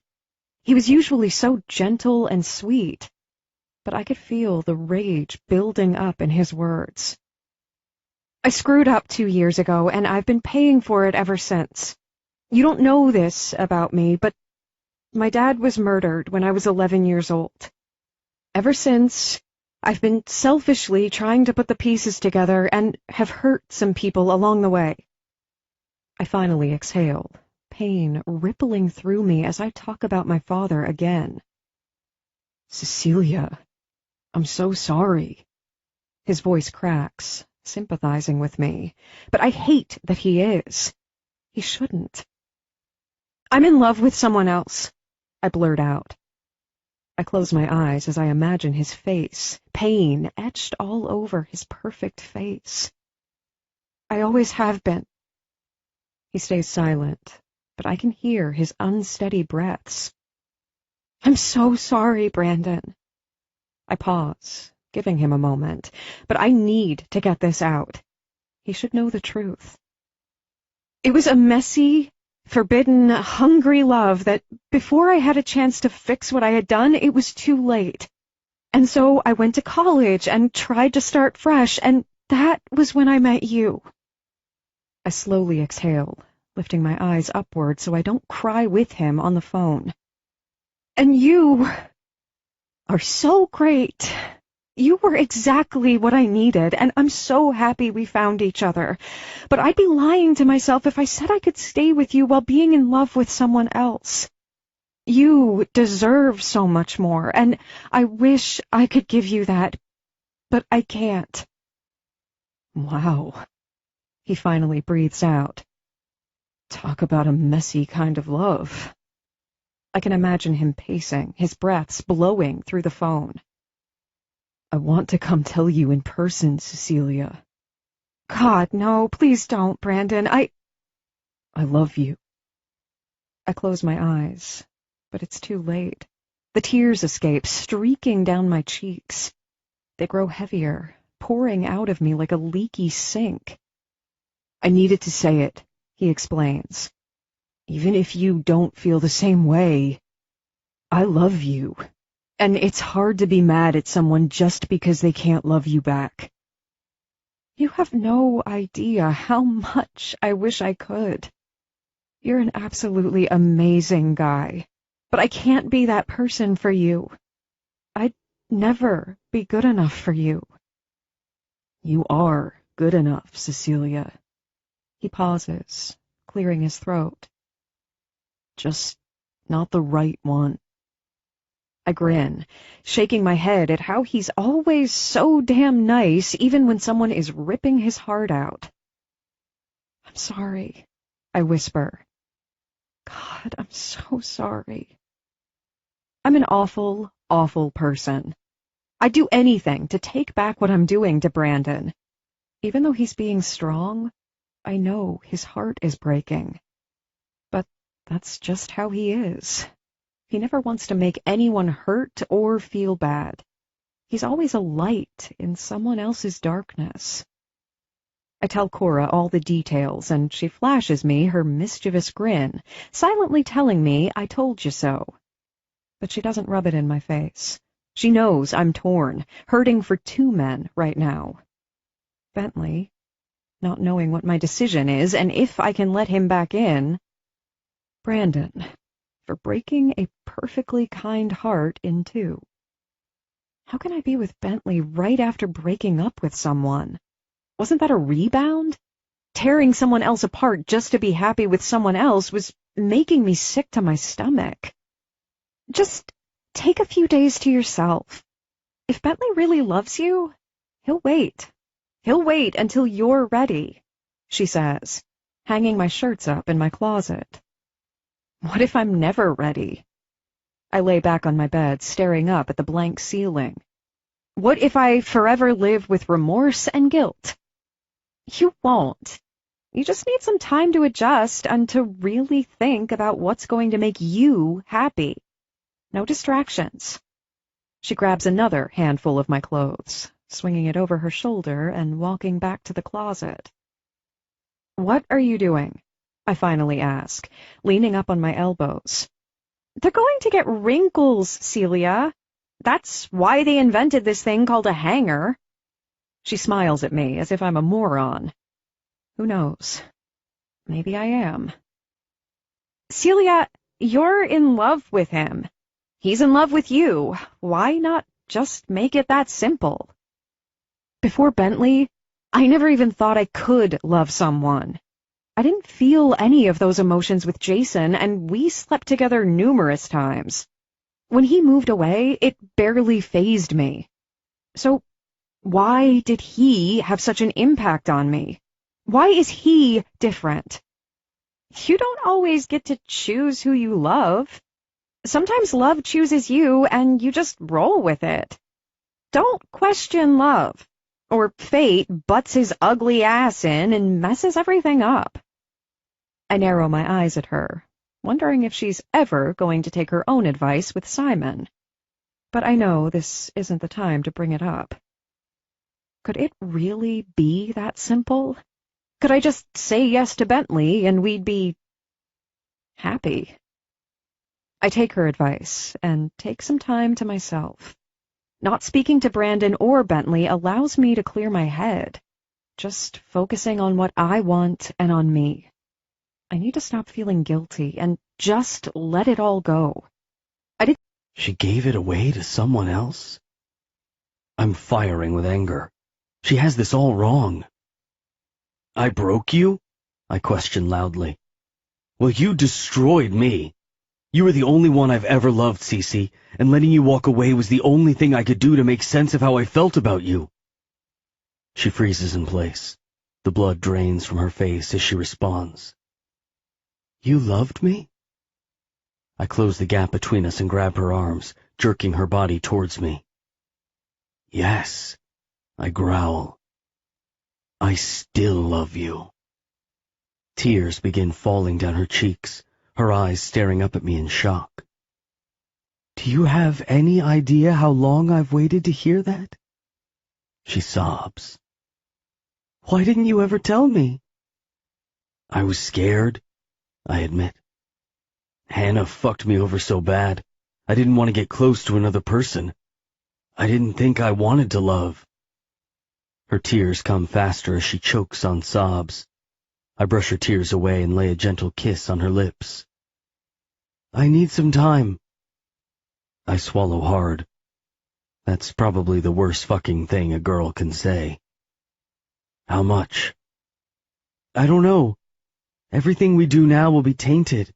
It's not fair to Brandon. Motherfucker. I didn't need to know his goddamn name. My hands ball into fists, imagining her being with someone else. The thought puts me into a blinding rage, my body fiery with jealousy and anger. Let's go. I walk past her, scooping my shirt off the floor and pulling it over my head. I find my keys on the floor and dart out the door, Cece not far behind me. I don't know what to feel once I drop her off at her house, with neither of us knowing what to say. I tell her to call me when she's ready, right before she walks out. For God knows how long. I can't blame her, really. I should never have let it get that far, knowing she has a fucking boyfriend.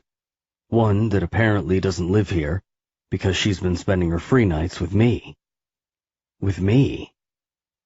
I can't go home.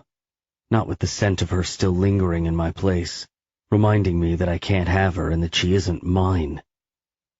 I drive to the gym, the only place I can go when I feel like this. I let myself in and lock it back up. Maya doesn't usually mind as long as I remember to shut everything down when I'm done. I hit the bag hard, working on kicks and punches as the music blasts through the stereo system. When I've had enough, I move to the treadmill and run 5 miles. Before I got into kickboxing, I began working out a lot and really got into running. It was soothing and helped clear my head. However, now, my head was anything but clear. I drink some water and recharge. Not yet done. My body is buzzing as the pain intensifies, but I don't care. It's not enough. I go to the weight room and work on my arms, legs, and abs. My blood is pumping fiercely through my veins, my body burning with pain. I finally collapse on the floor, panting for air as my chest rises and falls rapidly. It's the most intense workout I've ever had, and I still can't get the taste of her out of my mouth. That was 10 days ago, and not one fucking word. Chapter 16. Cecilia. When the hell did he fall in love with me? Why did he never tell me? God, this was such a damn mess. I collapsed on my bed, my eyes sore and bloodshot. I don't want to cry anymore. I hate crying. I just want to crawl into a ball and have my dad make everything better. He's been on my mind more and more as the date gets closer. For 2 years since Bentley's told me about his gambling addiction and opening the lockbox after 10 years, my life's been in limbo, just waiting for the day until I get all the answers that I've been begging for. At least, I hope that's what I'll get. There has to be something in that box that puts all the pieces together. I wake up the next morning not feeling any better. I'm not even sure I slept. I grab my phone off the dresser and see 3 text messages. All from Brandon. Crap. Brandon, I was thinking of making a road trip down to see you. I have a few days off work. What do you think? Could you get a day or 2 off? Brandon, baby? You there? Brandon, you must be at work or asleep. Either way, I miss you. I can't stop thinking about you. I hope to see you soon. XOXO. Fuck me. Brandon's the last person that deserves to have his heart broken. Not only is he a complete sweetheart, he's damn hot, too. He's one of those real clean-cut guys, wears nice, form-fitting clothes, and don't even get me started on his gorgeous blue eyes. I couldn't even believe he was single, nevertheless that he wanted to date me. And now I was going to have to break his heart. His perfect, sweet, and sensitive heart. When the school year ended, we agreed to not be overly clingy. Brandon was always good about that, never smothering me. He knew I was kind of shy and timid when it came to dating, so he never pressured me into anything. He didn't know much about my past, but he never drilled me for any information I didn't want to share. Brandon worked at his dad's company and would be working 12-hour days. We both knew there wouldn't be a lot of time to talk between the both of us working, especially opposite hours, him 8 a.m. to 8 p.m., and I usually worked bar hours from 7 p.m. to 2 a.m. But now he was thinking of coming here. I have to tell him the truth. Celia? Good morning, darling. His smooth voice stings my heart even more. Hi. Morning. Sorry for missing your texts last night. It was on silent from being at the movie theater. Oh, no problem. I passed out early anyway.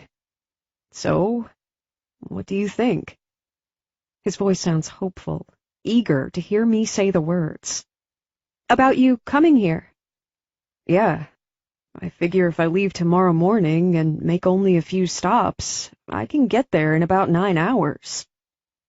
I swallow at how happy he sounds. He hasn't a fucking clue, and I'm about to rip his damn heart out. I don't think that's a good idea, Brandon. I say softly. Oh, do you have to work? That's not it. I exhale deeply, bracing myself for the storm I'm about to walk through. Oh, what's wrong? We need to talk first, I explain. I can hear his breathing starting to pick up, his nerves obviously sensing that something is wrong. I'm not who I portray myself to be. What are you talking about? You're fucking scaring me. Brandon hardly ever swore unless it was in light fun. He was usually so gentle and sweet, but I could feel the rage building up in his words. I screwed up 2 years ago, and I've been paying for it ever since. You don't know this about me, but my dad was murdered when I was 11 years old. Ever since, I've been selfishly trying to put the pieces together and have hurt some people along the way. I finally exhaled, pain rippling through me as I talk about my father again. Cecilia, I'm so sorry. His voice cracks, sympathizing with me, but I hate that he is. He shouldn't. I'm in love with someone else, I blurt out. I close my eyes as I imagine his face, pain etched all over his perfect face. I always have been. He stays silent, but I can hear his unsteady breaths. I'm so sorry, Brandon. I pause, giving him a moment, but I need to get this out. He should know the truth. It was a messy, forbidden, hungry love that, before I had a chance to fix what I had done, it was too late. And so I went to college and tried to start fresh, and that was when I met you. I slowly exhale, lifting my eyes upward so I don't cry with him on the phone. And you are so great. You were exactly what I needed, and I'm so happy we found each other. But I'd be lying to myself if I said I could stay with you while being in love with someone else. You deserve so much more, and I wish I could give you that, but I can't. Wow, he finally breathes out. Talk about a messy kind of love. I can imagine him pacing, his breaths blowing through the phone. I want to come tell you in person, Cecilia. God, no, please don't, Brandon. I love you. I close my eyes, but it's too late. The tears escape, streaking down my cheeks. They grow heavier, pouring out of me like a leaky sink. I needed to say it, he explains. Even if you don't feel the same way, I love you. And it's hard to be mad at someone just because they can't love you back. You have no idea how much I wish I could. You're an absolutely amazing guy, but I can't be that person for you. I'd never be good enough for you. You are good enough, Cecilia. He pauses, clearing his throat. Just not the right one. I grin, shaking my head at how he's always so damn nice even when someone is ripping his heart out. I'm sorry, I whisper. God, I'm so sorry. I'm an awful, awful person. I'd do anything to take back what I'm doing to Brandon. Even though he's being strong, I know his heart is breaking. But that's just how he is. He never wants to make anyone hurt or feel bad. He's always a light in someone else's darkness. I tell Cora all the details, and she flashes me her mischievous grin, silently telling me I told you so. But she doesn't rub it in my face. She knows I'm torn, hurting for two men right now. Bentley, not knowing what my decision is and if I can let him back in. Brandon, for breaking a perfectly kind heart in two. How can I be with Bentley right after breaking up with someone? Wasn't that a rebound? Tearing someone else apart just to be happy with someone else was making me sick to my stomach. Just take a few days to yourself. If Bentley really loves you, he'll wait. He'll wait until you're ready, she says, hanging my shirts up in my closet. What if I'm never ready? I lay back on my bed, staring up at the blank ceiling. What if I forever live with remorse and guilt? You won't. You just need some time to adjust and to really think about what's going to make you happy. No distractions. She grabs another handful of my clothes, swinging it over her shoulder and walking back to the closet. What are you doing? I finally ask, leaning up on my elbows. They're going to get wrinkles, Celia. That's why they invented this thing called a hanger. She smiles at me as if I'm a moron. Who knows? Maybe I am. Celia, you're in love with him. He's in love with you. Why not just make it that simple? Before Bentley, I never even thought I could love someone. I didn't feel any of those emotions with Jason, and we slept together numerous times. When he moved away, it barely fazed me. So why did he have such an impact on me? Why is he different? You don't always get to choose who you love. Sometimes love chooses you and you just roll with it. Don't question love, or fate butts his ugly ass in and messes everything up. I narrow my eyes at her, wondering if she's ever going to take her own advice with Simon. But I know this isn't the time to bring it up. Could it really be that simple? Could I just say yes to Bentley and we'd be happy? I take her advice and take some time to myself. Not speaking to Brandon or Bentley allows me to clear my head, just focusing on what I want and on me. I need to stop feeling guilty and just let it all go. I didn't sleep with Bentley. Brandon doesn't hate me. Perhaps I wasn't completely tainted. I wake up refreshed and decide today's going to be the day. I'm going to go to Bentley and tell him I chose him, that I've been in love with him, and I've never stopped. I'm going to tell him I want everything he has to offer, whatever that may be. My nerves are making me shaky and anxious as I drive into the gym parking lot. It's been 10 days since I've last seen him, and I can't help the giddy feeling that overcomes me with seeing him again. I haven't been back to my kickboxing class in weeks, but I know he teaches some others today. And this is something I need to say to his face, not over the phone. I swing the front door open and scan the place for any sighting of Bentley. There are fewer cars in the parking lot than usual, so I know there aren't any classes going on right now. I walk past the studio and some of the workout rooms thinking he must be in his office if he's not out on the floor.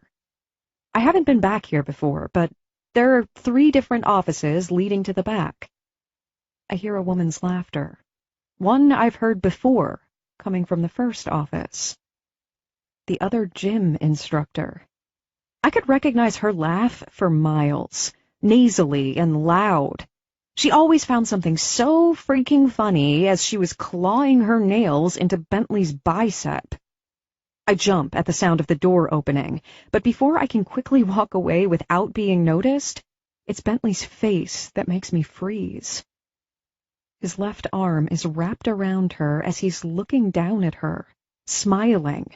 She's perfectly tucked into his arm, her right arm wrapped around his waist.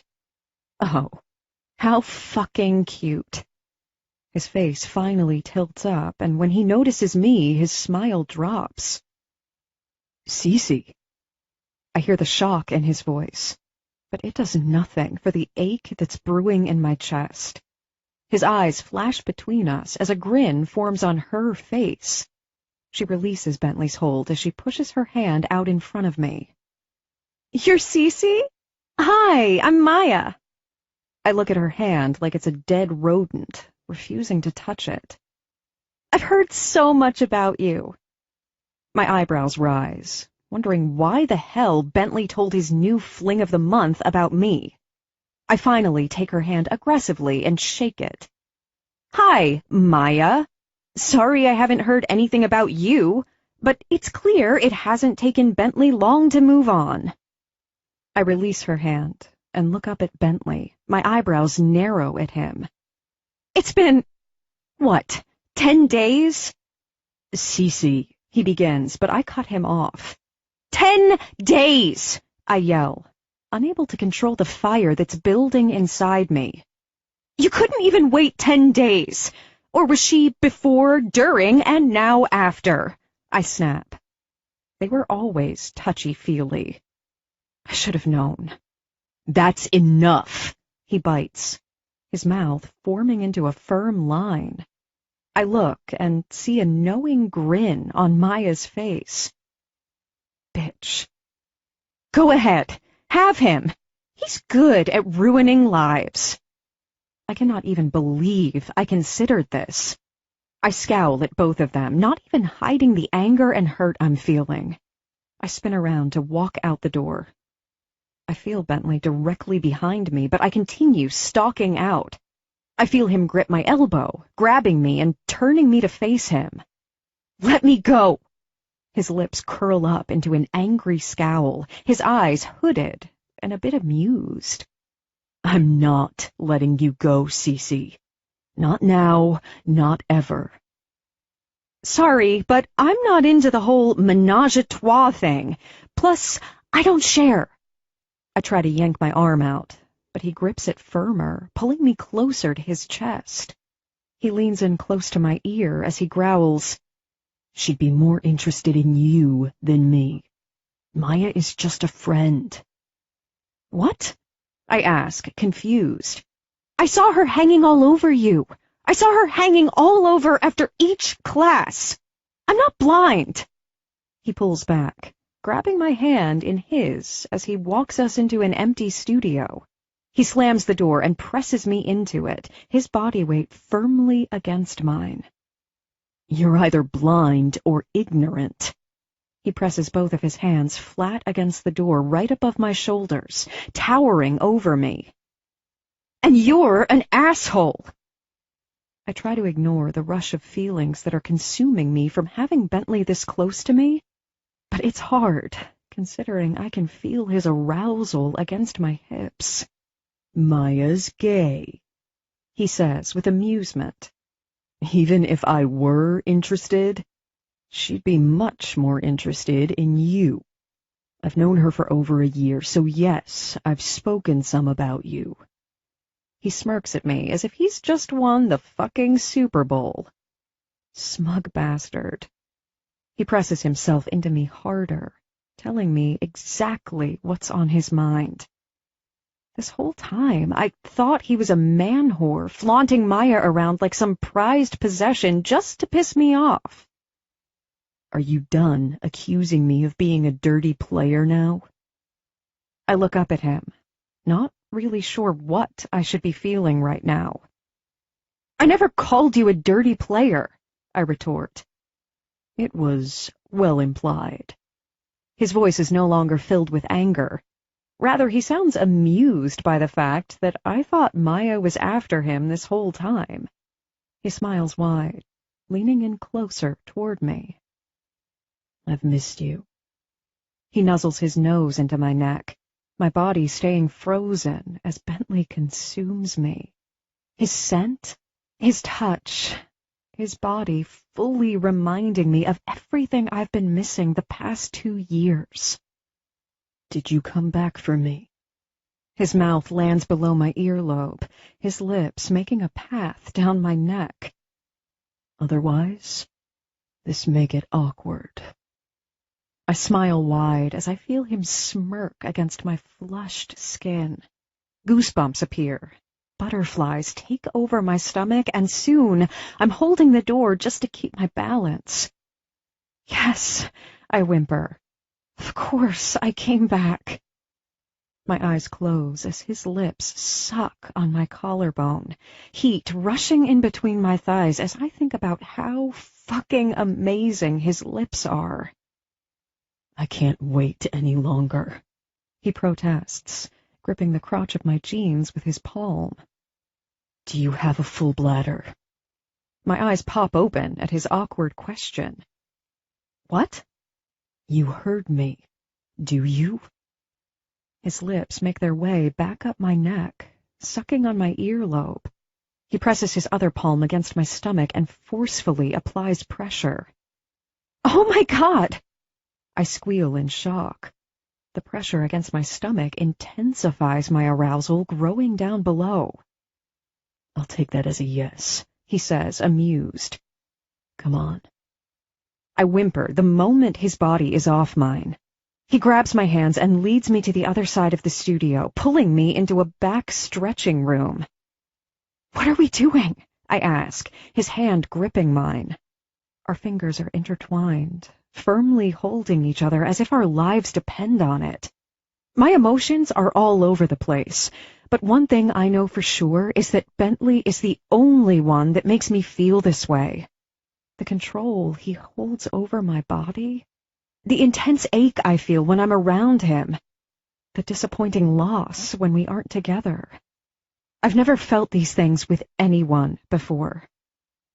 We needed some privacy. I wasn't about to give every guy out there a free show. He shuts and locks the door behind him. And we need to talk. I stand anxiously, wanting to get this awkward conversation out of the way so I can finally tell him what I need to say. He cups my face, leaning in, but he doesn't kiss me. 10 days. I hear his pained tone deep within his voice. I made him wait 10 painful days without knowing what was going on. I'm sorry. I just needed time to deal with things. And to think. And his brows rise in anticipation. One of his hands lowers to my hip, forcing our bodies closer together. And I realized that you're it for me. I look up at him, watching the expression in his face. No matter how much time has passed, or how much hurt we've felt, it's always been you. And I woke up this morning not wanting to spend another day apart from you. He smiles so wide, it practically reaches his eyes. I love you, Bentley. I always have. Chapter 17. Bentley. I've been dying to hear those 3 fucking words for what feels like a lifetime. God, even the way her voice cracks is sexy. She's looking up at me pleadingly, begging for me to take control. I press our bodies together, cupping her face so she looks directly into my eyes when I repeat those very words back to her. Cecilia, I love you. I love you so fucking much. It's pained me not to say those words every single day to you. I knew I did, but I didn't know how to handle it. Once I found out the truth, it freaked me out, and no matter how hard I tried to push thoughts of you out, I couldn't completely. I never could. And I never will. Cecilia. I sniff back the tears that are threatening to flow over. Who knew Bentley could be so tender and sweet, yet domineering and hot? He's a triple threat that holds all the qualities that I love and want. He's my perfect other half, and that's something I'm not willing to let go of again. We are so fucked up, I mutter, hardly believing the roller coaster ride it has taken to bring us here. I hate that I hurt you so badly. I hate that I made you wait, that I left, and that I ever thought you were someone you aren't. Stop. He places a finger over my mouth, not letting me continue. He leans down and brushes his lips gently against mine. Never regret what brought us right here, right now. We had to struggle to get where we are, and I'm quite enjoying where we are right now. He grins smugly, pressing his hips into me, his cock rock hard against the fabric of his shorts. God, I've waited too long to feel him inside of me again. It's been too long. I don't want to wait a second longer. I wrap a hand around his neck, pushing his mouth against mine finally. His hands hold me firmly on my hips, molding us together. I moan and pant against his lips, not wanting to ever break this kiss. His taste consumes me, heating every part of my body that begs him to touch me. His thumbs are pressing deep into my lower stomach again, my bladder feeling full and uncomfortable the more he does that. Stop! I laugh against his mouth. You're going to make me pee my pants. He grins slyly, unbuttoning my jeans and lowering the zipper. Good. Get ready. I look up into his eyes to see if he's serious. His eyes darken with hunger, showing me that he is. He lowers my jeans off my hips and motions for me to step out of them. Come here. He guides me to the middle of the mat where a large yoga ball is set. Sit down. I do as he says, and the ball bounces lightly as I sit. Lean back slightly, he demands. Hold yourself up with your hands. Oh, God. I watch as he kneels between my legs, separating them with his greedy hands. He brushes his lips up one leg, the feather-light touch shooting shivers up my entire body and back down the other leg. Damn! How does he do that? He pulls my panties to the side and inserts a finger, stretching my walls out gradually. It's been too long since I've felt him inside me. It's a feeling I could never be tired of, could never have enough of. My body rocks with the ball, but he tells me to let go. He's holding on to me and won't let me fall. Oh, God, yes.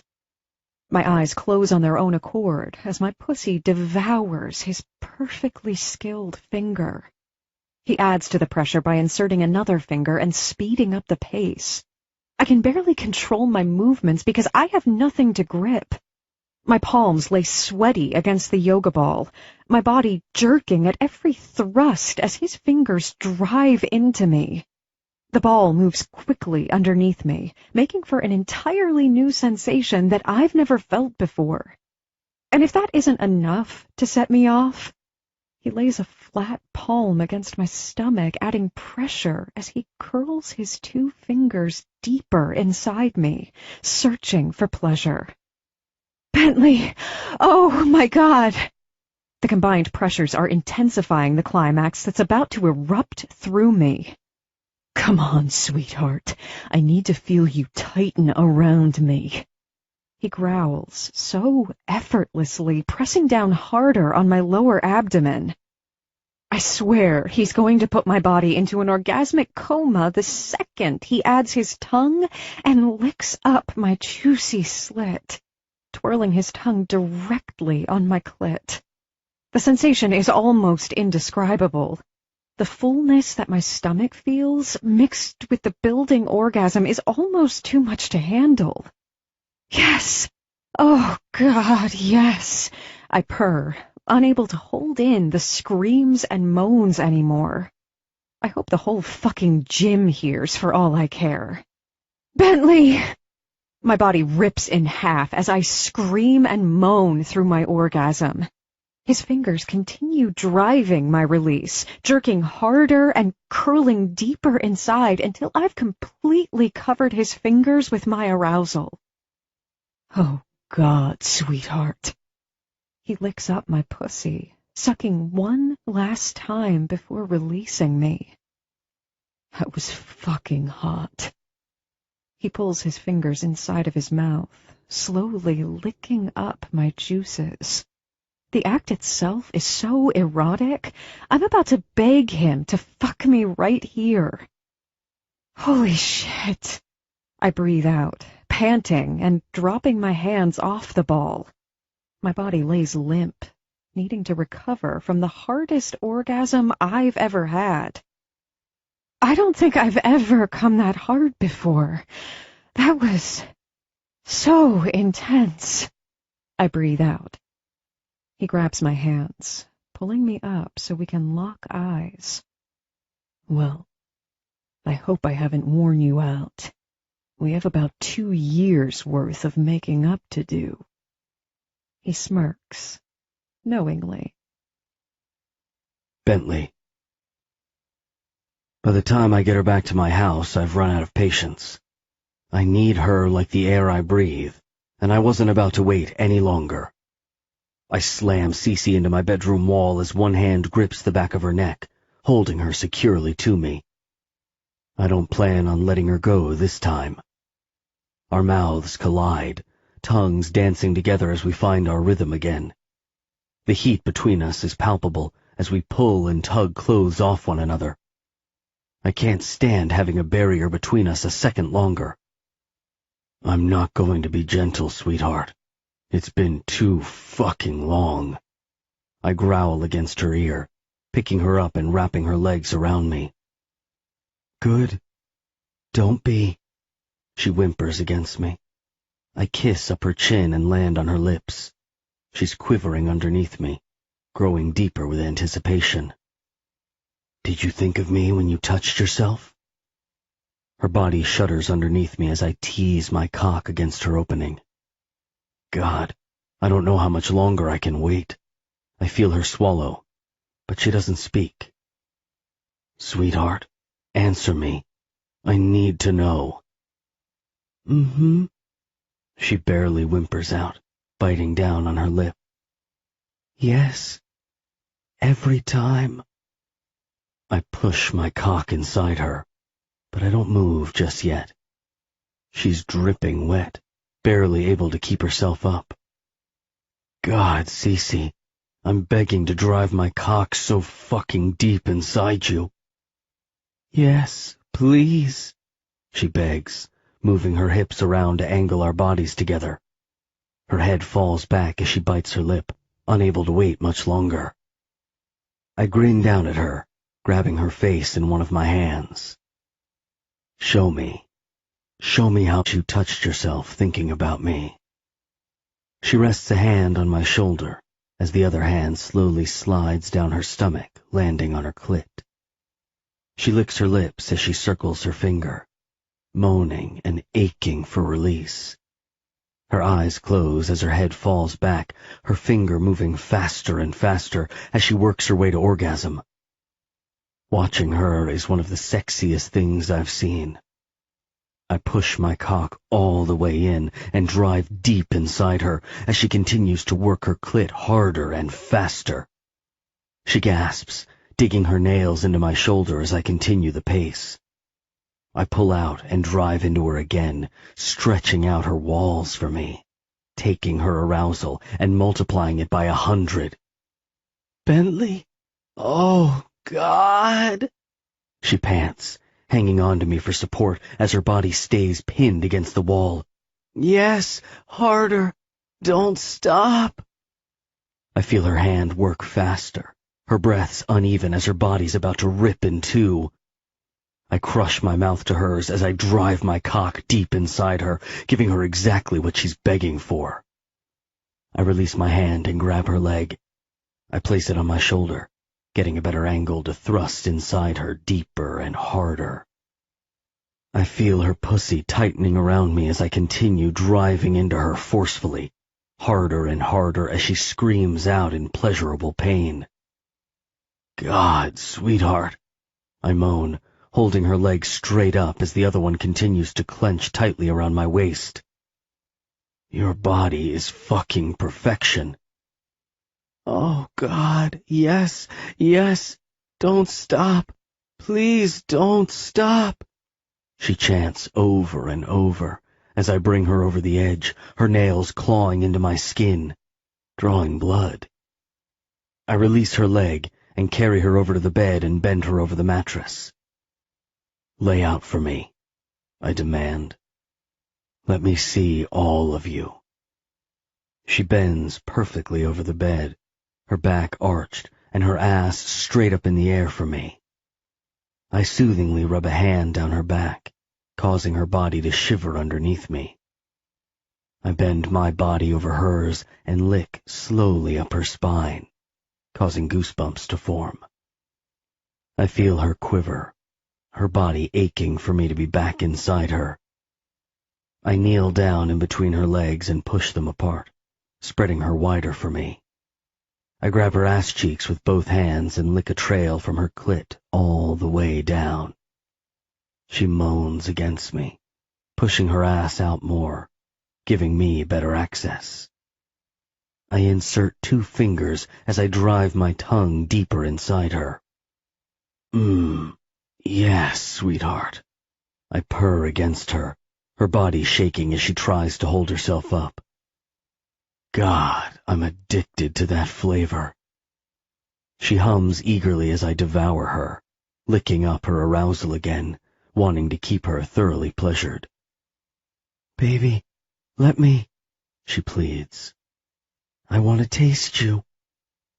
I stand up and flip her over so I can see every perfect part of her.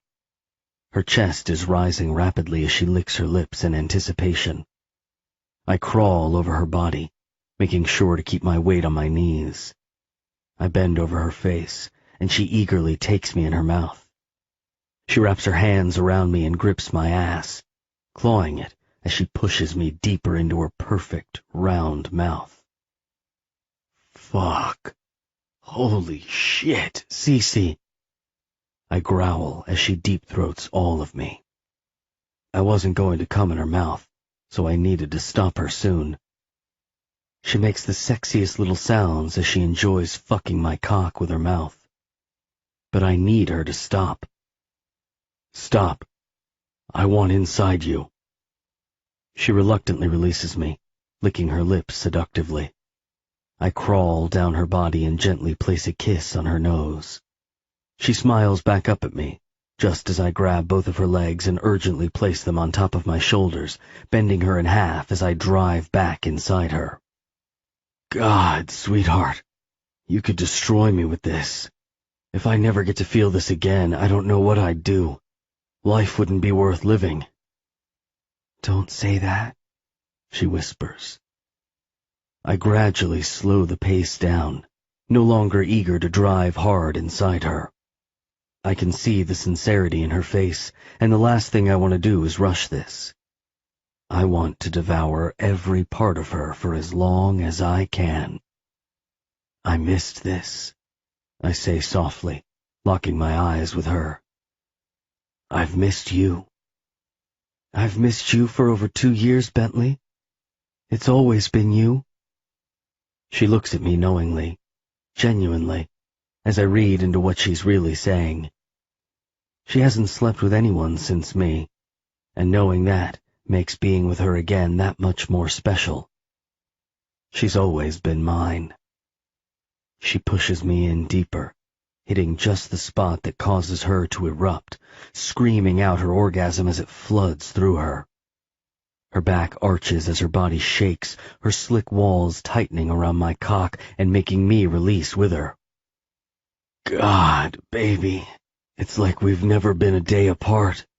So fucking amazing, I say into her ear as I ride out my own orgasm. I slowly kiss down her neck, making sure to thoroughly claim every part of her. You taste incredible. Everywhere. I'll never get sick of feeling you inside me. Good, because I plan to be there like it's my air to breathe. I bend down and kiss her.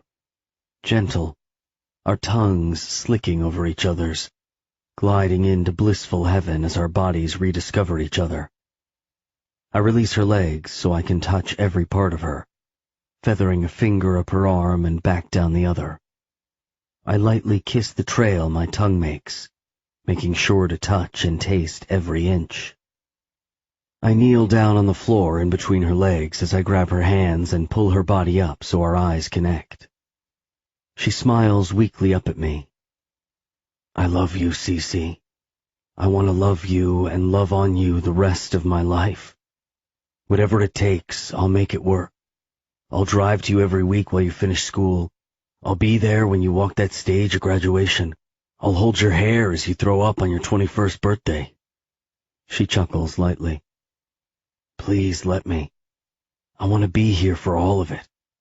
I want all of you. She smiles wide, cupping my cheek with one hand.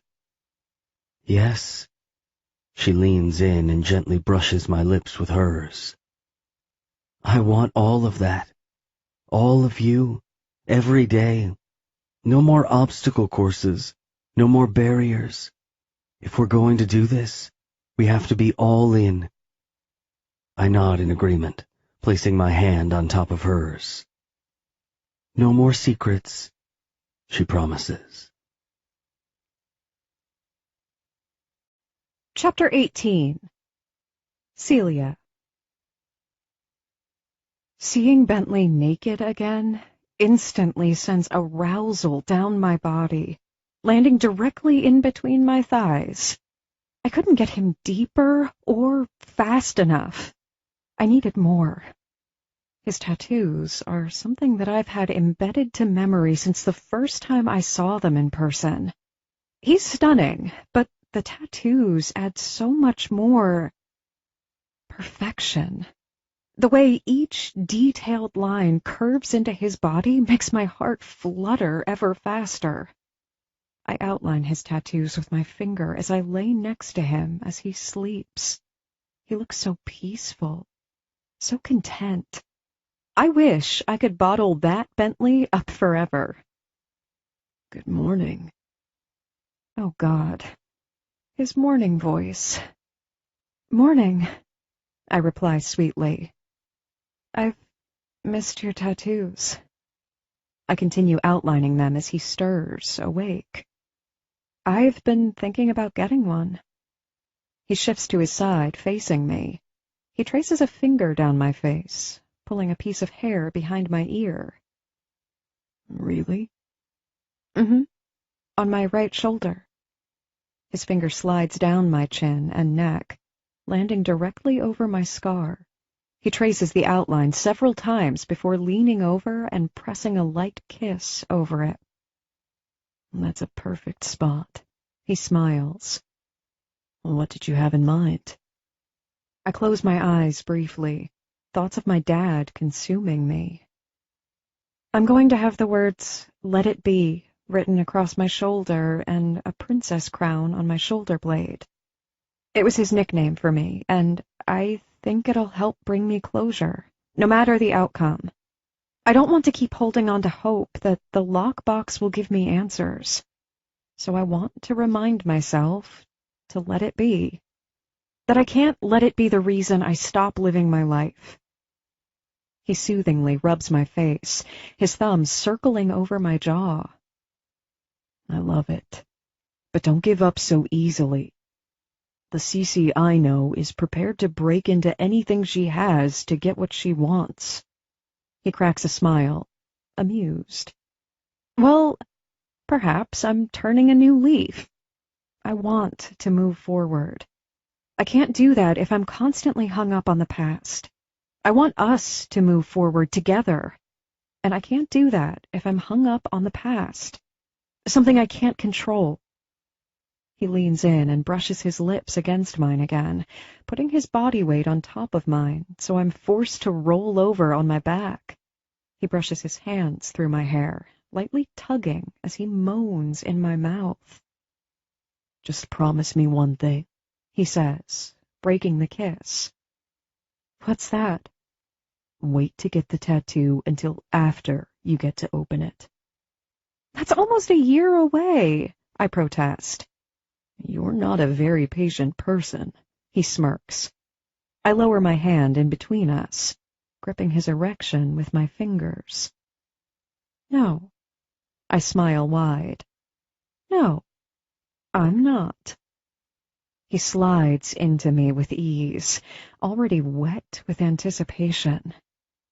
How impatient are you, sweetheart? Right now? I gasp as he drives deeper inside me. Not patient at all, I moan, begging him for more as he slowly eases in and out of me. That's torture, I plead. How do you want me, Cece? He whispers into my ear, stroking his tongue underneath the lobe as my body shivers against him. Fast and rough? He pulls out briefly and thrusts back inside me, making my head fall all the way back. Or gentle and slow. He pulls out slowly, leaving the tip in and sliding back in ever so gently.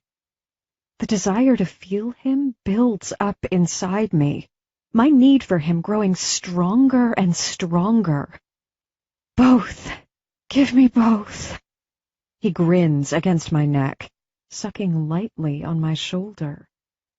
I love when my girl is greedy for me. So needy. I scratch my fingers down both arms as my body arches up to greet him. More, I beg. He releases me, leaning back on his heels.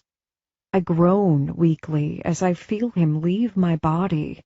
He kisses my leg and smiles back up at me. Roll over. He helps me lay on my stomach, my legs flat in between his legs. He grips my thigh and parts them slightly as he places a knee on each side of me. He leans over me, pushing back inside me from behind. The sensation is thrilling, tight, and so intimate. He thrusts into me slowly but deep. The way our bodies lay together gives him all control as he drives into me, claiming my body as his. You feel that, sweetheart? That's our bodies becoming one. Our bodies recognize each other. They don't ever want to be apart. I can't be apart from you, Bentley. My body can't handle it. Our bodies were meant to stay together, just like this. He brings a hand around and rubs my clit as he thrusts deeper inside me. His hand works my clit as his cock drives into me over and over again, bringing me over the edge. God, yes! Oh, yes! I scream into the pillow as his finger and cock work me into an overloaded frenzy. Christ, Cece! He growls deeply, feeling my pussy tighten even more around him. He pulls his body back, gripping my hips with both hands as he releases his own orgasm into me. Jesus. Do we ever have to get out of bed? I whine playfully as Bentley's and my legs are intertwined together. Sheets and blankets lay messily on the edge of the bed. If it were up to me, hell no. I lean up on one elbow and face him. What's going to happen when I go back to college, and you go back to modeling? How are we going to make this work? I hate being a mood killer, but I need to know. He brushes my hair off my face, stroking his finger gently. I'll do anything to be with you, Cece. Just tell me what you need. I sigh, because honestly, I don't know. Can you make it so I've already graduated and can travel with you across the world as you model? I smile jokingly at him, but he doesn't bite. You need to finish college, sweetheart. Imagine what a degree like yours could get you. A lot of sweaty, nasty guys, I deadpan. He laughs lightly. Do what will make you happy. I'll be right there with you. What about your career? He shrugs nonchalantly. It'll be there when I'm ready. You're kind of an arrogant ass. I mock his overconfidence. You're arrogant ass, he counters. Good. I'll take it. I bite my lip, hiding the giddy smile that's threatening to display. God, how does he make me this person? I'll buy a house in Lincoln so I can be close to you. That way you could still focus on school and I'll get to see you after class. He says, as if he's just solved all our issues. Lincoln is only an hour from Omaha. Why would you go through all the trouble of finding another place? We can make it work. I'll drive to your place, or you can visit me, I offer. No. He whispers into my hair, pulling me closer to him. I'm not wasting an hour when I could be with you. Plus, I'll make sure to buy a very comfortable, large bed. That way I know you won't be able to say no. I tilt my head, giving him better access as he begins brushing his lips against my flushed skin, shooting shivers down my body. You can't just tempt me with a good bed. That's not fair. It's plenty fair. For me. I feel him grin and no longer want to fight about it. I want him close just as much as he does. So I give in. Okay, fine. Don't forget a nice big shower as well, I offer, Because if not, that could be the deal breaker, I tease. He kisses the lobe, biting gently. A shower sounds nice. Perfect, actually. He scoops me off the bed, dangling my legs over his buff arms. I link my arms around his neck as he carries me into the bathroom and sets me gently on the countertop. Ah, that's cold! I wince, my bare ass pressed against it. Don't worry, sweetheart. I'm about to warm you right up. He kneels in between my legs, spreading them wide as his mouth finds my swollen lips. My whole body is aching for him, craving him. I can never get enough. He devours me, leaving me gasping and moaning as his tongue proves his talent over and over again. I come on his tongue hard. He swipes his tongue up my slit, sucking gently on my clit as I fist his hair, pulling his locks in between my fingers. Oh, yes! My body crumbles against him as another wave of pleasure hits me. Bentley! He stands up, grinning at me as he purposely licks his lips. You were dirty. His voice is thick with amusement. I had to clean you up. I put a finger to his chest and run it down to his cock, hard at attention. I guess that means I should clean you up next. He arches his hips, allowing me to grip him harder. I begin stroking him gently, teasing as he bucks his hips into my grasp. He leans into me and whispers, I'm very dirty. Make sure you clean me thoroughly. I push against him and hop off the counter. I turn the water on and step into the shower, leaving the door open for him. He follows suit and steps in the shower after me. His eyes widen as he sees me already on my knees waiting for him. Christ, Cece. He shuts the door behind him and looks at me with hunger in his eyes. You look so fucking sexy like that. Waiting for me? Only me. I bite my lip in anticipation. I open my mouth wide for him, letting him angle himself inside me. I close my lips tightly around him and stroke him with my mouth. The water cascades over us, making his body slick and defined. His hard muscles never cease to amaze me, but the way he looks is breathtaking. He leans back, giving me all of him. His cock touches the back of my throat, pulsating against me as I suck him hard. I work my hands on his shaft, rotating my hands up and down as I work the tip. He groans, grabbing a fistful of my hair as I pick up the pace. I release him, licking a path from his shaft to the tip, and pulling him inside me once more before he releases. I love that Bentley gives every part of him to me, every perfect inch of his body. Jesus, sweetheart. He growls, lifting me up by my arms. Your mouth is fucking heaven. He grips the back of my neck and crushes our mouths together, desperation and love consuming us both.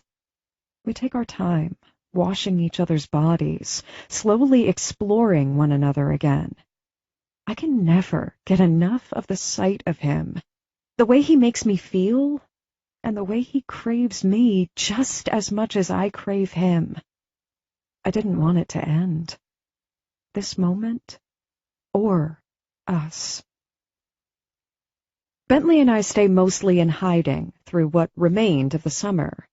Cora and I finish his kickboxing class, and I continue working at the bar, except I only work 2 nights a week, so I can spend more time with Bentley before my classes start back up. As summer comes to an end, I make sure to spend some time with Cora and Simon, since I won't see them for another 9 months. Although they make it impossible for all 3 of us to hang out, I finally tell them to suck it up so I can spend time with both of them. Since this will be my junior year, I don't have to live on campus anymore. Bentley insists I stay with him to save tuition money, so I can hardly argue with him. I text Caitlin a few days before school. We haven't spoken much all summer, but I still plan to hang out with her once she moves back. Me.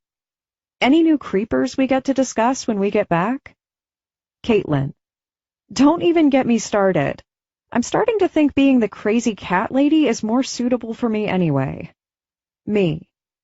Oh, stop it. There are plenty of good guys right on campus. You just have to come out of our dorm room long enough to meet them. Caitlin. You know I'm shy. It's hard for me. I love Caitlin, and I think she's gorgeous, so it's really saddening that she can't find a decent guy. I make a mental note to get her out of her apartment at least a few times this semester. Chapter 19. Cecilia. It's surreal to see Bentley's new place, or, as he's calling it, our new place. It feels like after all the struggle to be together and time apart, this is it. We're finally happy and moving forward together. Bentley helped me pack, and I finally introduced him to my mom. It went surprisingly well. She's pretty much smitten by him. But that doesn't change the fact that she continues to hide our past from me. Soon enough, though, I'll know all I need to know, and then I can finally move on from what happened that day. Tony moved in after I left. I know it makes Nathan really happy to have a guy around finally after being stuck with girls all his life. I've warmed up to him some, but the thought of him in my dad's house still makes me cringe. Bentley told his agent that he needs a few more months off, although I told him to stop putting it off. I'll miss him when he travels, but I have plenty here to keep me busy. However, he insists on staying around. Not that I'm complaining. I think he's waiting for when I can finally go to my dad's lockbox. He's worried that whatever is in there will crush me. Go on. Go out, Bentley insists, wrapping his arms around me. You're in college. You're supposed to go party. He kisses me quickly on the nose. It feels weird, though, leaving you here while I go have fun. I pout against him. You could come with, I offer. He shakes his head with a weak smile. Sorry, sweetheart. I'll be here when you get back. Or call me if you need me to pick you up. The reality of being with an older man, I sigh teasingly. You could relive your college days. I'm sure you were bad. He laughs, pulling me in tighter. No, thanks. I'm content right here. He presses his body into mine, my arms not wanting to release him. Fine, I sigh again. I'm going to go pick up Caitlin. Although Caitlin has a bubbly personality, she can be awkward around guys. I find it humorous how she helped me so much my first year of college, yet she can't find a decent guy that isn't going to come on overly strong. Simon calls me on my way out, so I pick it up quick. Hello? I have less than a minute. Cora's going to call you and be freaking out. Act like you know nothing. And then he hangs up. Well, that was weird. I look at my phone, stunned, but wait for her call anyway. It comes 2 minutes later. Hello? Oh, thank God, Celia, she breathes heavily. What's going on? She's silent at first, and then finally blurts out, I'm in love with Simon. A knowing smile curls up on my face as she finally confesses what I've known all along. I'm I'm not sure what to say. Simon knew I knew, but she didn't. What exactly do you mean? Stop playing stupid, Celia! I knew you knew. Her tone is laced with stern amusement. I laugh, relieved. Oh, thank God. Can I just say, it's about fucking time? I know, she laughs. So, tell me, what made this confession come to light? She stays quiet before softly answering. He proposed. He said he was sick of pretending we weren't together and that he's always loved me. I cried, and you know I never cry. She laughs through light tears. I gasp, picturing Simon down on one knee with an engagement ring. That asshole didn't tell me he was going to propose. That's because he knew you'd snitch. Simon's voice echoes through the phone. I laugh, because he's absolutely right. I probably would have. Ignore him, Cora says, giggling. I can hear her pushing him away. All right, you lovebirds. Call me later. I want to know all the details. I pause as I pull up to the dorms. Well, perhaps not all the details, just the part where he proposes. I tease. We say our goodbyes, and I text Caitlin that I'm outside waiting for her. She skips giddily to my car, a smile plastered on her face. Someone's excited. I'm actually really nervous, she admits. Don't be. It's going to be fun, just like a back-to-school party. Plenty of opportunities to meet new guys. You mean plenty of wackos to ask how many children of theirs I wish to bear? I burst out in laughter at her concerned expression. I swear, you attract the crazies. I actually did meet someone online from campus, she admits, biting her lower lip. You did? Who? I ask excitedly. She clasps her hands tightly on her lap, not looking directly at me. I'm not really sure. We've been chatting for the last few weeks. We both figured out we go to the same campus. We're supposed to meet tonight, actually. He's going to be there. Oh my God! I screech. What's his name? What does he look like? I don't know. I turn and face her, narrowing my eyes. You don't know? You didn't think to ask those questions, or what? Well, I know his username. I stopped giving out my real name because there were so many psychos.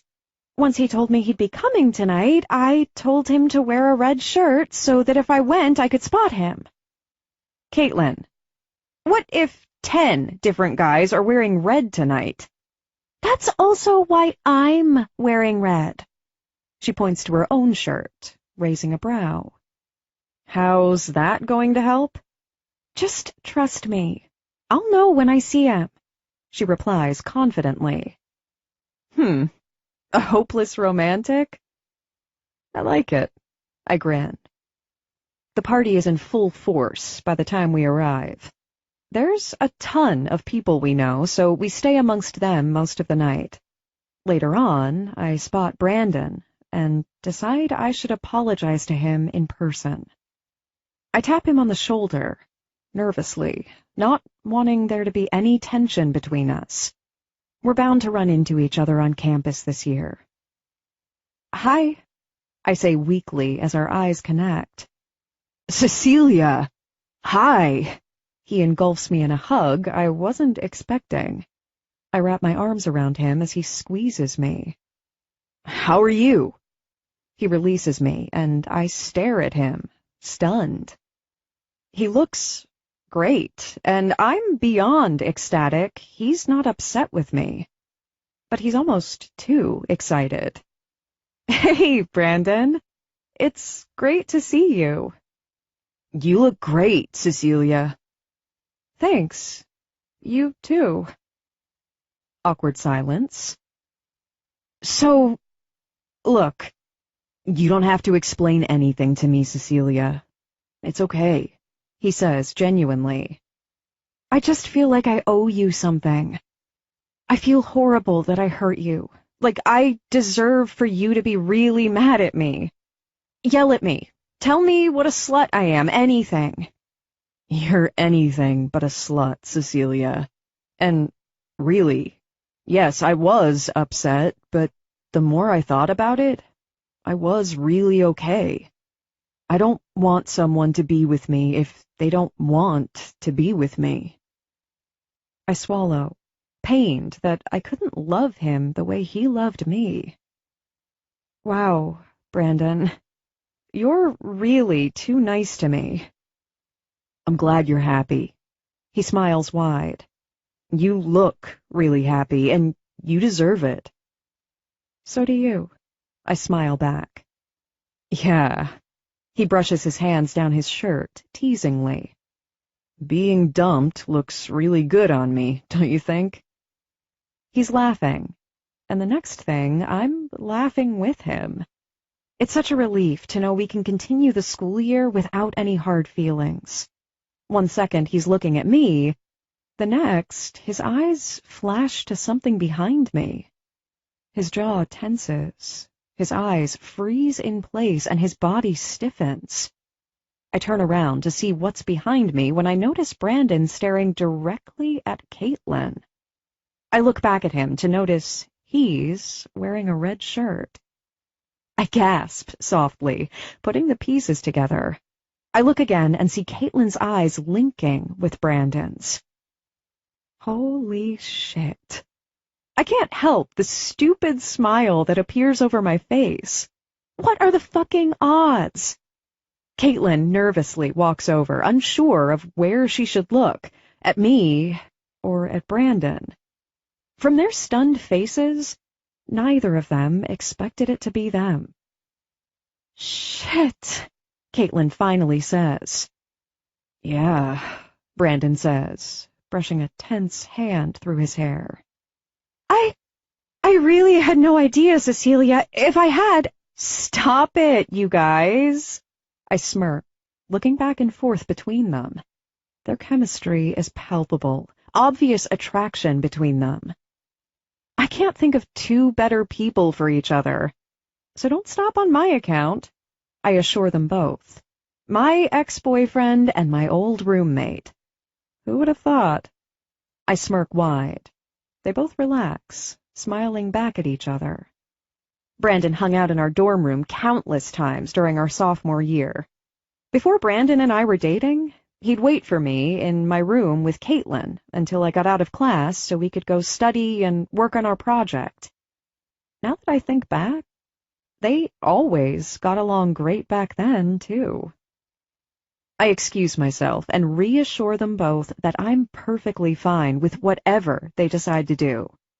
I chat with a few other friends, giving them their privacy, and then Caitlin texts me and says she's hitching a ride home with Brandon. Me. I want details later, unless he ends up asking what paint color you want your master bedroom. Caitlin. I always share the good deets with you. I smile, thinking how happy I am that I know she's found a good one. Caitlin. Red. Me. Huh? Caitlin. Bedroom color. Winky face. Me. Oh, God. Of freaking course. I shake my head and smile. Red. Caitlin. LOL. Love you, Cecilia. Me. Love you too. I was going to tell her not to hurt him, because he's already been hurt. But I don't want him to hurt her either. So they just better make it work so I don't have to hurt either of them. I leave the party and head back to Bentley's. Or, rather, my house. It's still early, so I plan to surprise him with a little special surprise. After I park in the garage, I strip off all my clothes before entering the house. I lay my clothes on the floor and tiptoe down the foyer to find Bentley. He's passed out on the couch, the remote still lingering in his hand. He looks stunning, the way he's laid out in his half-unbuttoned shirt and dark, ripped jeans. His hair lays loosely on the pillow in a messy kind of way. I slowly peel the remote out of his hand and set it on the floor. I brush a finger along his jaw, so strong and chiseled. I push his hair back off his face and admire all of him. I lay next to him, wrapping my arm around his waist. I lean up and kiss his lips, softly, not wanting to startle him. He stirs briefly before recognizing my lips and begins kissing me back. He brings a hand to my arm, pulling me on top of him. His hands brush down my body, his eyes popping open as he realizes I'm completely naked on top of him. Well, that's the best fucking wake-up call ever, he growls. I wiggle my hips against his growing erection. His hips buck to press into mine. I giggle against his mouth as he tries to keep me firm against him. Shh, baby. Let me take care of you. I lower my body and torturously unbutton and unzip his jeans. I pull him out, hard and ready. I grip my fingers around him and stroke his long length. God, sweetheart, he growls, digging his fingers into my hair. I love feeling his arousal grow deep inside me. I love knowing what I do to him. I love everything about this man. I work effortlessly, sucking and licking every solid inch of him. I wrap my hand around his cock, stroking over his thick vein. My mouth and hand work him hard, faster, until he can no longer take it. Fuck, Cece. God, your mouth. I accept everything he gives me, letting the heat shoot down my throat as he clenches his fists in my hair. I continue licking him until he's perfectly clean again. I tuck him neatly in his jeans, zipping up and buttoning him back up. I could get addicted to that wake-up call, he taunts as I crawl back under his arm. I'd be happy to feed your fix, I say smoothly, looking back up at him. He smirks his eyes, gazing down at me. I think that's called being an enabler. Chapter 20. Bentley. Life with Cece is natural. She brings out the young side of me. She brings out the playful side of me. Better yet, she brings out the loving side of me. She's helped me in so many ways, learning how to forgive, learning how to love unconditionally, learning how to accept the things I can't control. Kickboxing first became an outlet for me to help me forget. I didn't want to let go. I wanted to forget. Forget what Hannah did. Forget how badly I loved Cece. Forget the career I so thoroughly fucked up. But nothing could prepare me for this. Not today. Today is all about Cece. July 16th, the day of her father's death. I can barely contain the emotions that are flooding through me. I can hardly imagine what's going through Cece's mind. She's strong, though. Sweetheart, it's all right to not be okay today, I remind her for the 4th time. She's putting a facade on, but I can see right through her. I don't want to be sad. I grab the room key off the dresser and close the gap in between us. I know, but if you need to cry, you can. Let it go, if you need to. We stayed at a hotel last night since we had to travel to Iowa. She was up half the night, tossing and turning.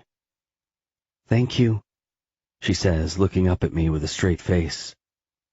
I smile weakly down at her, brushing a piece of hair behind her ear. You don't have to thank me. I wouldn't miss this for anything. Not for that, she says softly. Thank you for everything. Investigating it even when I had hurt you. Supporting me when I let it consume me. coming with me. Always understanding. I know I come with a lot of baggage. Sweetheart? I lean down and brush her lips gently, closing a soft kiss on her mouth. It's been exactly 10 years since her dad was shot down and murdered in front of her childhood home. It's been 10 years since she last saw her father. It's been 10 years that she's been searching for answers, and now, today, she'll be getting them. Hopefully. My biggest fear is this won't give her answers. I fear it'll add more questions.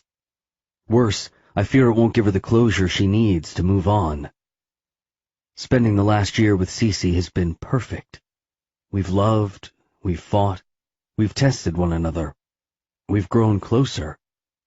Everything about being with Cece is a life lesson. I never did the relationship thing, but for her, I wanted to. But now, I want much more. I don't want this date to be tainted with the death of her dad. I don't want this date to come every year and her to be sad. I want to make this date a date she remembers because it makes her happy. Cecilia. I rub my sweaty palms down my shorts as we walk into the bank. We called ahead of time, and they know we're coming. Casey couldn't fly home from California because of some audition, and Mom said she couldn't bear to see what's in there. Part of me thinks she knows, or at least suspects what's in there. It's a very legit reason why she hid the code in the first place. Whatever it is, I'm ready. I've waited 10 years for this. Miss West, I'll need to see your license, social security card, and birth certificate before I can give you access. I nod, handing everything over to her. I already knew what was expected. I wasn't going to let anything get in my way of getting inside that box. Thank you, she says, handing me back all my documents. My body trembles as she leads us into the back. I anticipate what I'm about to find. I just want closure, anything to give me a piece of my father back. It's been set up for you already on the desk. She gestures her hands behind her where the metal box is laying. Take as long as you need. She smiles genuinely just before walking away and giving us privacy. Bentley presses a hand on the small of my back, leading me in. I swallow deeply as I stand in front of the box I've thought of relentlessly for the past 3 years. This is it. This is really it. I rub my fingers together, hesitating momentarily before entering the code from the Post-it note. I hear it unlock, and I stop breathing. I bow my head, unable to open it just yet. My body is shaking at just the thought of touching something my father had once touched. But I've come too far now to back away. I'm ready, I say, more to myself than to Bentley, but he nods anyway, encouraging me to open it. The first thing I notice is a manila envelope. There are 3 of them, one with each of our names, Casey, Nathan, and mine, written on them. There's another envelope, but it's much thicker. I grab it and feel pictures inside. I flip it open and am immediately hit with a flashback from my childhood. I flip a few over and realize my father has written something on the back of every picture. Over 200 of them. What are those? Bentley asks. I laugh lightly, scanning through all the silly ones. Pictures of my dad and us. You were pretty cute as a child. I look up and see his grin. I wonder why he has these in here. I flip through some more and land on a picture of my dad and me. It was the last birthday I had with him, my 11th birthday party. He was standing behind me as I was blowing out the candles of my birthday cake. I laugh, lightly to myself as I take in my face, my cheeks pudgy from holding air in just before I go to blow it all out. My dad's standing behind me, smiling, his arm wrapped around my shoulder. God, he looked happy. I had no clue that deep inside he was hurting.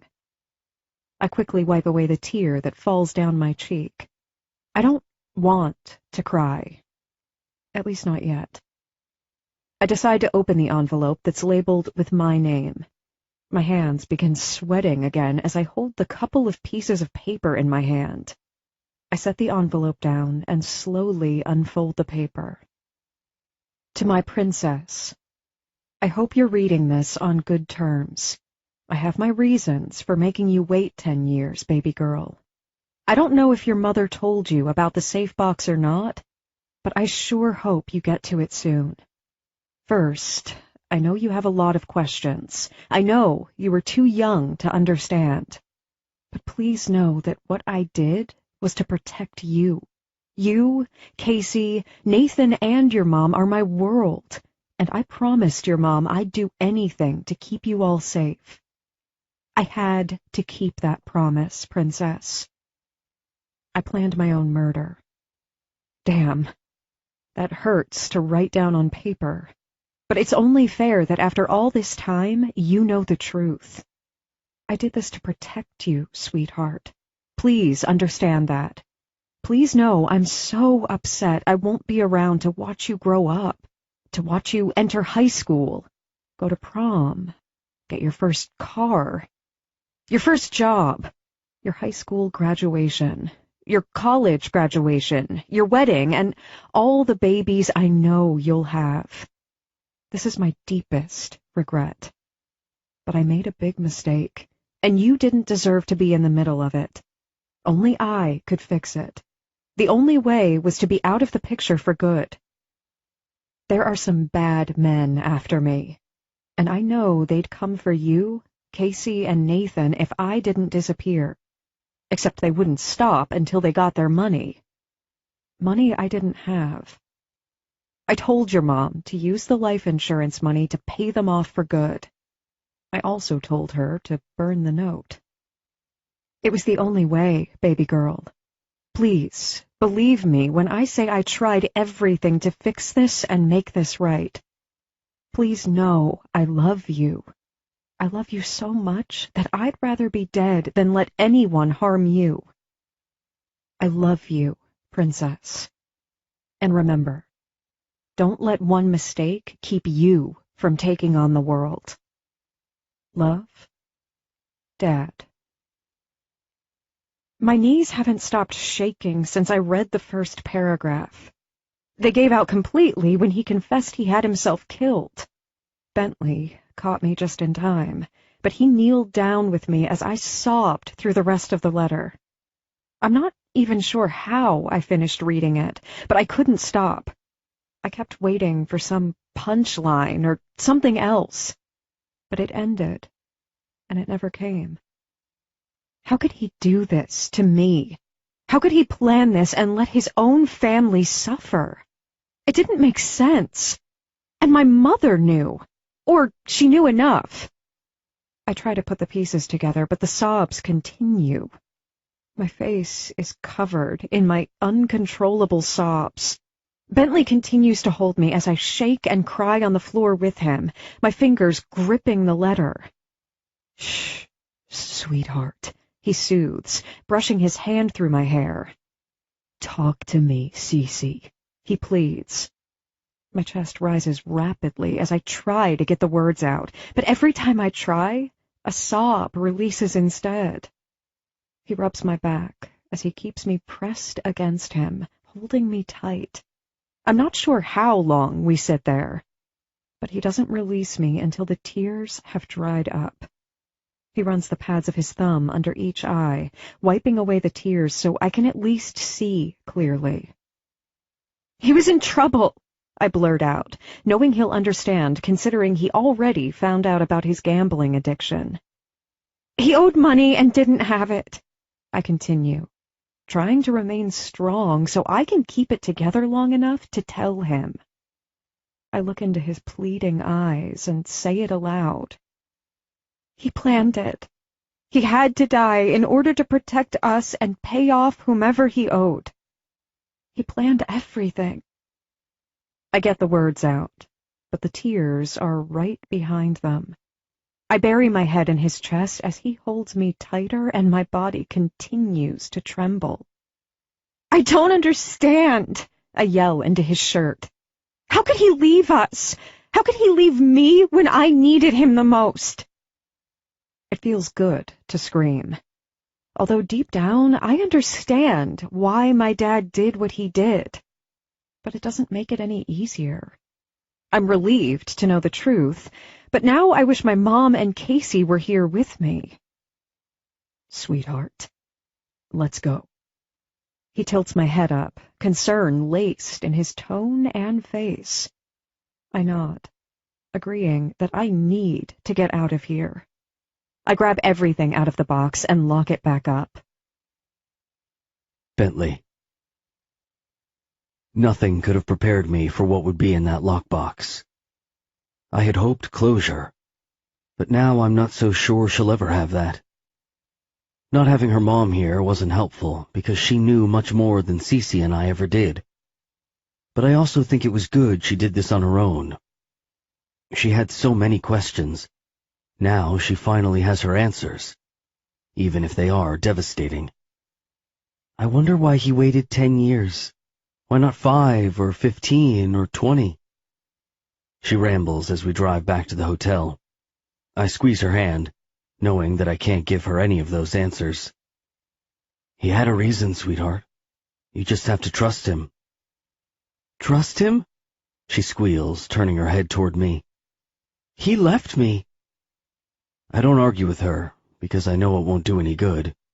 She's upset. She has every right to be. I know she needs some time before she can calm down. Once we get to the hotel, she collapses on the bed and sobs. I grab her and make her lay next to me. She pushes away, making it impossible to comfort her. But I don't care. Sweetheart, stop fighting me. Let me hold you, I growl. Her body finally relaxes as my arms wrap around her. She cries into my chest until her body goes limp and she falls asleep.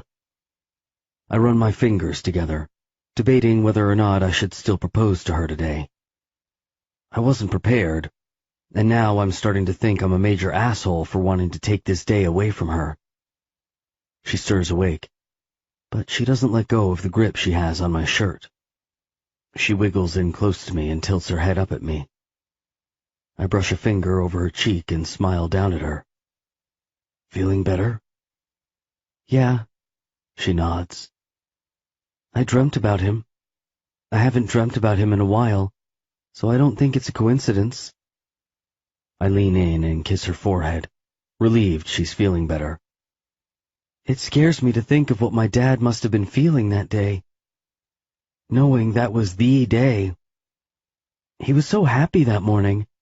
He made us all pancakes. I wanted ham, but Casey wanted bacon, so he made both.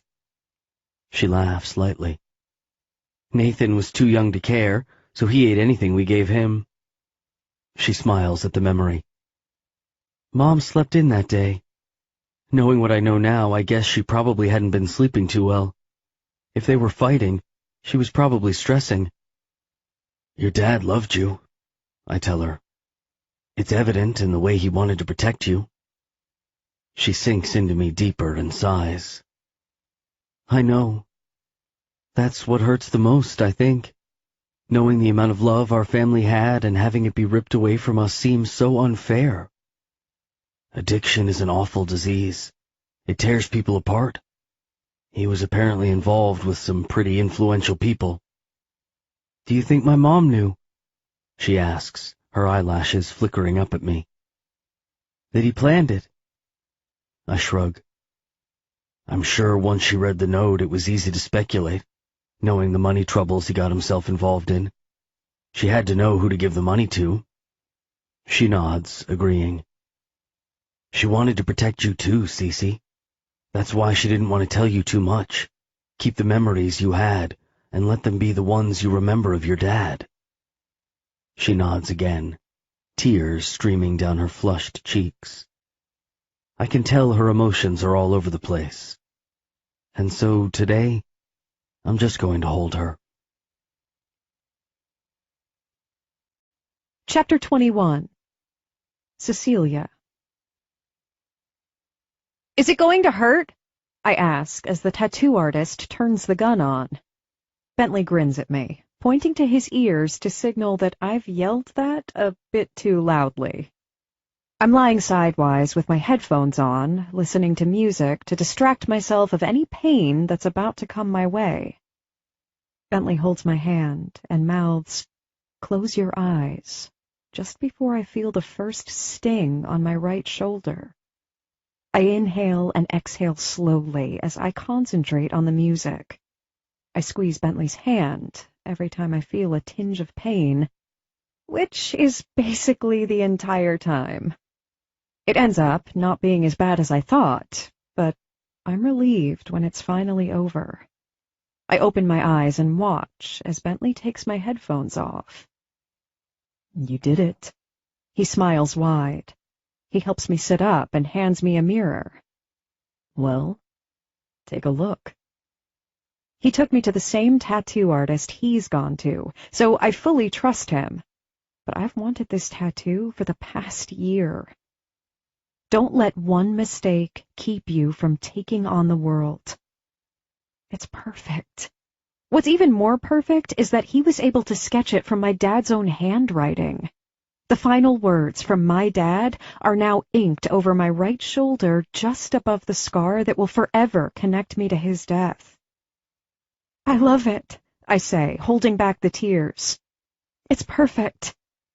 I look back at Bentley's friend and thank him. He gives a half-grunted head nod back before Bentley grabs my hand and helps me stand up. "It's fucking sexy as hell," he whispers in my ear. "Bentley, you know the rules," his friend warns. "Hands off." "Dude, you're the worst cock blocker." They both laugh as his friend bandages me up. Casey finally flew home, and all four of us looked through the pictures together and sobbed. She had no idea what was in the lockbox, but she said she always had an idea of what happened that day and why. She had been trying to protect me this whole time from feeling this way, which now I completely understood. If the people my dad worked for ever found out we knew the truth, they could come back for us. It was too much of a risk for my mom to ever say anything. So she's kept her mouth shut for 10 years. Experiencing this with Bentley has made it all worth it. I finally feel closure from my dad's death. I feel complete. Having part of him on me somehow helps. It's as if he's not really gone, but still with me. "How's the shoulder?" Bentley asks, concerned. He's been gentle with me ever since, and I'm getting very sick of him being gentle. "It's been a week. I'm fine," I bite out. He closes the gap between us and lays a sweet kiss on my shoulder, his lips trailing the words and ending on my neck. "Good, because I need to touch you." I arch my neck, giving him the access we both need. Sweetheart, you smell so fucking good. Delicious." His nose nuzzles my neck, sending shivers down my body as he presses our bodies closer together. I reach down his body until I feel his firm cock in my hand. I grip it from the outside of his pants, eager to touch and please him. He grabs my hips and pushes me into his erection. I moan as his mouth grows eager, sucking me harder and releasing a hard shiver over my body. His hands brush under my shirt, gripping my hips hard. He presses his thumbs into my stomach, making me feel the pressure that's building up there. I jerk in response. His lips make their way up my jaw and to my mouth. He coaxes his tongue with mine, feeding the hunger we're both after. I need to taste you, he whispers in my ear, licking up the lobe teasingly as goosebumps appear over my entire body. Even after all this time, a single lick can still consume me. He pushes me back until my ass hits the couch behind me. He begins nipping and licking my skin as he makes his way down my body, moving my clothes with his mouth. He undoes my pants and eagerly lets them drop to the floor. I step out of them and kick it to the side. His mouth moves rapidly down my stomach and against my lace panties. I cross my arms and rip my shirt off, letting it fall next to my jeans. He pushes my panties to the side, teasing his finger against me. I jerk my hips, telling him what I need, but it only encourages him to taunt me. Sweetheart. God, you're beautiful, he moans as he continues kissing around my panties. Bentley, I whimper. What do you want, sweetheart? Tell me. I need you, please. I lean back on the couch, arching my hips out for him. I want your mouth on me. I feel him grin against my thigh as his tongue licks over my panties, still torturing me. Fuck this. I pout angrily, grab the thin straps and yank them apart, ripping them in half. He smirks up at me, amused by my determination. I hope those weren't important.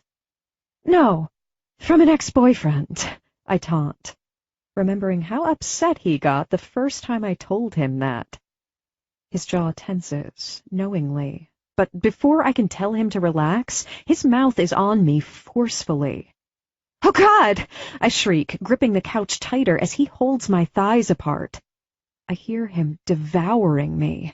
The aggressive moans rumble from deep within his throat, making me coat his tongue with arousal.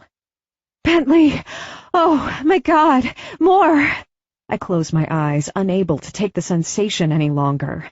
His tongue is relentless as he moans into my pussy, licking and sucking. My body is trembling against him as he brings me close to climax. Just when I think I'm close to release, he backs out and quickly turns me around. He stands up behind me and rubs his erection against me. Fuck! Why is he still wearing pants? Baby! I whimper as he cups my breast. Hold tight, sweetheart. I hear him unzip his pants and pull them down. His shirt goes next. Bend over, he demands. I do as he says and bend over the couch. It's pressing directly over my stomach, adding pressure to my already built-up need. Spread those perfect little legs, baby. Let me see all of you. God, I love the deep tone of his voice. It's an octave deeper, harsher than usual, but I'm instantly aroused. I'm bent over, spread wide and ready for him. He slowly and so fucking torturously licks a trail up my spine. I shiver underneath him, dripping wet with desire. He pushes our hips together, letting me feel how hard he is for me. You feel that, sweetheart? I nod, desperately. Only you do that. Only you. God, Bentley, I moan. Fuck me. I need you, I beg. Show me. How badly do you want it? My hand covers my pussy and begins rubbing my clit as he pushes his cock behind me. He's teasing me, and it's fucking torture. I'm tired of waiting. I rub myself harder, finally getting some relief. I moan out in pleasure, letting my head fall back and sink into his chest. Christ, Cece, you're fucking killing me, he growls in my ear. He bends us over and pushes inside me, finally, feeding the need I begged for. Yes, Bentley! God! I scream as he holds us in place, his cock driving deep inside me. So fucking tight, sweetheart. So fucking good. My legs are just wide enough for him to enter me, but he's pressing firm against the walls that are gripping him tight. The sensation is consuming. Every thrust rips through me. Yes, that's perfect, sweetheart. I love when you touch yourself. I work my clit harder, moaning and panting as an orgasm builds inside me. He drives deeper inside me, making me explode at the double sensation. Oh, God! Yes! Bentley! Yes! He pumps into me once more as he milks his own release within my tight walls. I'm bent almost all the way over the couch, my ass up in the air. But I don't care. I love giving myself to Bentley. Meeting Bentley has changed my life, and I'd never take back the journey we've been on to get where we are right now, because right now is perfect. Epilogue. Bentley. Cece lays her head on my shoulder as we fly over the Atlantic Ocean, heading to Europe for an exclusive modeling shoot. She's been traveling with me since she graduated college, insisting on being with me even though I know she hates flying. It's the 12th anniversary week of her father's death, and she has yet to bring it up. Either she doesn't realize it's mid-July, or she wants to move on from it. Either way, I plan to change the meaning of that day for her. Make it a reason to celebrate July 16th. We land in France and take the next day to adjust to the time difference, sleeping and ordering room service before I have to work for the next 4 days. I've arranged a shoot on the anniversary date for us to do together. It's not for a magazine like I told her it was for. Rather, it would capture every moment of my proposal. I don't think she'll be expecting it. I've been planning the shoot for months, wanting to give her something she'll absolutely love. I've had her ring for 2 years, but the timing never seemed appropriate. I knew she needed time to digest her dad's letter and to accept everything the way it was. The year after she graduated college, she insisted she wanted to travel with me. I figured 1 more year and then I'd propose. 1 more year to make sure she could handle the high demands of being with a professional model. I feel like I could sleep for a week, she groans, grabbing the covers and curling up into a ball in the middle of the king-size bed. She looks gorgeous, her long blonde hair spiraled out beneath her and face completely makeup-free. Come on, sweetheart. I lift her off the bed and she whines. I carry her into the shower and turn on the water.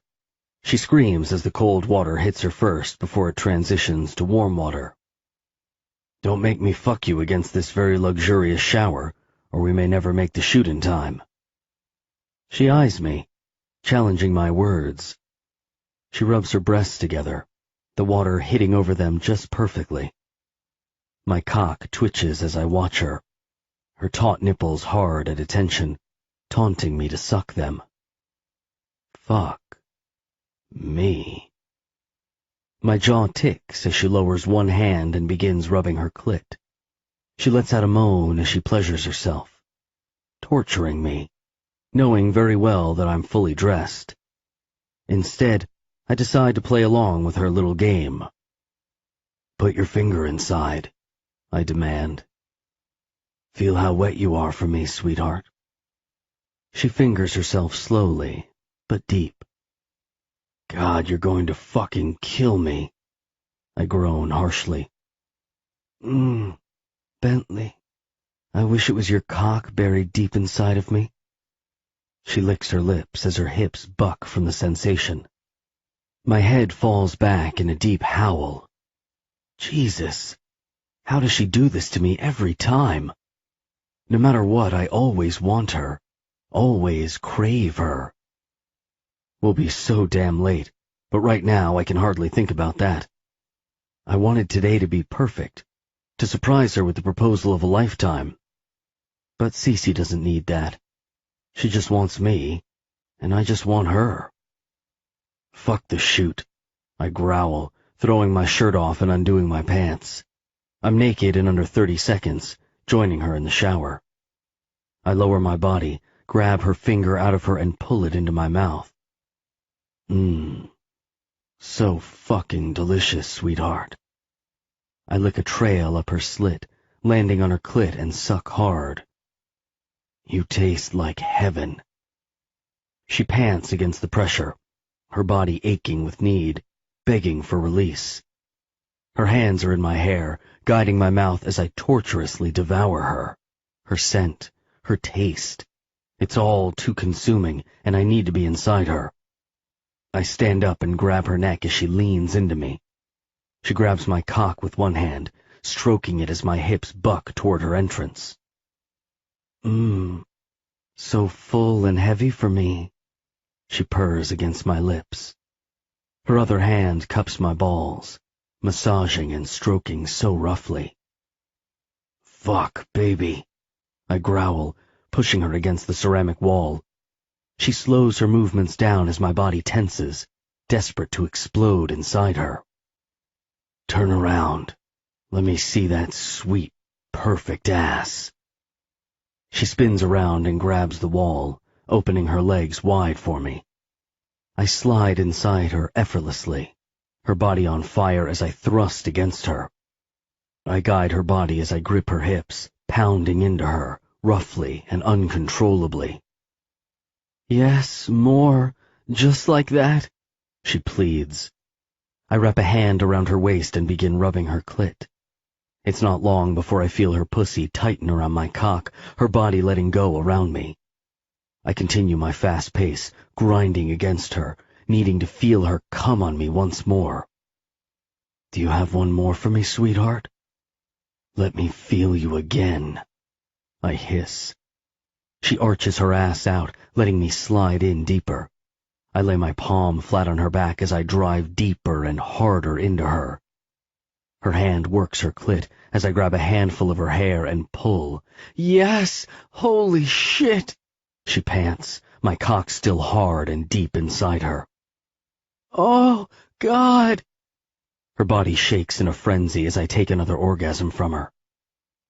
Good girl, I whisper against her, the water cascading over my back still. Don't move, baby. I pump into her once more before giving her all of me, coming inside her as if I'm claiming her, marking her body with my seed. We spend the rest of the shower cleaning each other, thoroughly washing each other. I can't control the smile that spreads across my face any time Cece traces her finger along my tattoos. Have you thought about getting more? I ask, drying her off. She shrugs lightly. I don't know. They're so permanent. It has to really mean something special. Is permanent bad? No, as long as it's something I can live with forever. I smile at her, ready to ask her the most important question of my life. I wrap a towel around my waist as she tucks hers under her arms. Her hair is messy and wet, but God, she's so stunning. This right here, this is perfection. I grab her hands and kiss them softly as she looks at me. You know how much I love you, I say, gripping her left hand in mine. As much as I love you, she says back, smirking. You've distracted me from what I had planned for today, but I'm okay with that. I want to have those distractions for the rest of my life. I want to make this date a new memory for you. I don't want it to feel tainted. It'll be a day we can both celebrate. Her eyebrows narrow, the smile slipping from her face at the thought of her dad. I lean over and grab my pants that are holding that blue box I've had for 2 years now. I kneel down, her eyes widening as she sees the box in my hand.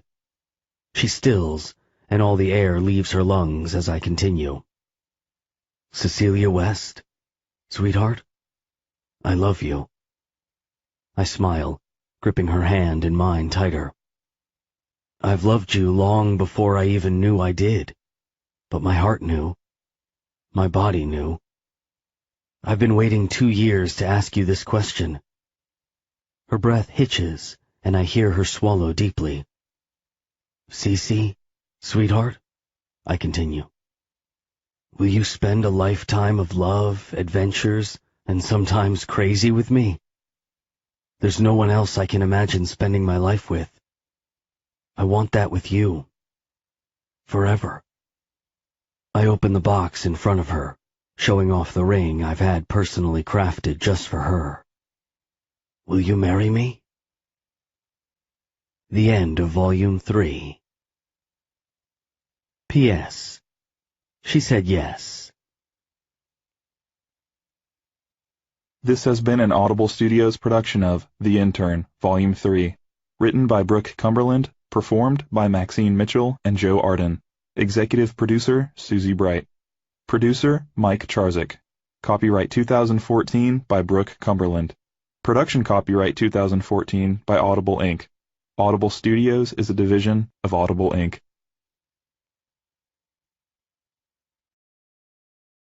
Audible hopes you have enjoyed this program. I hope those weren't important. No, from an ex-boyfriend, I taunt, remembering how upset he got the first time I told him that. His jaw tenses, knowingly, but before I can tell him to relax, his mouth is on me forcefully. "Oh, God!"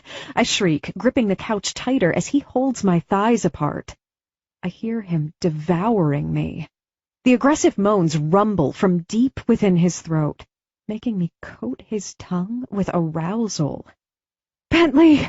Oh, my God! More!"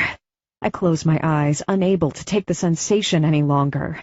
His tongue is relentless as he moans into my pussy, licking and sucking. My body is trembling against him as he brings me close to climax. Just when I think I'm close to release, he backs out and quickly turns me around. He stands up behind me and rubs his erection against me. Fuck! Why is he still wearing pants? "Baby!" I whimper as he cups my breast. "Hold tight, sweetheart." I hear him unzip his pants and pull them down. His shirt goes next. "Bend over," he demands. I do as he says and bend over the couch. It's pressing directly over my stomach, adding pressure to my already built-up need. "Spread those perfect little legs, baby. Let me see all of you." God, I love the deep tone of his voice. It's an octave deeper, harsher than usual, but I'm instantly aroused. I'm bent over, spread wide and ready for him. He slowly and so fucking torturously licks a trail up my spine. I shiver underneath him, dripping wet with desire. He pushes our hips together, letting me feel how hard he is for me. "You feel that, sweetheart?" I nod, desperately. "Only you do that. Only you." "God, Bentley," I moan. "Fuck me. I need you," I beg. "Show me. How badly do you want it?" My hand covers my pussy and begins rubbing my clit as he pushes his cock behind me. He's teasing me, and it's fucking torture. I'm tired of waiting. I rub myself harder, finally getting some relief.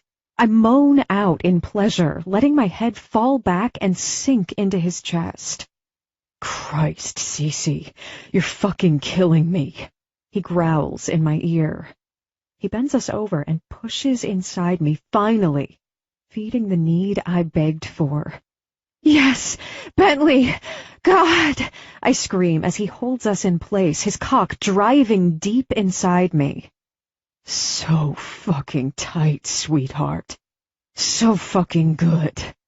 My legs are just wide enough for him to enter me, but he's pressing firm against the walls that are gripping him tight. The sensation is consuming. Every thrust rips through me. "Yes, that's perfect, sweetheart. I love when you touch yourself." I work my clit harder, moaning and panting as an orgasm builds inside me. He drives deeper inside me, making me explode at the double sensation. "Oh, God! Yes! Bentley! Yes!" He pumps into me once more as he milks his own release within my tight walls. I'm bent almost all the way over the couch, my ass up in the air. But I don't care. I love giving myself to Bentley. Meeting Bentley has changed my life, and I'd never take back the journey we've been on to get where we are right now. Because right now is perfect. Epilogue. Bentley. Cece lays her head on my shoulder as we fly over the Atlantic Ocean, heading to Europe for an exclusive modeling shoot. She's been traveling with me since she graduated college, insisting on being with me even though I know she hates flying. It's the 12th anniversary week of her father's death, and she has yet to bring it up. Either she doesn't realize it's mid-July, or she wants to move on from it. Either way, I plan to change the meaning of that day for her. Make it a reason to celebrate July 16th. We land in France and take the next day to adjust to the time difference, sleeping and ordering room service before I have to work for the next 4 days. I've arranged a shoot on the anniversary date for us to do together. It's not for a magazine like I told her it was for. Rather, it would capture every moment of my proposal. I don't think she'll be expecting it. I've been planning the shoot for months, wanting to give her something she'll absolutely love. I've had her ring for 2 years, but the timing never seemed appropriate. I knew she needed time to digest her dad's letter and to accept everything the way it was. The year after she graduated college, she insisted she wanted to travel with me. I figured 1 more year and then I'd propose. 1 more year to make sure she could handle the high demands of being with a professional model. I feel like I could sleep for a week, she groans, grabbing the covers and curling up into a ball in the middle of the king-size bed. She looks gorgeous, her long blonde hair spiraled out beneath her and face completely makeup-free. Come on, sweetheart. I lift her off the bed and she whines. I carry her into the shower and turn on the water. She screams as the cold water hits her first before it transitions to warm water. Don't make me fuck you against this very luxurious shower, or we may never make the shoot in time. She eyes me, challenging my words. She rubs her breasts together, the water hitting over them just perfectly. My cock twitches as I watch her, her taut nipples hard at attention, taunting me to suck them. Fuck me. My jaw ticks as she lowers one hand and begins rubbing her clit. She lets out a moan as she pleasures herself, torturing me, knowing very well that I'm fully dressed. Instead, I decide to play along with her little game. Put your finger inside, I demand. Feel how wet you are for me, sweetheart. She fingers herself slowly, but deep. God, you're going to fucking kill me, I groan harshly. Bentley, I wish it was your cock buried deep inside of me. She licks her lips as her hips buck from the sensation. My head falls back in a deep howl. Jesus, how does she do this to me every time? No matter what, I always want her, always crave her. We'll be so damn late, but right now I can hardly think about that. I wanted today to be perfect, to surprise her with the proposal of a lifetime. But Cece doesn't need that. She just wants me, and I just want her. Fuck the shoot, I growl, throwing my shirt off and undoing my pants. I'm naked in under 30 seconds, joining her in the shower. I lower my body, grab her finger out of her and pull it into my mouth. So fucking delicious, sweetheart. I lick a trail up her slit, landing on her clit and suck hard. You taste like heaven. She pants against the pressure, her body aching with need, begging for release. Her hands are in my hair, guiding my mouth as I torturously devour her. Her scent, her taste. It's all too consuming, and I need to be inside her. I stand up and grab her neck as she leans into me. She grabs my cock with one hand, stroking it as my hips buck toward her entrance. So full and heavy for me, she purrs against my lips. Her other hand cups my balls, massaging and stroking so roughly. Fuck, baby, I growl, pushing her against the ceramic wall. She slows her movements down as my body tenses, desperate to explode inside her. Turn around. Let me see that sweet, perfect ass. She spins around and grabs the wall, opening her legs wide for me. I slide inside her effortlessly, her body on fire as I thrust against her. I guide her body as I grip her hips, pounding into her, roughly and uncontrollably. Yes, more, just like that, she pleads. I wrap a hand around her waist and begin rubbing her clit. It's not long before I feel her pussy tighten around my cock, her body letting go around me. I continue my fast pace, grinding against her, needing to feel her come on me once more. Do you have one more for me, sweetheart? Let me feel you again, I hiss. She arches her ass out, letting me slide in deeper. I lay my palm flat on her back as I drive deeper and harder into her. Her hand works her clit as I grab a handful of her hair and pull. Yes! Holy shit! She pants, my cock still hard and deep inside her. Oh, God! Her body shakes in a frenzy as I take another orgasm from her. Good girl, I whisper against her, the water cascading over my back still. Don't move, baby. I pump into her once more before giving her all of me, coming inside her as if I'm claiming her, marking her body with my seed. We spend the rest of the shower cleaning each other, thoroughly washing each other. I can't control the smile that spreads across my face any time Cece traces her finger along my tattoos. Have you thought about getting more? I ask, drying her off. She shrugs lightly. I don't know. They're so permanent. It has to really mean something special. Is permanent bad? No, as long as it's something I can live with forever. I smile at her, ready to ask her the most important question of my life. I wrap a towel around my waist as she tucks hers under her arms. Her hair is messy and wet, but God, she's so stunning. This right here, this is perfection. I grab her hands and kiss them softly as she looks at me. You know how much I love you, I say, gripping her left hand in mine. As much as I love you, she says back, smirking. You've distracted me from what I had planned for today, but I'm okay with that. I want to have those distractions for the rest of my life. I want to make this date a new memory for you.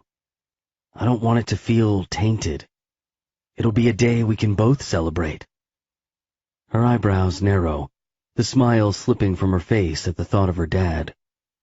I lean over and grab my pants that are holding that blue box I've had for 2 years now. I kneel down, her eyes widening as she sees the box in my hand. She stills, and all the air leaves her lungs as I continue.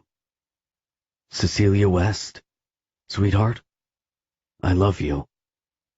I smile, gripping her hand in mine tighter. I've loved you long before I even knew I did, but my heart knew. My body knew. I've been waiting 2 years to ask you this question. Her breath hitches, and I hear her swallow deeply. Cece, sweetheart, I continue. Will you spend a lifetime of love, adventures, and sometimes crazy with me? There's no one else I can imagine spending my life with. I want that with you. Forever. I open the box in front of her, showing off the ring I've had personally crafted just for her. Will you marry me? The end of Volume 3. P.S. She said yes. This has been an Audible Studios production of The Intern, Volume 3, written by Brooke Cumberland, performed by Maxine Mitchell and Joe Arden. Executive producer, Susie Bright. Producer, Mike Charzik. Copyright 2014 by Brooke Cumberland. Production copyright 2014 by Audible Inc. Audible Studios is a division of Audible Inc.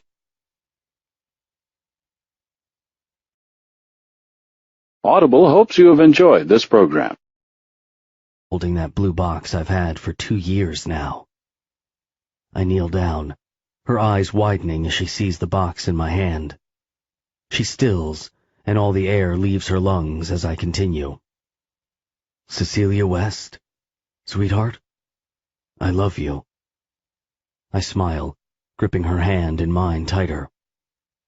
I've loved you long before I even knew I did, but my heart knew. My body knew.